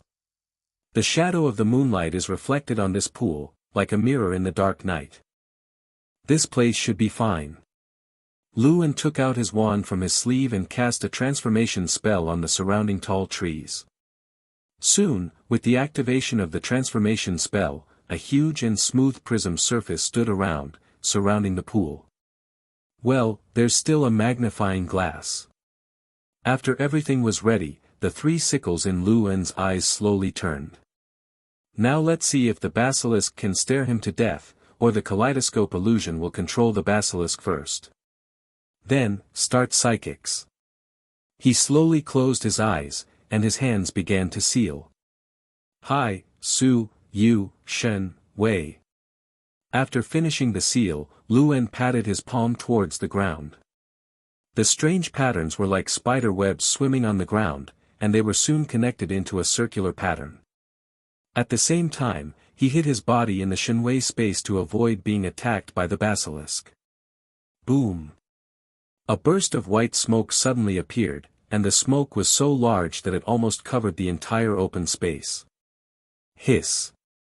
A hoarse roar came from the fog, accompanied by huge dust. Coming! Luen turned his back to the summoned basilisk, and the wand in his hand dispelled the mist. A pair of rapidly rotating sickles were also projected onto the prism through a magnifying glass when the fog dissipated. In the blink of an eye, a pair of kaleidoscopes appeared on the surrounding prisms. The basilisk originally violently hit and stopped slowly. Successful. Luen felt the silence behind him and was a little surprised. When he turned around, he saw the controlled basilisk behind him at a glance. It was a huge head, the scales on the body showed an emerald green in the moonlight, and there was a sticky transparent liquid on the body. It is worth noting that the original golden vertical pupils of the basilisk have been replaced by 3 sickles. It looks like the lethal effect and petrification effect are gone. Luen couldn't help thinking.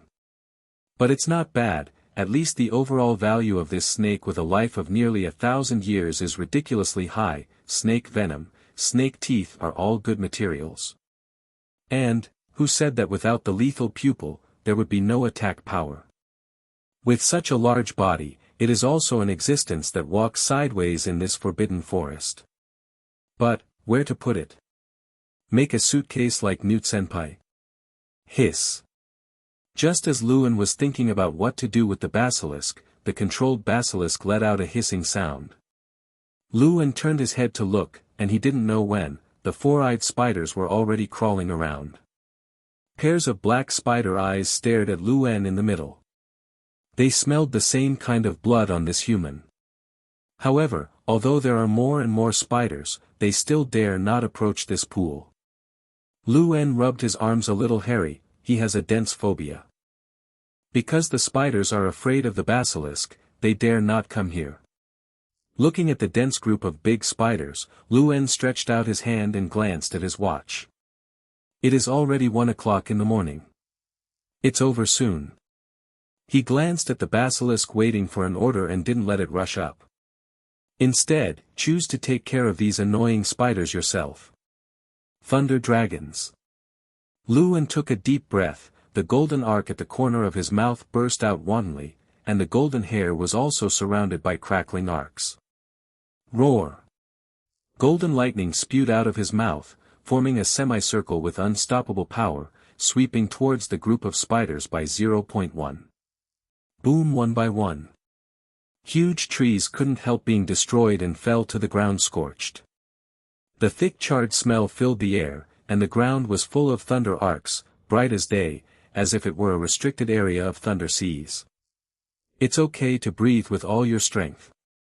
Llewyn wiped the golden thunderbolt remaining at the corner of his mouth, looked at the ground that had turned into scorched earth in front of him, and showed a satisfied smile. Time to go. At this moment, Hagrid, who was patrolling the Forbidden Forest, was taken aback by the sudden and huge thunder. He looked up, and saw a large piece of wanton thunder light emerging from the Forbidden Forest in the distance, as if occupying half of the sky, divided into two halves with the dark night, which looked very shocking. It's over. The oil lamp in Hagrid's hand fell to the ground, the corners of his mouth trembling. Principal Dumbledore. 33. After channeling the basilisk to the basement, Llewyn yawned and went back to the dormitory. After returning to the dormitory, the time has come to around 2 in the morning.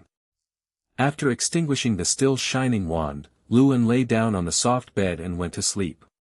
It was really uncomfortable without Miss Hermione as a throw pillow. In the Forbidden Forest at Hogwarts. Seeing that something was wrong, Hagrid immediately notified Headmaster Dumbledore, along with professors such as Snape and McGonagall. Dumbledore's face was serious. Just yesterday he was playing poker with his old friend, and this big thing happened just after returning to Hogwarts today. If the Ministry of Magic knows, it is estimated that it will be a big trouble. Snape also followed behind Dumbledore and them with a cold face. Did a Thunderbird run into the Forbidden Forest? Professor McGonagall couldn't help but say. She couldn't imagine anything else that could control the lightning in the sky. 13. No, I didn't see any figures in the air.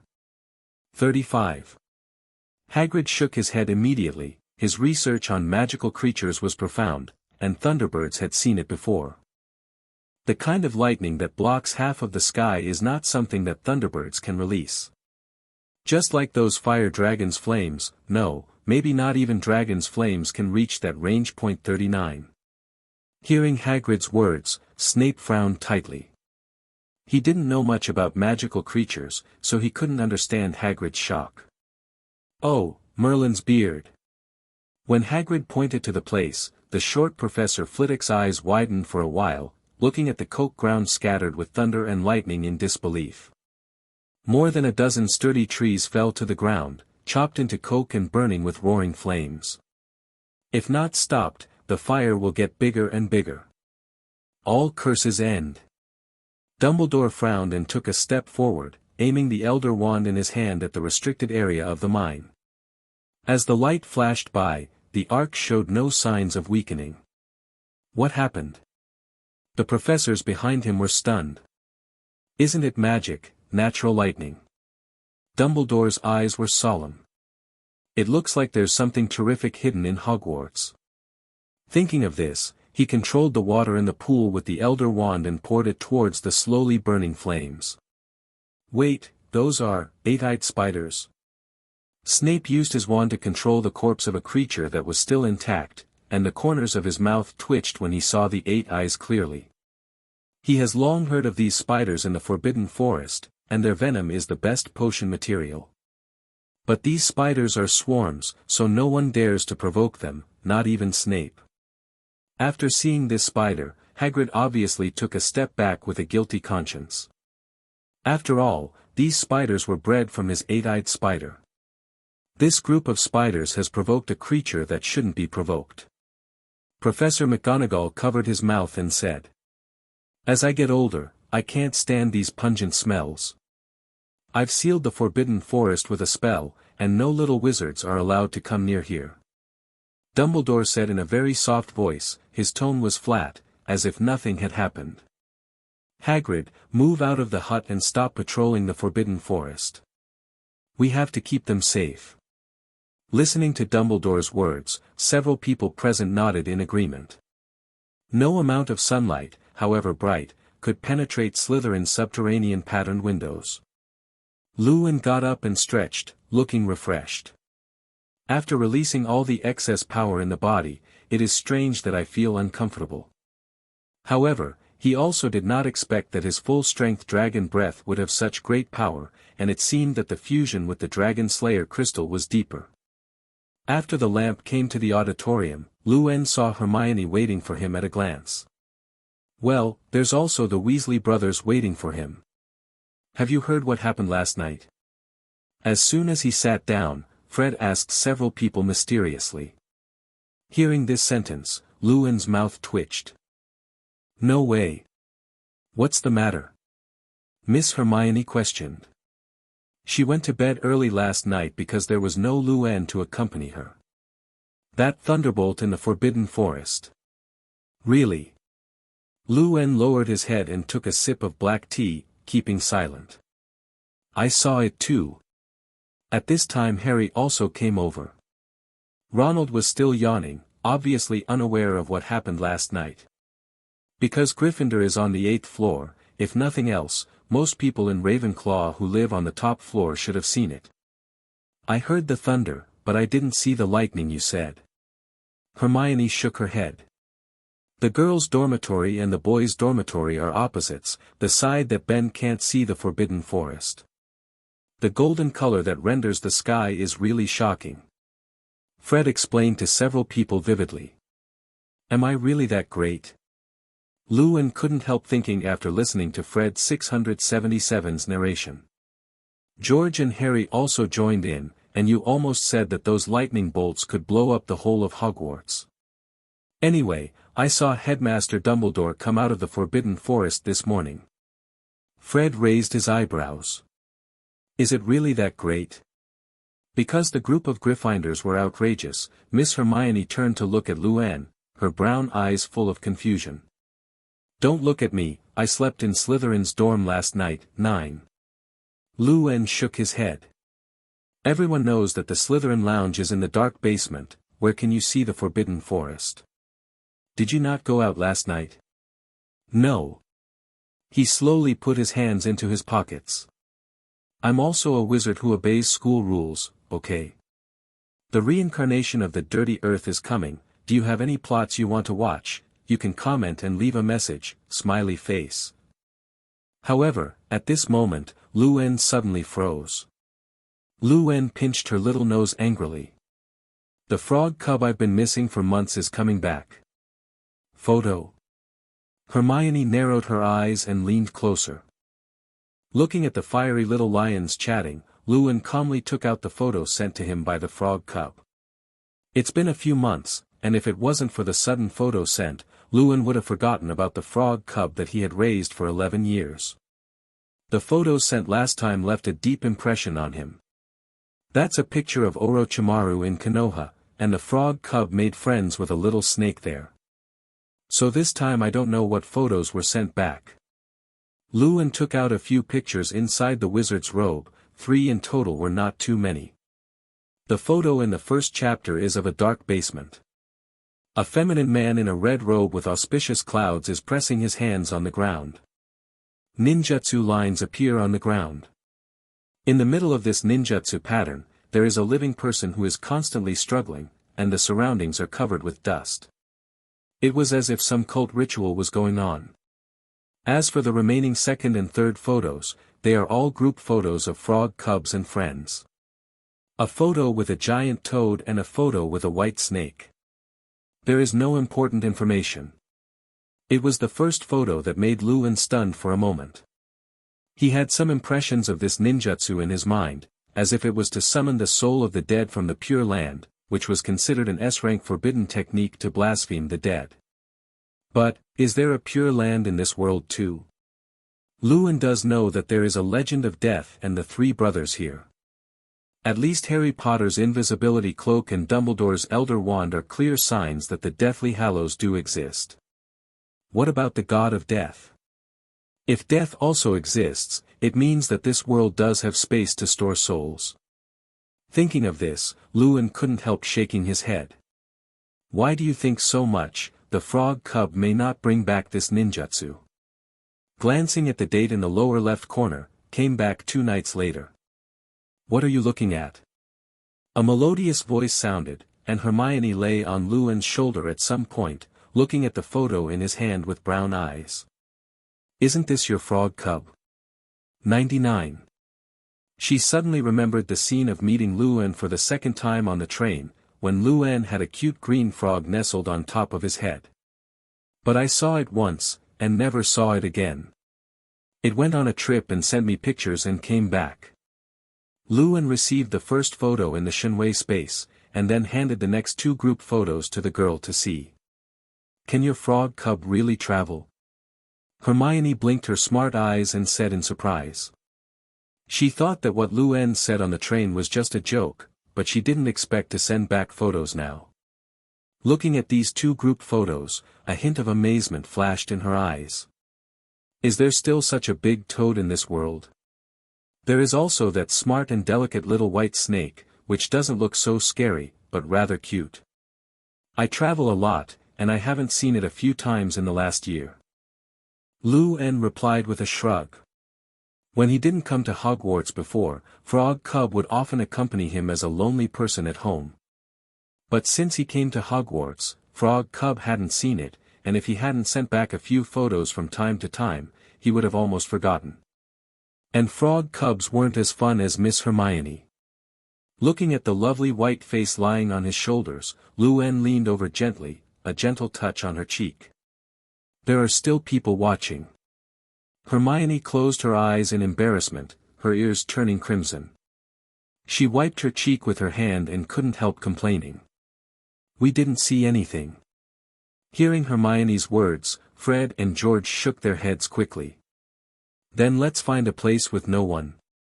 Lewin ignored the little lions next to him, took Miss Granger's little hand and left the table. I hold a grudge for what happened last night. Lewin chuckled softly on the carpet leaving the Hogwarts Great Hall. I want to go to the library. Hearing Lewin mentioning what happened last night, Hermione quickly changed the subject with a guilty conscience. If you go out with Lewin on a date today, she will definitely be eaten to death. The blushing and hypoxic state is likely to persist throughout the day. Miss Hermione knew it. Library? Lewin looked at Hermione beside him with pale blue eyes. I don't think Mrs. Pants would notice where the corners are. This is simply not a hint, but an undisguised statement. It's over, I can't run today. Miss Hermione finally gave in. Let's go boating on the Black Lake. 99. Do you really need to breathe? Hermione pinched the tip of Lewin's nose with some doubts about life. At this time, Lewin was lying on the boat with a comfortable face, looking at the blue sky leisurely. Miss Hermione hesitated for a while, then lay down beside him. The two of them rowed the swaying boat and looked at the owls in the sky, the sea of clouds and the nightstrolls flying by from time to time. What do you think thestrals look like? Hermione touched the handsome cheek beside her, and muttered softly. Like a Pegasus, but with bat-like wings and pitch black, Lewin replied, trust me, you wouldn't want to see thestrals. 99. Yes. Hermione's brown eyes faded, not knowing what to think. For the next 2 days, it was nothing more than a simple normal class. The legend of the basilisk was also suppressed by the heat of the card, but only Harry, who always wanted to find the basilisk. Because he did hear what the basilisk said. And Lockhart has been featured in a newspaper again in recent days, the Daily Prophet. And also said that these rings were made by Lewin under his guidance. He also claimed that Lewin Gerald was one of his most satisfying students. This put Lewin in a newspaper as well. I really don't want a face. Lewin doesn't have time to deal with this jumping clown. He is now waiting for his traveling frog cub to come home. Today, Wang Qian's night was the day the frog cub came back, so he didn't go to the room of requirement with Hermione either. After arriving at the dormitory, the first thing Lewin did was to lock the door. However, an illusion was applied to Malfoy and Crabbe. I don't know how many times these two brothers and sisters have been used as experiments by him this semester. Your trip is so long. Luen hugged his frog cub and touched its little head with his fingers. I saw my frog cub putting down the huge luggage behind him and flying towards Luen. Let me see what goodies you brought back. 35. There are also 4 fonts similar to traditional Wuxia characters on it, and Luen half-squinted his eyes. After Luen opened the cylindrical bag, a scroll with a strange font written in a brush rolled out. Foul, Earth Reincarnation. Cuck. Luen hurriedly turned his head to look at the head of his bed with the sound of a full-fledged frog croaking. Reincarnated from the dirt. Luen opened his pale blue eyes and looked at the ninjutsu scroll in his hand, not knowing what to say for a while. Originally, he was still guessing whether his frog cub would bring him back this ninjutsu, but he didn't expect it to be brought back. He pursed his lips, then reached out and untied the rope on the scroll. As the rope slowly loosened, the contents of the scroll appeared in front of him. Forbidden Technique Reincarnation of Dirty Earth, a precious specialty from the world of Naruto. Effect: this technique can summon the souls that have already died back to the world and resurrect them in the form of entities. Please note that if the soul is in a sealed state or not in the Pure Land, it cannot be summoned. Usage: please remember the gestures on the scroll. When performing the reincarnation of the dirty earth, prepare a sacrifice of a living person, and have the blood and DNA cells of the person who needs to be resurrected, and then the soul of the dead can be attached to the sacrifice. Body. At the moment when the scroll was opened, all the information of the reincarnation of the dirt appeared in front of his eyes. Is it impossible to summon if it is sealed or not in the Pure Land? Luen thought for a while. He knew that there was a god of death in Harry Potter, but he didn't know if there was a Pure Land. Do an experiment. He turned around subconsciously and glanced at the drooling Malfoy. No, if you fail, your good friend will be gone. And it's easy to spot. Why don't you find it, Lockhart, and try it? Spreading the scroll flat on the table, Luen squinted under the dazzling light. Anyway, as a professor of dark magic defense class, Lockhart, even if there is a little accident, it is estimated that no one will find out. If successful, it would be equivalent to giving Lockhart a body that will not die, so that he can control him in the future. Thinking of this, Luen began to think about how to start planning. The first thing you need is a human sacrifice. It seems that there is time to take a trip to Nocturne Alley. There are quite a few dark wizards and Death Eaters there. After the plan was made, the corners of Luen's mouth slowly curled up. I hope this world has a Pure Land. The content on the scrolls is not difficult to learn, just some common knots and some chakra flows. I don't know if it is the function of the frog cub. He can use the magic in his body to replace the existence of chakra. After a night of practice, Luen was almost mastered. This is not like other ninjutsu with dozens of seal gestures. Reincarnation only has 4 seals, and finally there is a summoning hands. Since there were no creatures to experiment with, Luen did nothing and went to bed. The next morning, Luen woke up early. Next to him were sleeping the frog cub that came back last night, as well as a scroll unfolded on the table. There is nothing to hide on the scroll of reincarnation, and only he can understand the words on it. Malfoy and his sidekick Crabbe were still sound asleep. Every time they were brought down by illusion, the two would sleep until noon before waking up. Put the scroll on the table into the kamui space, then Luen touched his frog cub and put it into the hood of the robe. It's hard to come back, and this morning, the frog cubs must be replenished. What's more, the frog cub brought back this big surprise for himself during this trip. Although I don't know if it will work. I just happen to be fine this afternoon. Why don't you take a trip to Nocturne Alley? Mr. Gerald, good morning. Luen's thoughts were interrupted and he looked up, not knowing when Miss Granger in the red robe walked up to him. Good morning, my lovely Miss Granger. Luo, Dab, chuckled softly. You didn't even notice me just now. 35. Hermione's mouth twitched, and she half squinted at Luen. What were you thinking just now? I was wondering how to make Lockhart undead. Luen replied with a shrug. This answer is so outrageous that no one will believe it, let alone Miss Hermione who believes in logic.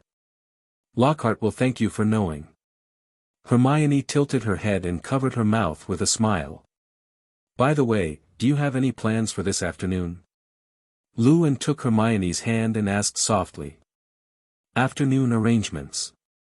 Hermione didn't react much when she felt the temperature in her hands, she was used to being held by Luen like this. I want to go to the library this afternoon to read Fantastic Beasts, you go with me. When the door of the auditorium arrived, Luen shook his head and walked in with the little witch beside him. I have business this afternoon, so I can't go with you. 99. This afternoon, he planned to go to Knockturn Alley to find a live sacrifice, after all, today is a rest day. Then can I go with you? Hermione's brown eyes narrowed gradually. What do you think? Luen asked back with a smile on the corner of his mouth. Seeing Luen's expression, Hermione knew she couldn't go with her. But she didn't have any depressed expression, at most a little emotion. Miss Granger knew that things that Luen didn't take with her were generally dangerous. Aren't you coming back tonight? She asked softly. Can be back tonight. 99. Luen sat at the table and ordered a cup of jasmine tea. He also liked the smell a little under Hermione's curly hair. Good morning, you two. When it was almost noon, Luen said goodbye to Hermione, who was a little reluctant, and walked into a bathroom on the 4th floor. He had set coordinates in a small alley in Knockturn Alley before, so it was enough to teleport directly there. Although apparition is disabled at Hogwarts, Camui's spatial abilities are not disabled. When he opened his eyes. Since we were going out in the afternoon, Luen and Hermione went to the Black Lake in the morning to learn spells and brooms.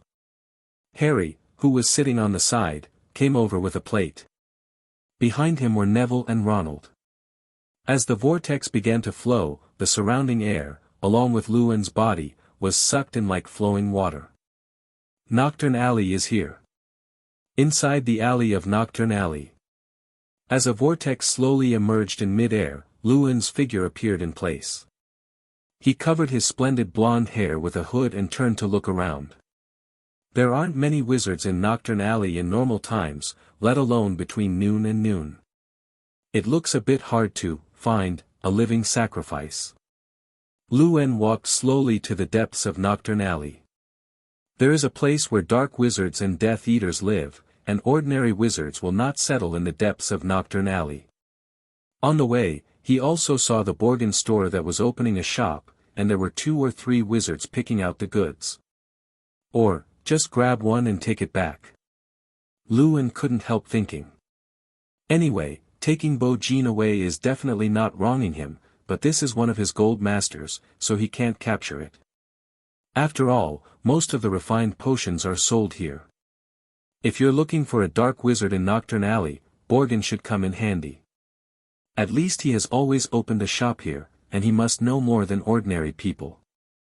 Thinking like this, Luen's mouth twitched and he walked in. Mr. Borgin, long time no see. Oh. Long time no see. A hint of surprise flashed across Bo-Jin's gloomy face, and then he blasted the 3 guests out. Although the 3 guests were dissatisfied, they did not dare to lose their temper at Bo-Jin. No one in Knockturn Alley didn't know Borgin's name. Are you going to sell potions? With a sullen smile on the corner of Bo-Jin's mouth, he looked malicious. But since last year's vacation, he hadn't seen the blonde-haired little wizard again. It also caused his compound medicine to be out of stock for a while. I wonder if there are any dark wizards in Knockturn Alley. Luen reached out and took out a few bottles of potions from the Shenwei space, placed them on the glass table, and asked with a chuckle. If you're looking for a dark wizard, Knockturn Alley is everywhere.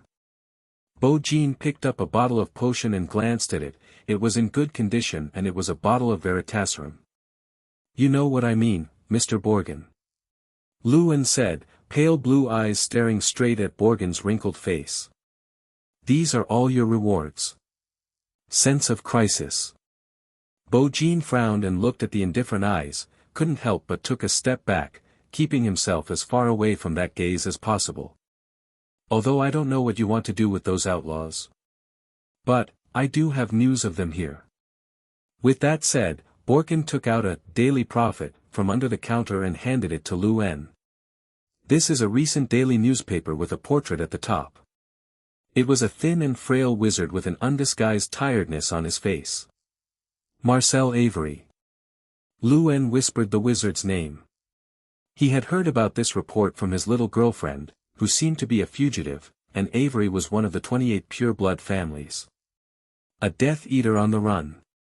35. He was escorted by Dementors a few days ago, although I don't know how he escaped. Bojin pointed to the wizard's portrait and continued, but he was still in my shop yesterday. Bought some soothing agents, presumably to relieve fatigue. And I happen to know his position. Speaking of this, Bojin sneered at the corner of his mouth. Apparently he was investigating the man's whereabouts from the beginning. Make a deal. Without any hesitation, Luan directly gave the potion to the smirking old man Bojin. And Bojin is also very trustworthy and gave him the address. As for whether there will be revenge, don't be funny.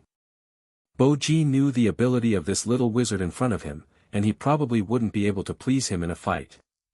Not to mention a half-dead, shackled dark wizard. I'm looking forward to the next collaboration. After leaving a sentence, Luan took the address to the depths of Nocturne Alley. This time the target is a Death Eater, but it is not difficult for him now. Right here. Luan looked at the dilapidated wooden building in front of him and muttered to himself. Flowers 0. When he knocked on the door and waited for a while, no one came to open the door for him. Don't open the door. The corner of Luan's mouth twitched, he retracted his wand into his robe, and stretched out his fist. Golden thunder and lightning crackled, all surrounding his fists. Thunder Dragon's collapse fist. Boom. With a punch, the raging thunder and lightning directly crushed the wooden door into scorched wooden blocks with the fist. The moment Luan walked into the room, a powerful perception let him know that a curse was flying towards him. Avada Kedavra. The green killing curse flashed by, but when it was about to hit, Luan's body turned into lightning and disappeared in place in a blink of an eye. 0. And the tall and thin wizard who was hiding at the door and clutching his arms was gasping for breath. A pair of nervous eyes looked around, but did not see the figure. Are you looking for me? At this time, a dull voice came from behind him, but before Marcel could react, he felt like he was being picked up. You're from the Ministry of Magic. 99. He shouted loudly, and the whole person's expression looked like he was going crazy. Is this too much demulcent? Luan frowned slightly. Relievers also have side effects, and people who drink too much may experience hallucinations in their brains. It was obvious that Marcel's demented appearance was the result of drinking too much demulcent. Forget it, drinking too much won't affect you as a living sacrifice. Without any hesitation, Luan stomped on Marcel's wand with one foot. Then he took out his wand and cast a petrification and binding spell on him. Throwing the immobile Death Eater Mather into the divine space, Luan is ready to return to Hogwarts. It's only been 3 hours since I came out. Finding a sacrifice this time was much easier than he had imagined. The next step, then, is to figure out a way to kill Lockhart. With the whirlpool, Luan returned to the bathroom on the 4th floor. It was only evening, and there was still a lot of time to spend with Miss Hermione. The evening dusk is hidden in the clouds, and the fire on the horizon is like a burning flame. Miss Hermione, without Luan's company, had to go to the library alone this afternoon to study. When Mrs. Pants saw Miss Granger alone, she was stunned for a moment. Why did the little witch come alone? I can't learn. Hermione closed the Fantastic Beasts book, which was like a brick in her hand, a little depressed. She found that without Luan to accompany her, she couldn't see anything. It's all because of Luan's business this afternoon. Hermione thought angrily. Why are you stunned? At this time, a smiling voice sounded from the side. Luan. When Miss Hermione heard the voice, she immediately turned around and threw herself into his arms with a face full of surprise. Good afternoon. Good afternoon. Luan, 680, touched the curly hair behind Hermione and replied softly. Is your business done? Looking up, the girl asked suspiciously. A small thing and, a breeze. Luan said and shrugged. Capturing a Death Eater on the run wasn't really a big deal for him. But now that there are living sacrifices, Lockhart is about to die. First try to see if there is a concept of pure land in this world. As for Lockhart, dead is dead. No one would care that a dark magic defense professor went missing, Dumbledore didn't care, and Luan didn't care either. The professor of the dark magic defense class is a one-year consumable item, and it is not surprising that it expires early. Come on dear Miss Granger, it's time for dinner. Luan bent down and held out a hand to Hermione, chuckling softly. Hermione nodded happily and placed her small hand lightly on Luan's palm. But when she got up, the keen Hermione saw some charred sawdust on Luan's shoulder, and she reached out to help sweep it down. Let's go. Luan took the thick book and returned it with his wand. Goodbye, Mrs. Pants, 9. When leaving, Luan politely said goodbye to Mrs. Pants. See you tomorrow, the little couple of Slytherin and Gryffindor, 5. Mrs. Pants covered her mouth and smiled. It can be seen that she likes this unusual couple very much. A Slytherin and a Gryffindor fall in love. Although it turned yellow in the end. But what struck Mrs. Pants was that a Slytherin was gentle and polite, and a Gryffindor studied every day like a Ravenclaw. This is simply too rare. Is the Sorting Hat about to die? Looking at the two backs leaving, Mrs. Pants whispered to herself. Inside the house upon request. This hut has become a dedicated dormitory for the two of them, and they generally do not leave here except when necessary. You want to learn divination with me? 35. Luan, wearing a turtleneck sweater, took a sip from the steaming coffee. Looking at the curly-haired girl with a low ponytail holding a copy of Constellation Divination in front of him, he was a little surprised. What's your expression like? Hermione pinched Luan's cheek in dissatisfaction. Can't I learn divination? No, it's not impossible. Luan took a sip of coffee. It's mainly because you're not interested in divination. You must know that Hermione immediately showed resistance after coming into contact with these mysterious things for the first time. Completely uninterested. Why do you want to study now? I just want to catch up with you. Hermione hesitated before speaking. Then have you succeeded long ago? Luan said and rubbed into her arms, causing Miss Granger to grit her little tiger's teeth. I mean knowledge. 99. Hermione said weakly. Since she has been studying with Luan since the beginning of the school year, she naturally knows how far he has reached. He is very proficient in potions and herbal medicine. Even the divination, magical zoology, astronomy and alchemy that he learned later, Luan is involved. And the level of research is very deep. Maybe Luan is a genius in all aspects, except for the history of magic class. But what about Hermione? Alchemy has not yet been thoroughly studied. Don't use that much pressure. Seeing Miss Granger's dejected expression, Luan quickly comforted her. Even if I learn more, is it not yours in the end? But since you have said it all, of course I will teach you. With that said, Luan used his wand to put out the fire and the lights. So let's start learning now. With an exclamation from Hermione, Luan picked her up with a princess hug, and then walked slowly to the bedside, which was reflected in the moonlight. Aren't we going to study? Hermione said softly, a little guilty. Yes, of course I learned.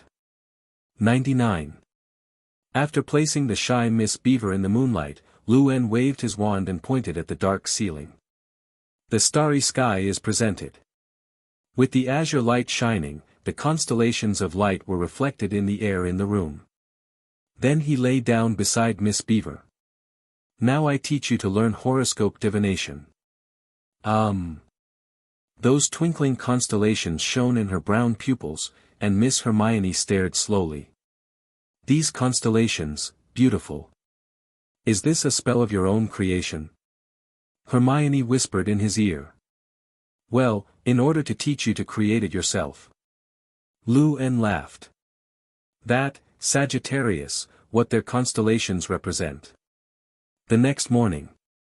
Hermione rubbed her eyes, which she couldn't open, and yawned helplessly. I saw too many stars last night, and my eyes couldn't stand it.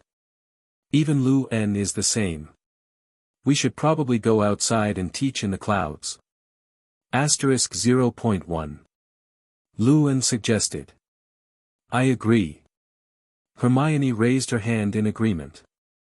Let's go to the auditorium for dinner. After changing their clothes, the two went to the auditorium of Hogwarts. By the way, I have something to do to find Lockhart. After eating, Luen suddenly said to Hermione. You go to the green lawn and wait for me, I'll be there soon. Row. Inside the office of the defense class of dark magic. Bang bang. Come in, I have no reason to refuse the arrival of an admirer. Lockhart's confident voice came from inside the office. Luen, who was standing outside the door, pushed the door in without hesitation. Before Lockhart could ask a question, he spoke first. Professor Lockhart, do you want to be famous? Professor Lockhart, do you want to be famous? Hearing this sentence, the quill in Lockhart's hand paused and looked at the little wizard in front of him in a daze. Want to be famous? Lockhart couldn't help but laugh a little. Who is he? The most prestigious travel writer in the wizarding world, a recipient of the Order of Merlin 3rd class, an honorary member of the Anti-Dark Magic League, and a 5-time winner of the Witcher Weekly Award for Most Charming Smile. With so many honors, you, a little wizard, told me do you want to be famous? Think. Lockhart nodded with a smile. Who would despise the feeling of being in the spotlight with everyone's attention? Moreover, he also wanted to see what attention this talented little wizard could get. Professor Lockhart, you should know about Filch some time ago, right? Looking at Lockhart's smile, Luen's mouth twitched. Here he has two choices, one is to see if he can fool Lockhart to follow him to the basement of the basilisk, and the second is to force him to control it with a writing wheel. It's best to follow him, but it's still a little troublesome to use a wheel-shaped eye. After all, Lockhart has a dark magic defense class today. Oh, petrified Filch. Clearly Lockhart knew about it too, and his eyes were fixed on Luen. You know who did it? He asked softly. Just this one thing, but there is no way to make him famous in front of those reporters. Best known at Hogwarts. What's more, it may be thankless. You should tell Headmaster Dumbledore about this. He replied with a shrug. That's not what I'm talking about. Luen chuckled and shook his head. As a Ravenclaw, you must have heard the legend of the basilisk in the Chamber of Secrets. The basilisk? Lockhart's eyes widened, ignoring whether Luen was wearing an honorific. If it is normal, he will also teach this genius little wizard what respect is. You are different from you. As an outstanding graduate of Hogwarts, Lockhart has of course heard the legend of the Chamber of Secrets basilisk. If it was just a legend, he would not be so panicked, but the key point is that the basilisk is a real magical creature. Its eyes have the ability to make people die, and mediums such as glass and water will be petrified. And the petrified Filch a few days ago. By chance of fame you mean, basilisk? Lockhart put down his quivering quill and squinted at Luen, who was smiling. If you kill the basilisk, let alone become famous. With the help of his contacts, it is easy to get a Merlin medal again. But this has to be life to get. After several days of investigation, I have found the location of the basilisk. Lu-En met Lockhart with pale blue eyes. He could clearly see that the other party was a little flustered. Has it been out of whack to hear that the basilisk exists in this academy? So, Professor Lockhart, will you come with me? This is a great opportunity to be famous. 35. How much fame do you think you'll gain by killing the basilisk? Lu-En has a smile on his mouth. He likes to see Lockhart panic, but with a smile on the surface. Don't you like being famous? The opportunity is now in front of you. Do not want to have to. I don't think we can take this honor alone, like telling Headmaster Dumbledore or... Fudge. Lockhart turned the ring on his finger, as if that would give him a sense of security. But I think with those rings, combined with your superb spell, it should be more than enough to kill a basilisk. 55. And, in My Magical Me, did you mention that you killed a basilisk? Lu-En's voice was soft, but loud in this silent office. After hearing Lu-En's words, Lockhart leaned back on the chair behind him, suddenly feeling that the white dress on his body made his breathing a little dull. Although Lockhart likes to be famous, it does not mean that he is a fool. Otherwise it would not have entered Ravenclaw. Listen, Mr. Gerald. 99. This matter is not something we can handle, nor is that basilisk that has lived for nearly 1,000 years. 35. With a deadly gaze, Lockhart doesn't know how to beat it with 10 rings and a master-level oblivion. So I think we should go and tell Headmaster Dumbledore about this, and then come back and have a dessert. 39. Lockhart pretended to be relaxed. However, after hearing this, Lu-En chuckled lightly. Are you still afraid to follow him? In this case. Professor Lockhart, I once met a traveler who told me the exact same story as your unpublished book at the time. 35. Speaking, Lu-En pretended to be puzzled. The strange thing is that when I saw him later, the traveler had completely lost this memory. Traveler is fake, but the content is real. When Lockhart heard the first sentence, he had already picked up the wand on the table. It seems that you have known about my affairs a long time ago. Lockhart didn't hide it when it came to light. The basilisk thing you used to test me. I have to say, you succeeded. However, haven't you thought about why those experienced adventurers lost their memories with me? He did not tremble at the beginning, and the corners of his mouth grinned with a hint of sneer. It turned out to be the case, just now everything was to test him. What a basilisk! No, no, no, the basilisk is real. Lu-En shook his head, however. Actually, I'm curious how you graduated from Hogwarts with the Oblivion charm. The sun shines through the patterned glass, slowly falling on Lu-En's body, and the golden back seems to be shining with the light of broken gold. When he heard the Oblivion curse, Lockhart's eyes widened and he quickly waved his wand. But when Lockhart looked up at Lu-En, those azure eyes had turned scarlet, and there were 3 slowly turning sickles inside. Lu-En looked at the sluggish Lockhart and shook his head helplessly. Forget it all. Pat. Soft is not good, then only hard. It's troublesome after all. The wand fell to the ground. To be honest, you still have class today, and I don't want to use a kaleidoscope on you. Looking at Lockhart, who was sluggish in place, Lu-En stepped forward and picked up the wand he had thrown on the ground. Next, I will kill Lockhart, and then see if I can summon it back through the reincarnation of the dirt. If it fails, I will die if I die. But if it works... Thinking of future plans, Lu-En couldn't help shaking his head. I still don't know if the reincarnation of the filthy earth will work or not. Go to Slytherin's basement for an interview tonight. Lu-En glanced at Lockhart and snapped his fingers. Shenwei took his body into the alien space. So far, 2 important materials have been prepared. As for today's class at Lockhart, based on the kind of dark magic defense class that they read according to the book, it is estimated that if Lockhart does not go, the group of little wizards will not care, and they will even be very happy. Inside the Hogwarts Great Hall. After the Lockhart matter was settled, Luan came to the Gryffindor's table. This way.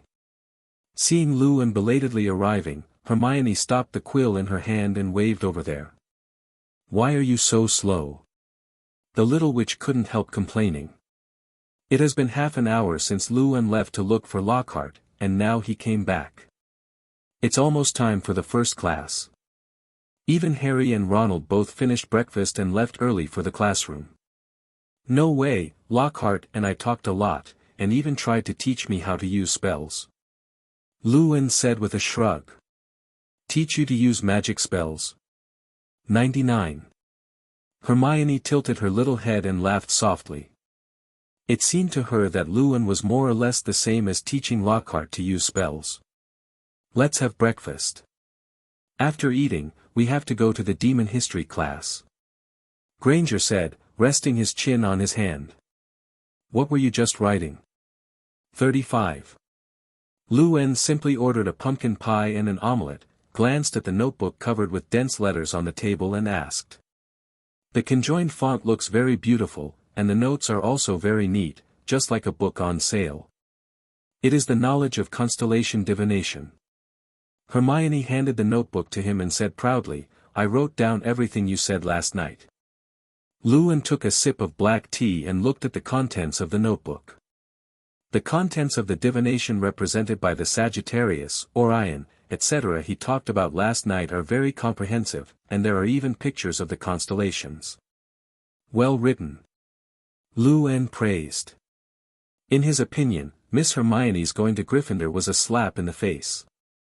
After eating breakfast, Hermione took Luan and walked quickly towards the classroom of the demon history class. After entering the classroom, the ghost professor has not come. Since the two arrived late, they could only choose the front row. Because no one likes sitting in the front row in a history of magic class, listening to Cuthbert Binns. That was just torture. Soon, a ghostly figure came through from behind the wall. It was Cuthbert Binns, who was neatly dressed. Now take out your magic history textbook, we're going to continue. The solitary lecture of Cuthbert Binns began, his voice seemed to have a hypnotic feeling. Luan couldn't help but support his chin with his hand. After a while, he couldn't help lying on the table, his eyes slowly closed uncontrollably. On the other hand, Miss Hermione was listening intently to Cuthbert Binns' lecture, and she was taking knowledge notes from time to time. To know that Luan could get a pass or higher in the final exam of the magic history class, it all relied on Miss Granger's notes.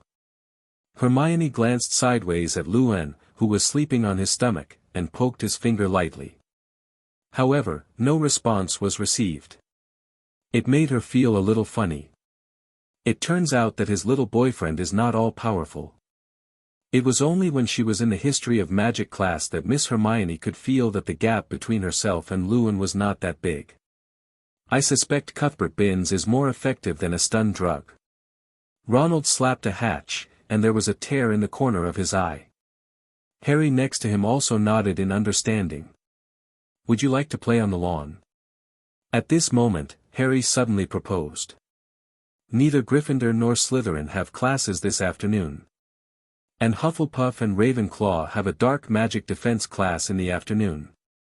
You two go, and Hermione and I won't go. Luan shook his head and declined Harry's invitation. They still had a good date for 2 afternoons where no one was around, and they had no time to play Quidditch. And Luan still needs to experiment tonight, so the two can't stay together in the room of requirement. Why do you have something to do every night? After hearing Luan's words, Hermione gave him a suspicious look. I've been very busy in the past few days, so I'll just wait for these days to pass. 5. Luan said, stroking her brown curly hair. He not only wanted to experiment with reincarnation, but also to find a way to deal with Tom's diary. There are also basilisks hidden in the basement. In the afternoon, the two held hands and chatted on the edge of the Black Lake, just like other young lovers. After dinner, Luan parted with Hermione down the stairs. After all, one is on the 8th floor and the other is in the basement. Goodbye. 35. Goodbye. 35. Hermione hugged Lu-en gently, then turned upstairs with the book in her arms. And Lu-en also walked toward Slytherin's lounge. In the dormitory. Come and have some dumplings. Lu-en turned on the bedside light, broke Momotaro rice balls into small pieces and threw them to his frog cub. The frog cub ate the green lotus leaf hat on its back. This time I don't know how long it will take for the frog cub to travel. After lying on the bed, Wang Qian's, and wandering with the werewolf, for a while, it was about 1 o'clock in the morning. Malfoy and Crabbe played cards with Goyle for a while and fell asleep long ago. The sound of steady breathing sounded in the silent dormitory. It's not bad here. Valley. The sluggish Lockhart and the petrified Death Eater were taken out of the space, and the two fell directly to the ground. It was a flat ground made of stone, and there was dust all around. Looking at the dark tunnel around, Lu-en used his wand to cast a fluorescent flash, illuminating the surroundings. He passed Kamui with ease through the underground stone floor. Oil lamps illuminate the Slytherin Gothic hall. After walking forward for a while, his eyes lit up. First of all, kill Lockhart first. Lu-en slowly walked out of the dormitory wearing a black turtleneck sweater and came to Slytherin's lounge. As the two stiff bodies rolled to the ground, a large cloud of dust was stirred up. The dust disperses.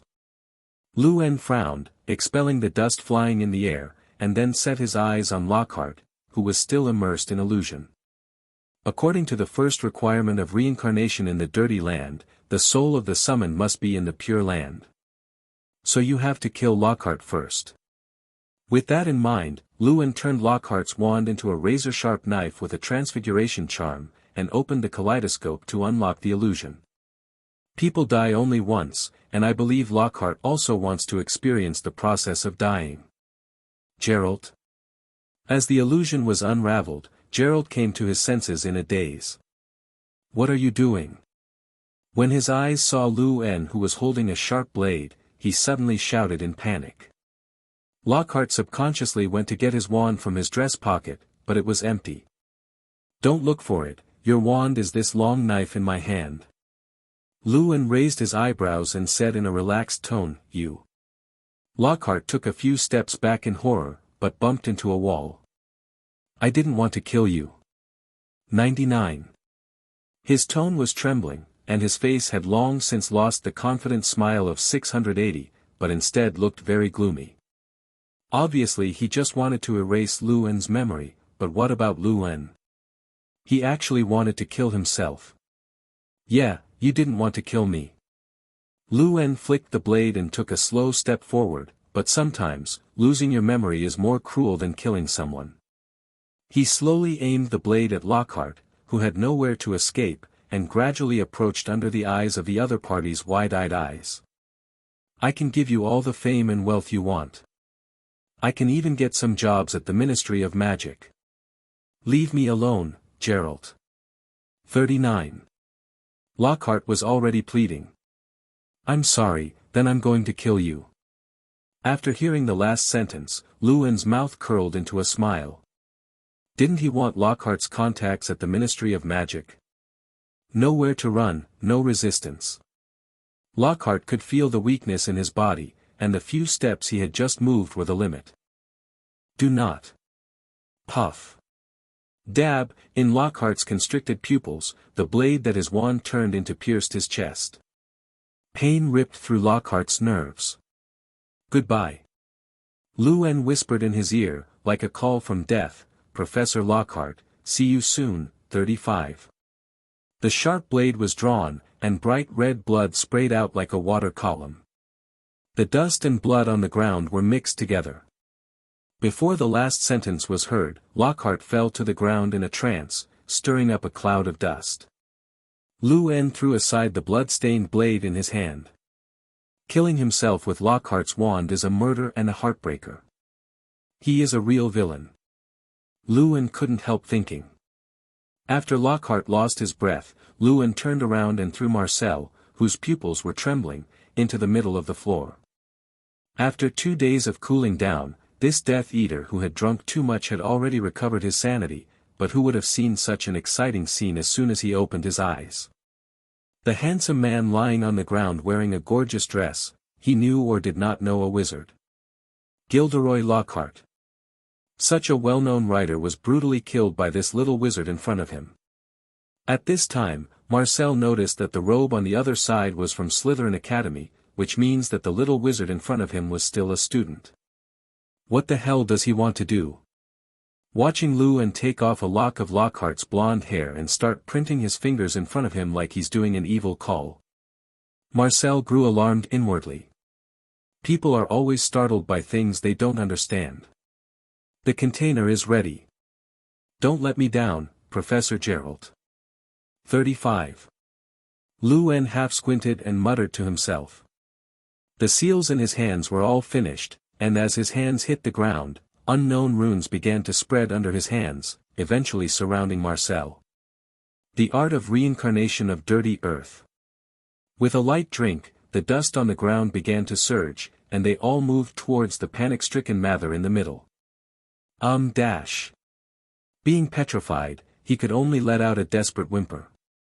After about half a minute, Mather was already covered in dust. Failed? Lou-Anne murmured softly. It seems that there is no pure land in this world. However, at this time, Mather, who was originally petrified, moved slightly. This caught the attention of Lou-Anne, who had been watching the kaleidoscope.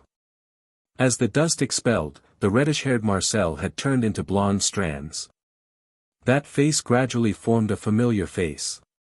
It was the face of Mr. Lockhart, known as the most beautiful smile. Success. Lou-Anne opened his eyes wide and looked at the figure lying on the ground. From the perspective of body shape and face, there is no longer the original appearance of Marcel. As a living sacrifice, that Death Eater went to the god of death in this world. Am I dead? After a while, under Lou-Anne's gaze, Lockhart slowly opened his eyes. Those azure blue eyes have been replaced by gray, and the whites around them have turned into deep black. Irregular cracks appeared on the face that countless witches were fighting for, as if it were a ceramic. Lou-Anne stepped aside and picked up the blood-stained blade on the ground, which had been stained with a lot of dust and looked dirty. Professor Lockhart, I said we would meet. Lou-Anne's chuckle sounding in a good mood. Lou-Anne Gerald. Lockhart, who was lying on the ground, sat up quickly and looked at Lou-Anne, who was holding a sharp blade. He stared blankly at the corpse behind Lou-Anne. Wasn't that himself? Wait, you don't come here. Watching Lou-Anne getting closer, Lockhart quickly raised his butt and ran towards the back. Then, before he could react, the sharp blade penetrated directly through his body, and at the same time there was a voice. Congratulations on becoming an undead. With the sharp blade piercing his chest from behind, Lockhart's wand plunged directly into the stone wall in front of him with tremendous force. Am I going to die again? Lockhart fell to his knees weakly, his gray pupils gradually dilated. Lou-Anne's footsteps sounded behind him, every step of the way very loud. But this voice sounded to Lockhart like a death killer, quietly approaching. Congratulations, Professor Lockhart. Now you are undead. 35. Lou-Anne thought about the vocabulary, patted his shoulder and chuckled. When Lockhart heard this sentence, he froze in place for a while. He watched the deformed blade of his wand stick firmly on the stone wall, and at that moment he was indeed pierced through his entire chest. But, why am I not dead? And wasn't he killed just now? What happened to the corpse on the ground exactly like me? There were too many questions tangled in his mind. Professor Lockhart, did you hear me? Lou-Anne looked at Lockhart in a daze and couldn't help but patted his shoulder. What you just did was an illusion, right? Ming, I have been killed by you. 35. Lockhart murmured unconsciously. Didn't you say, now you are an undead? Lou-Anne shook his head, took the blood-stained long knife with the flying spell, turned it into a mirror and handed it to Lockhart. You are indeed a dead person now, and your soul has been summoned by me again. Lou-Anne said softly. This is me. Lockhart took the mirror subconsciously and saw his strange appearance different from before, and there were strange pieces of paper on his chest that were repairing the wound. That's where the blade was pierced. He reached out and touched the wound that was being repaired, but could not feel any pain. What did you do to me? As Lockhart calmed down, he suppressed his mixed emotions and asked. It's just taking your soul from the hands of death. Lu En shrugged. Took my soul. Or from the hands of death. Normally, Lockhart would have thought Lu En was a lunatic when he heard this. But it was different now, because his body was still lying beside him, and even the blood had not yet coagulated. What do you want to do? Lockhart stood up and turned to Lu En. After killing him, he was resurrected. Lockhart really didn't understand why the little wizard was doing this. And if what Lu En said was true, then this spell to summon the souls of the dead back would definitely cause an uproar. No idea, I just want to try this spell to see if it works. Lu En is telling the truth. After all, from the beginning, he wanted to use Lockhart, the jumping clown, as an experiment to see if there was a pure land in this world. The result was an obvious success. You killed me just to experiment with a spell. Lockhart's gray eyes widened, his nose crooked in anger. He had already been killed once anyway, and he had nothing to fear now. You still wanted to use the Oblivion charm on me. 35. Lu En walked over to Lockhart's body and collected his blonde hair in a jar to prevent any accidents. Lockhart stared at Lu En's handsome face. I just want to make you lose your memory, but you play with my soul like a devil. He looked at the sharp blade on a stone wall, which was deformed by a magic wand. As long as he got that wand, he had the confidence to die with this damn demon. Noticing Lockhart's action, Lu En resignedly snapped his fingers. Immediately after that, his body could not move. I put a spell on your body, you can't do anything against my will. Unless, Lockhart can unlock the reincarnation of the dirt. But that is impossible, because he is the only one in the world who can use it. You'd be a fool not to be the Dark Lord. Lockhart gritted his teeth. Thank you, Senior Tom also said that. 35. Lu En ignited a flame with his wand, scorching heat as if it could burn into anything. Fire spell. Flowers 0. Lockhart had a bad idea in mind. Immediately under his unbelievable gaze, Lu En burned his body with a fiery flame, leaving not even the ashes. I have to say, the Lihua mantra is really useful. Lu En couldn't help thinking. Okay, don't look at me so angrily. 35. Noticing Lockhart's cannibalistic gaze, he walked over slowly. Don't you think you're still alive and well? And most importantly, you now have an endless lifespan and an immortal body. 35. Hearing this, Lockhart couldn't help but glance at Lu En, then slowly lowered his head. It seems to be thinking about the meaning of this sentence. The only condition is to surrender to me. The corners of Lu En's mouth twitched, looking at Lockhart with pale blue eyes. It's a good deal anyway. Didn't you take me on the spot as an experiment? Lockhart's tone was sarcastic, he hadn't forgotten what Lu En said at the beginning. However, endless lifespan and undead body. He looked at himself in the mirror. The eyes can also be changed back through the transformation spell, but these cracks are the only ones, and I don't know if the repair spell can be used. It doesn't matter, your answer is not that important to me. After all, I can control you at any time. Lu En didn't care about the sarcastic tone, he just looked at the silent Lockhart. Make a deal. After a long time, Lockhart slowly raised his head and gave his answer. Wise choice. Lu En smiled and held out his hand to Lockhart. After some hesitation, Lockhart also held out his hand. Looking at that handsome face and bright smile, he couldn't help but feel a little chill in his heart. It's terrifying that a second-year wizard can actually study such a spell. After letting go, Lu En controlled the spell to repair the crack on Lockhart's face. When the semester ends, you'll give me a job at the Ministry of Magic. Lewin said the first task. Hearing this, Lockhart looked at the ring on his hand. He suddenly understood something. After hearing what Lewin said, Lockhart suddenly understood where the problem was. You want me to go to the Ministry of Magic? Lockhart touched the restored skin with his hand and turned to look at the demon who played with the soul. It must have been a word when he bought the ring that day, and then he was targeted by this little wizard. Try to aim for the position above. Lewin patted him on the shoulder and said softly, now that you have an immortal body, I believe that for a celebrity like you, promotion is a very simple matter. After a year and a half of precipitation, Lewin is now about 1.7 meters tall. Although he is a head shorter than Lockhart, he can still be patted on his shoulder. Oh, you want to control the Ministry of Magic? Lockhart immediately thought of Lewin's purpose.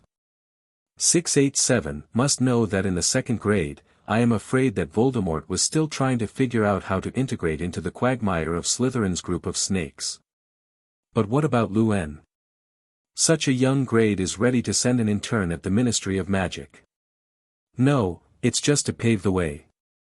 Lewin explained with a smile. After all, Lockhart was already a puppet at his mercy, and it didn't matter if he told him. Paving the way, for whom? But before Lockhart could ask his question, he realized that Lewin had turned around and was about to go back.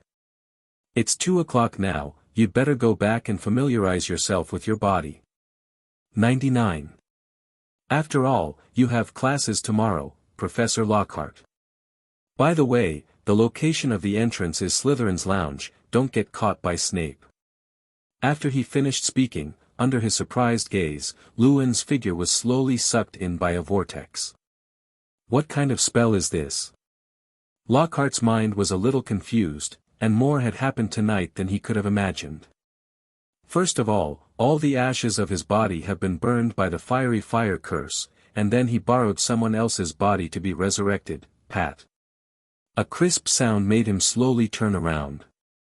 At some point, the blade turned back into his wand again. The ebony rod was still covered with dry blood and dust, which belonged to its owner. Lockhart bent over to pick up the wand, looking very complicated. Inside the auditorium. Good morning, Lewin. 35. Lewin, who had just entered the auditorium, heard an ethereal, lark-like voice. It's Luna. This voice is so recognizable that it is estimated that once you hear it, you will never forget it. Good morning, Lou, Hermione. When Lewin turned his head, he saw not only Luna in the azure robe, but also Miss Hermione with a smile beside her. Good morning, my Mr. Gerald. Hermione's delicate face was smiling, and her brown curly hair was scattered behind her, looking full of energy. How did you two get together? 99. Lewin touched the tip of his nose a little suspiciously. I ran into Miss Hermione when I was going down the stairs. Luna stood aside and replied softly. I saw Luna alone, so I came to the auditorium with her. 35. Hermione shrugged. Let's go, and have breakfast. With that said, Hermione trotted to Lewin's side and hugged his arm. Goodbye, both of you. 35. Luna nodded and was about to go to Ravenclaw's table seat, but just as she was about to turn around, Hermione's voice rang out. Do you want Luna to have breakfast together? Hearing this, Lewin couldn't help but glance at the little witch beside him, his expression thoughtful. 35. Luna's expression was always in a trance, making it impossible to guess her inner emotions. Is it okay? After thinking about it, she asked softly. Certainly. Miss Granger nodded, looking at Luna with friendly brown eyes. Hearing the affirmative answer, Luna also had a smile on the corner of her mouth. To the Gryffindor's table. Luna sat down next to Hermione, and Lewin sat next to his little girlfriend. Ronald and Harry haven't come yet, they are probably still sleeping in. On the other hand, the twins would have already finished eating, and after saying hello, they are ready to go to training. You saw that Harry remembered to send him out of class for Quidditch training.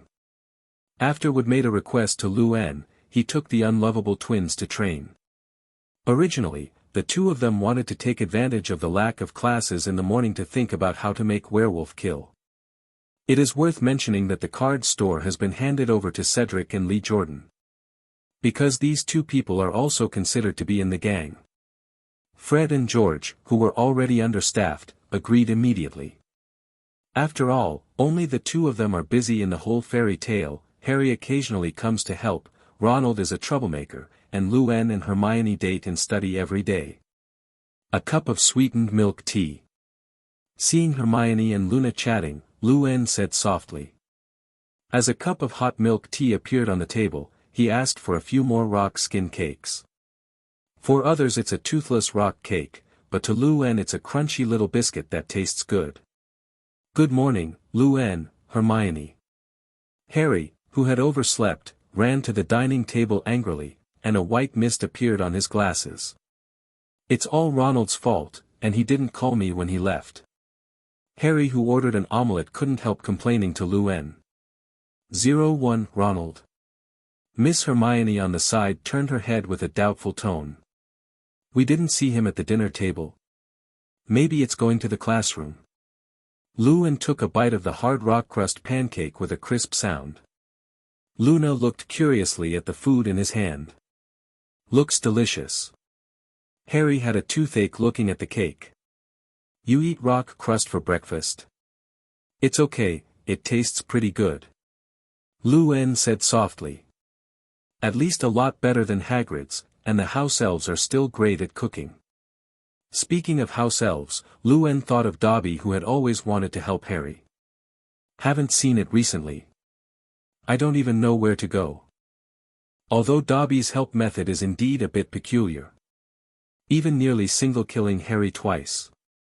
Thought here. Luan couldn't help but glance at Harry, who was drinking soup. It was also unknown if Harry had noticed the house elf. By the way, who is this? Harry raised his head, and suddenly found a little witch with long blonde hair sitting beside Miss Know-It-All, who was also wearing a robe with a blue base and a tie with a small eagle pattern. Is it the Witch of Ravenclaw? Luna Lovegood, Little Witch of Ravenclaw. 39. Luan introduced. Who is this? Harry Potter, the boy who survived. Before he could finish speaking, Luna said in a light and airy tone. I saw you on a train once, when you were in a flying car with the red-haired wizard. Yes, is it? Harry laughed dryly, looking a little embarrassed. How come everyone now knows about him and Ronald? He'd never forget the Madden 13 Wickers and Snape's complicated eyes when the car crashed into the willow. That is, after that time, he never used Nianguaquin again. It's not that I don't want to use it, it's that I don't dare to use it. Have you found your car, 5? Hermione also asked curiously. After all, after the car was lost, Mrs. Weasley sent a rant about it. Had it not been for Luan's spell, Ronald and Ginny would have left Hogwarts by train overnight. No. Harry shook his head, although he had thought about going to the Forbidden Forest to find the car. But after the Golden Thunder a few days ago, the entire Forbidden Forest was sealed off, and even Hagrid and the cowardly Fong moved out of the cabin at the entrance of the Forbidden Forest. And he'd heard Hagrid say that Headmaster Dumbledore patrolled it every day. There must be some dangerous creature hiding in there. 55. Speaking of this matter, Harry said with a look of certainty. 6699. Luan silently took a sip of milk tea. In a sense, he is indeed a dangerous creature. After breakfast was over, Luan and the others waved goodbye to Luna.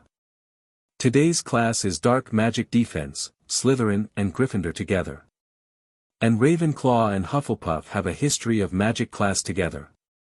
It's Lockhart's class again. Hermione looked listless, she didn't know what to do in Lockhart's class. The class was full of nonsense, and not a single sentence was the focus of the final exam. Miss Hermione didn't even know how to take notes. Lockhart. Luan, who was next to him, remembered last night, and the corners of his mouth twitched. I don't know if he is familiar with the reincarnated body of the dirty earth. Inside the dark magic defense class. The three of us came relatively early, so we picked a seat near the back wall. And Harry stood up and looked around, looking for Ronald. Unfortunately, it was not found. Ronald isn't in the classroom. Don't worry, you can't lose him. Hermione looked at Harry speechless. Why was Harry so anxious every time he couldn't find Ronald? Is Ronald controlled by Tom again?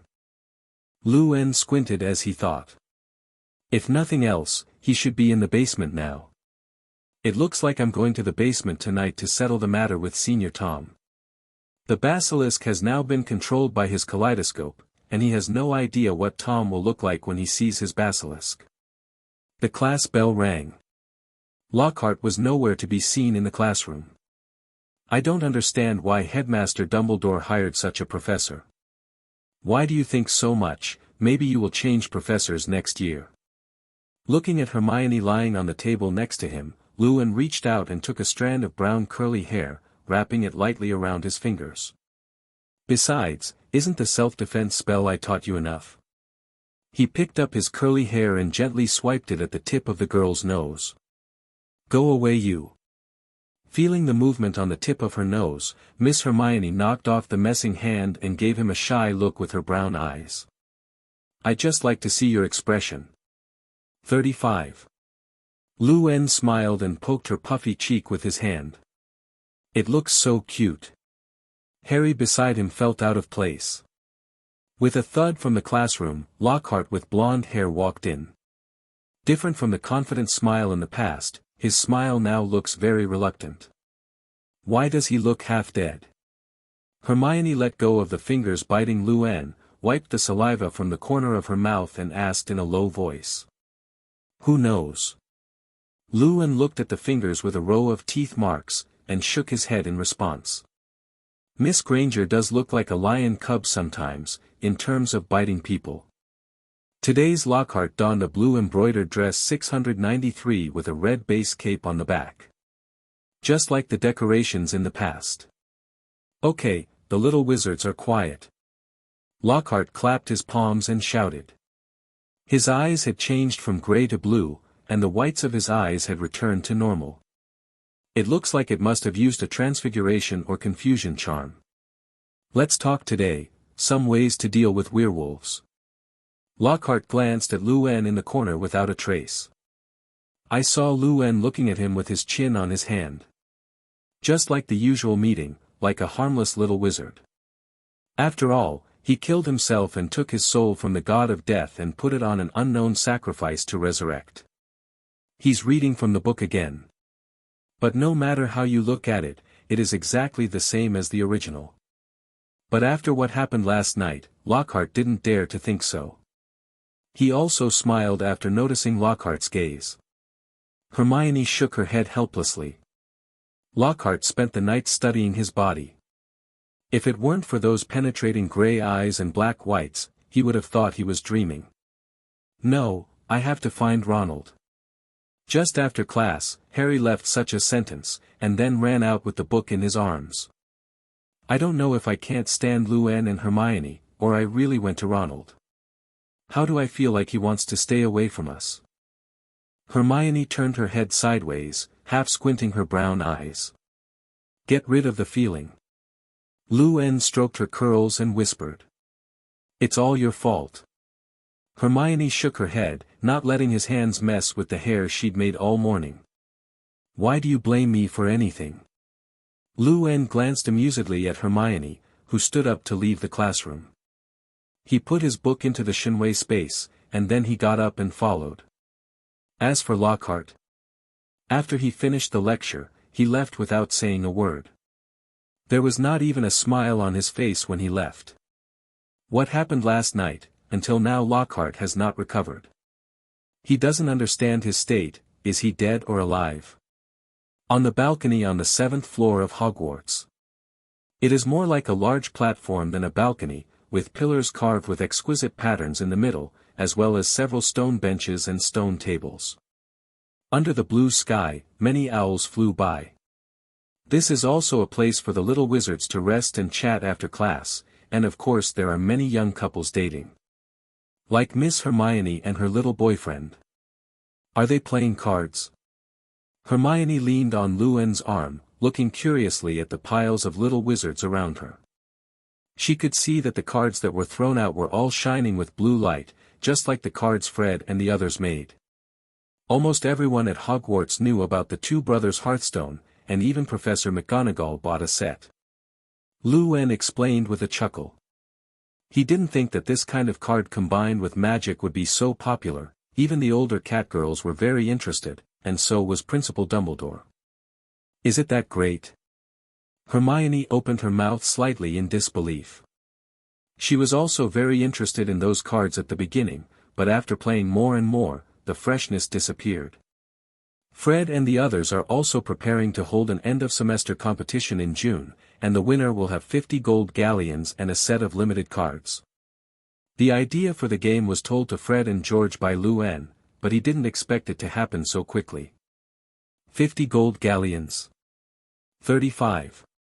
Hermione tilted her head and muttered to herself. The 50 gold galleons is not a small sum, it is even enough for Ronald to put on a brand new wand. Do you want to participate too? Seeing Miss Hermione's expression, Luen quipped. I'm not going. She shook her head hastily. It was only 50 galleons, and Hermione earned enough money with Luen during the holidays to cover her school expenses for the next 2 years. Will there also be a game in the werewolf killing in the back? Hermione asked curiously. She is far more interested in this logic game than Hearthstone. Probably. Luen is also a little unsure, after all these things are left to Fred and the others to carry out. He is only responsible for making a note. After chatting for a while on the rooftop, the two returned to the auditorium and prepared to have lunch. It's over, Ronald really can't be found. Seeing Luen and Hermione coming, Harry said quickly. I've searched the dormitory and bathroom, but I can't see him anywhere. 95. His tone was a little anxious. Didn't you visit the green lawn and the Quidditch training ground? Hermione asked. I've been there and found nothing. Harry said helplessly. Are you going to tell Professor McGonagall about this? 99. Hermione suggested. Don't worry, I'm looking for Professor McGonagall when I don't come back tonight. Luen shook his head and said. If it's a big fanfare now, it's very likely to attract Dumbledore. After all, the last time the basilisk in the Chamber of Secrets killed a little witch, Myrtle. This girl who cried and cried in the bathroom so early was shy and wanted to make friends with Luen. But he was rejected. Is that making friends? That's greedy for his body, scumbag. Speaking of second-year Luen, he has become the secret crush of many little witches, whether it is Gryffindor, Ravenclaw, or even Slytherin. Many pure-blooded little witches have expressed their affection to him. But these were all rejected by him on the spot. None of these little witches were as cute as Miss Hermione, and they were smart. So, you're not going to the room of requirement tonight? Hermione asked softly, holding a silver fork in the steak. Trust me, this is the last time. Luen approached Hermione slowly, her forehead touching hers lightly. This is the auditorium. Hermione blushed and spoke in a hesitant manner.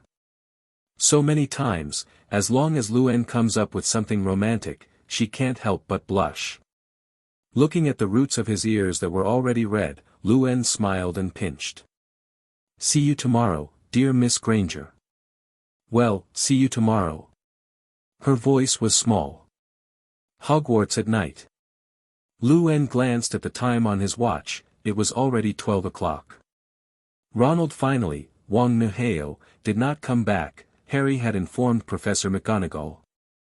He didn't know what happened after that, because Luen had already returned to the dormitory by that time. The corners of Luen's mouth twitched as he walked in slowly. As the angle of view gradually widened, Luen, who was standing above, saw the tall and thin figure standing on the square below at a glance. Thinking of this, Luan's body twisted like a whirlpool and quickly disappeared on his bed. Now is the time to meet. It's time to see Senior Tom. Going down the long stairs, after a while, I saw the entrance to the basilisk's lair. Without showing up all day, it was clear that Tom had found something wrong with the basilisk. When he reappeared, he had already arrived in Slytherin's basement. Senior Tom, long time no see. Long time no see, Senior Tom. Luan looked at the figure standing below, and a smile appeared on the corner of his mouth. The sound is not too small, but it is very loud in the silent basement. Tom was caught by the sound and looked up. He saw at a glance the little wizard with brilliant blonde hair. Luan Geralt. Seeing Luan standing above, Tom's handsome facial features gradually twisted. This was the first time in his life that he wanted to kill a person. That was Luan Geralt who had been cheating on his feelings. Not only some ordinary spells and alchemy, but even the 3 major unforgivables have been learned by him. Although he couldn't see Luan's face in the diary, the familiar tone immediately made him conclude. That's right, it's me, Senior Tom. Luan nodded with a smile, then walked down the stairs beside him. Behind Tom, Ronald was lying on the ground with his eyes closed, looking at his breathing should be still alive. I'm sorry that our plastic friendship ended like this, but I have to say you teach people a lot better than Lockhart. He complimented softly. Although I don't know who Lockhart is, but hearing Luan mention this sentence, Tom's 700 can't help but point Ronald's wand at his head. Angrily, he couldn't hold back a shot of Avada's life on the spot. You have the guts to say it, Luan Geralt. Obviously I have always regarded you as my friend, but what about you? After using my trust in you, you just abandoned me without even the slightest hesitation. Tom quickly calmed down, looked at Luan with a sneer, and slowly pointed his wand at Ronald lying on the ground. When I asked you about Voldemort's fate, you just closed the diary and ignored me. Don't say that, Senior Tom. Luan stood on the water-stained floor and looked at the friendly Tom. After all, you used the confusion charm to control me from the beginning. 39. Don't we both distrust each other? Hearing this, Tom retracted his wand and looked at the second-year wizard in silence. He still underestimated the wizard's sensitivity to magic. You didn't kill me, Li Hua. 35. Before Senior Tom could finish his words, he saw Luan raise his wand, and a scorching hot flame emerged. How did he know that the fiery fire charm could destroy Horcruxes? Tom's eyes widened in disbelief. Don't be surprised, I know, always more than you know. Luan shook off the sharp fire on his wand and looked at Tom with a chuckle. You're going to use the spell I taught you against me? Tom gritted his teeth.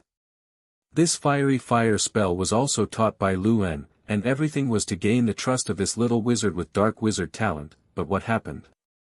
The result is to destroy himself with the fiery fire spell of his own teaching. He couldn't help laughing. What noble aristocratic temperament, what elegant words and deeds, when facing this wizard, he abandoned them all. You're fit to be a dark wizard, Geralt. You and Lockhart must have a common language. 99. Luan shrugged helplessly, he didn't understand why people always said that he was suitable to be a dark wizard. It is nothing more than giving Lockhart an immortal body and deceiving Tom's knowledge, how can he be black? It's all slander. Tom didn't want to continue wrangling with Luan, he just wanted to torture him to death with Cruciatus as soon as possible. This kind of wicked person must use the piercing curse. Avada Kedavra. The wand in Tom's hand waved, and a dark green light shone from Ronald's wand, dab, and shot at Luan fiercely. Looking at the dark green light coming over, Luan seemed unhurried. I saw a burst of golden thunder light erupt from his body, and before the life-sucking charm could be touched, Luan turned into a lightning bolt and flashed to the side. This is the simplest materialized thunder elementalization of Thunder Dragon Slayer magic. Dodge, dodge. That golden light of lightning, what is it? Tom looked at what had just happened in disbelief. This was the first time he had seen the life-sucking curse being avoided. In the past, entities were used for cover. And, just now Luwen definitely turned into a thunderbolt. Is this a spell you developed yourself? He couldn't help shouting in a low voice. Ah, so be it. 35. Luwen thought about it and nodded. After all, there is no dragon slayer magic in this world. Hearing this sentence, Tom fell into silence directly. Although he wished to torture this pesky wizard to death with the Cruciatus, he had to admit that Luwen did have a strong talent. This kind of spell. No, it can't be called a spell anymore, it should be magic. So, Senior Tom, do you only have this ability? Seeing Tom's silence, Luwen took a step forward slowly. Your friend is still in my hands. Noticing Luwen's movements, Tom aimed the wand in his hand directly at Ronald. Geralt. You don't want your friend to die, do you? Threaten me. And still take Ronald. The corners of Luwen's mouth twitched, but his footsteps stopped. Seeing Luwen stop, Senior Tom took a deep breath.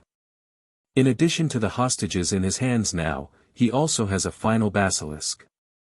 However, there seems to be something wrong with the basilisk's eyes.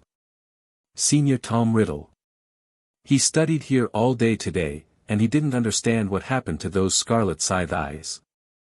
Thinking of this, Tom seemed to see a glimmer of hope, and a smile appeared on the corner of his mouth. Luwen was stunned for a moment, and then he remembered that there was a basilisk. Come, Salazar Slytherin's Chamber of Secrets. What's more, the basilisk has deadly fangs.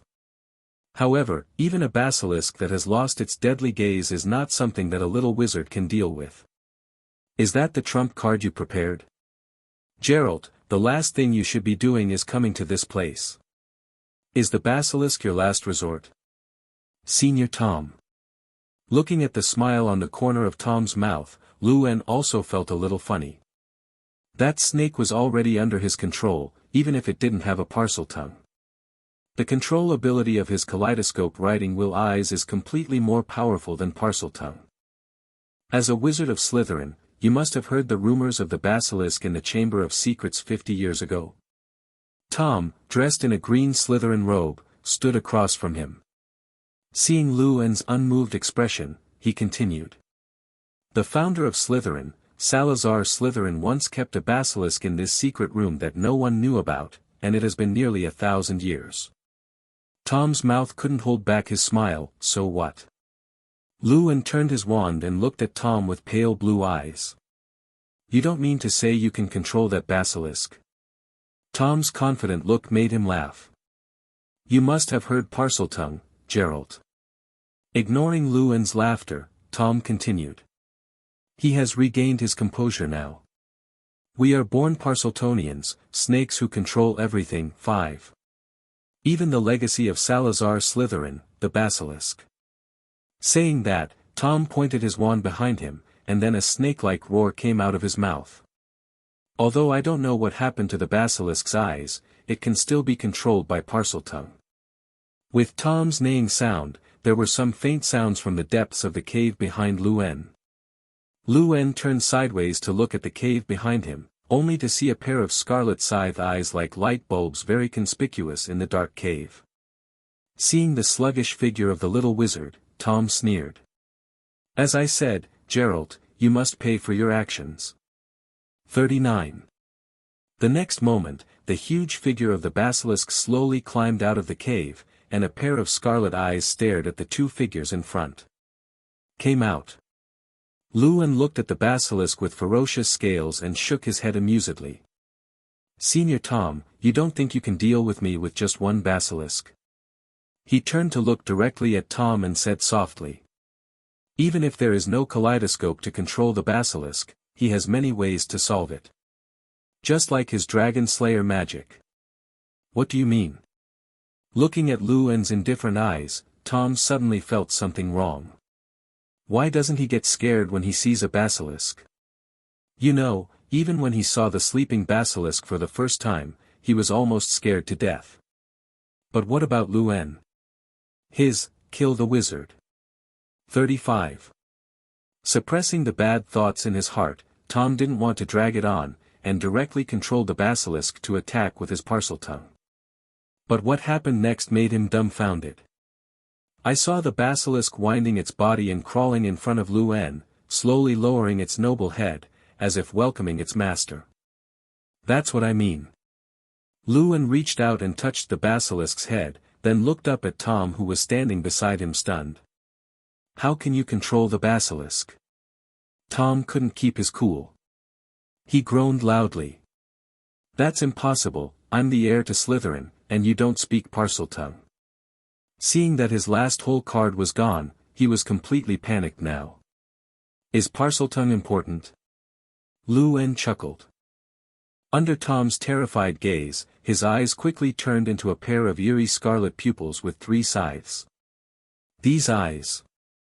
After seeing Luen's eyes, Tom froze in place, and he looked at the basilisk's pupils subconsciously. Yep, exactly the same. It was you who controlled my basilisk. Luen Gerald. Before, he was like a clown performing on stage, and Luen was the only audience in the audience. Seeking Flowers 0. Thinking of this, Tom has collapsed. Fizz, wake up. He did not believe in evil and tried his parcel tongue again, but this time the basilisk did not give him any feedback. Its scarlet eyes were fixed on Tom, and he couldn't help but feel chills behind his back. Even if he can only be regarded as a soul body now, he can still feel the oppression brought by the basilisk. Gerald, what the hell did you do to my snake? Anger filled Tom's heart, and even hearing from Ronald that Voldemort had been beaten by a newborn baby, he wasn't as bad as he is now. Okay, Senior Tom, stop doing those useless struggles. Luen snapped his fingers crisply. The basilisk twisted its huge body and charged towards Tom, its emerald green scales rubbing against the slate, making a harsh sound. Avada Soa. 35. The green killing curse struck the basilisk, but the scales resisted it. Seeing that his spell had no effect on the basilisk, Senior Tom fell into despair. It was the first time in his life that he was so desperate. At this moment, the basilisk's razor-sharp teeth bitten at Tom, who was sluggish in place. But his body turned into a group of crystal light spots and disappeared in midair. The diary is flying. If Tom had just taken Ronald hostage, he might have hesitated for a few seconds. Destroy you. Destroy me, Gerald. Ever since he knew that reincarnation could be used in this world, he had already thought about the arrangement of Tom Riddle, the 6th grade senior. It's a pity that such people are not used for their own use. Luen laughed. Looking at Ronald still asleep on the ground, Luen reached out and took the diary next to him. But the already numb Tom did not. As the diary was slowly opened, a font with sharp strokes appeared on it. Looking at the diary in his hand, Luen naturally wouldn't let the benevolent Tom just disappear. And being able to become the 2nd generation Voldemort also means that Senior Tom is definitely a talent. It would be a pity to do things for oneself if not reincarnated. What the hell do you want to do? Kill me, Gerald. Tom's angry handwriting appeared on the diary, which had not been answered by Luen for a long time. The body just now was the limit of his strength, and now the remaining soul can only be resurrected in this diary again, just as he was deceived a few months ago, communicating with Luen Gerald. It's not like killing you. Luen wrote Ronald's wand into a quill pen. You. Senior Tom, do you want to have an active body too? 99. 700. Tom's words were not finished, but Luen covered it. Question mark. The diary slowly made a question mark. You're going to kill Ronald Weasley? Ha ha ha, Gerald, don't try to lie to me, now you don't want to get any knowledge from me. Kill Ronald. Luen subconsciously glanced at Ronald lying on the ground. The other party's face was pale, and if it wasn't for the heaving of his chest, he would have thought Ronald had been killed by Tom.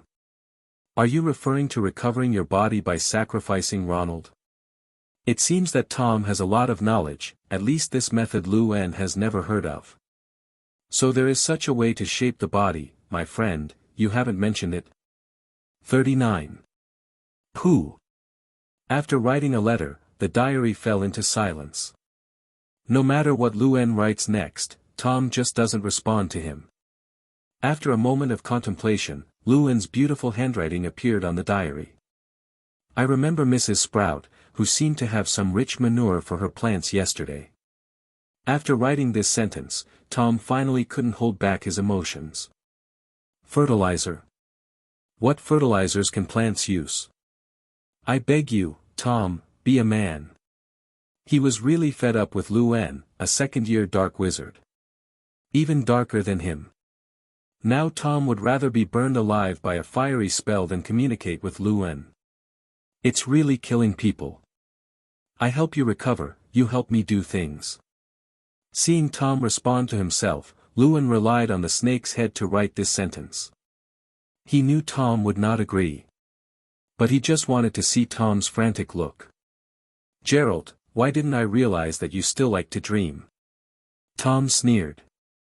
If you want me to do things for you, you might as well burn the entire diary with a fiery fire spell.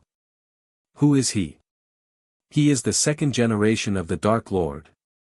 Even if Tom is still a student now, he can't help the liar Luen. An unexpected answer. Luen shrugged and closed the journal. Resurrection of Senior Tom still needs a living sacrifice, although there is a ready-made sacrifice lying on the ground, unfortunately it cannot be moved. Okay, you go back to the cave and wait. I'll take you to eat eight-eyed spiders in the Forbidden Forest in a few days. He snapped his fingers, and the basilisk slowly returned to his lair and continued to sleep. Glancing at the watch on his hand, it was already 2 o'clock in the morning. I didn't expect to spend so long with Senior Tom. Luen raised his hand slightly, and Ronald, who was unconscious on the ground, was lifted up by the levitation charm. For now, let's send Ronald to Gryffindor's dormitory. Fortunately, the last time Scabbers was captured, he had left a space marker in Harry's dorm. Thinking of this, Luen and Ronald slowly disappeared into the secret room. After leaving Ronald in his own vacant bed, Luen returned to Slytherin's dorm. The diary is always in his hands. Looking at the diary in his hand, Luen thought about it, locked it in the drawer by the bed, and reinforced it with a few layers of magic spells. Although it is said that Tom's strength has been left a little, but it is inevitable. After all, he will be a second-generation Dark Lord after all. When everything was ready, Luen, who had been busy all night, turned off the light of his wand and went to sleep. No one knew what happened to the Hogwarts Chamber of Secrets that night. No one knows how much torment Senior Tom has endured, and the generation of Voldemort has completely lost hope of living. The dim candlelight hung in Slytherin's bedroom, and under the reflection of the green patterns, the cabinet that locked the diary moved slightly, and finally returned to calm. As if nothing happened. Getting up early in the morning, Luen glanced at the diary that was locked in the drawer, and did not run away again. Looks like there's time to paint a room that isolates magic. Thinking of this, Luen remembered that Hogwarts couldn't use the rules of apparition, and he didn't know how. Hogwarts contains so many secrets. The secret room he has explored so far may only be the tip of the iceberg. After Luen tidied up his robes, he walked towards the Hogwarts Great Hall. Good morning, Luen. As soon as he walked out of the main building of Hogwarts, he saw a smiling Cedric and his sleepy twin brothers. Good morning, 3. Luen glanced at the 3 people with some doubts, their robes were all dirty. Why did you go? I was dragged to practice by Wood at 4 o'clock. Fred replied feebly. 4 o'clock.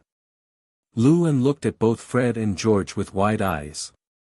Are your Gryffindor teams working too hard? I went to the training ground at 6 o'clock in the morning and played with them at 0.1 for a while. Cedric said with a smile. Hufflepuff is not a training freak like Wood, everything is going on as usual, like a fitness game. Winning or losing doesn't matter to their group of little badgers. Wood just wanted to win. Let's go to the auditorium for breakfast. 39. Lu En smiled and shook his head. Lu En chose to first give a light hug to Miss Hermione, who was reading a book. After reaching the auditorium, Cedric went to Hufflepuff's table on the side, while Lu En followed the twins to Gryffindor's table. There was Harry, who was a little worried. George couldn't help but complain. As soon as he sat down, he saw Ronald, who was pale and tired. "Good morning, my little witch." Hello, everyone. As we wrap up this video, I want to share a quick note. I have a Patreon account.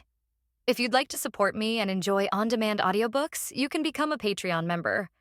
Alternatively, you can check out my Google Drive link, which has 500+ novel audiobooks available through my Ko-fi or Patreon shop. I appreciate your support.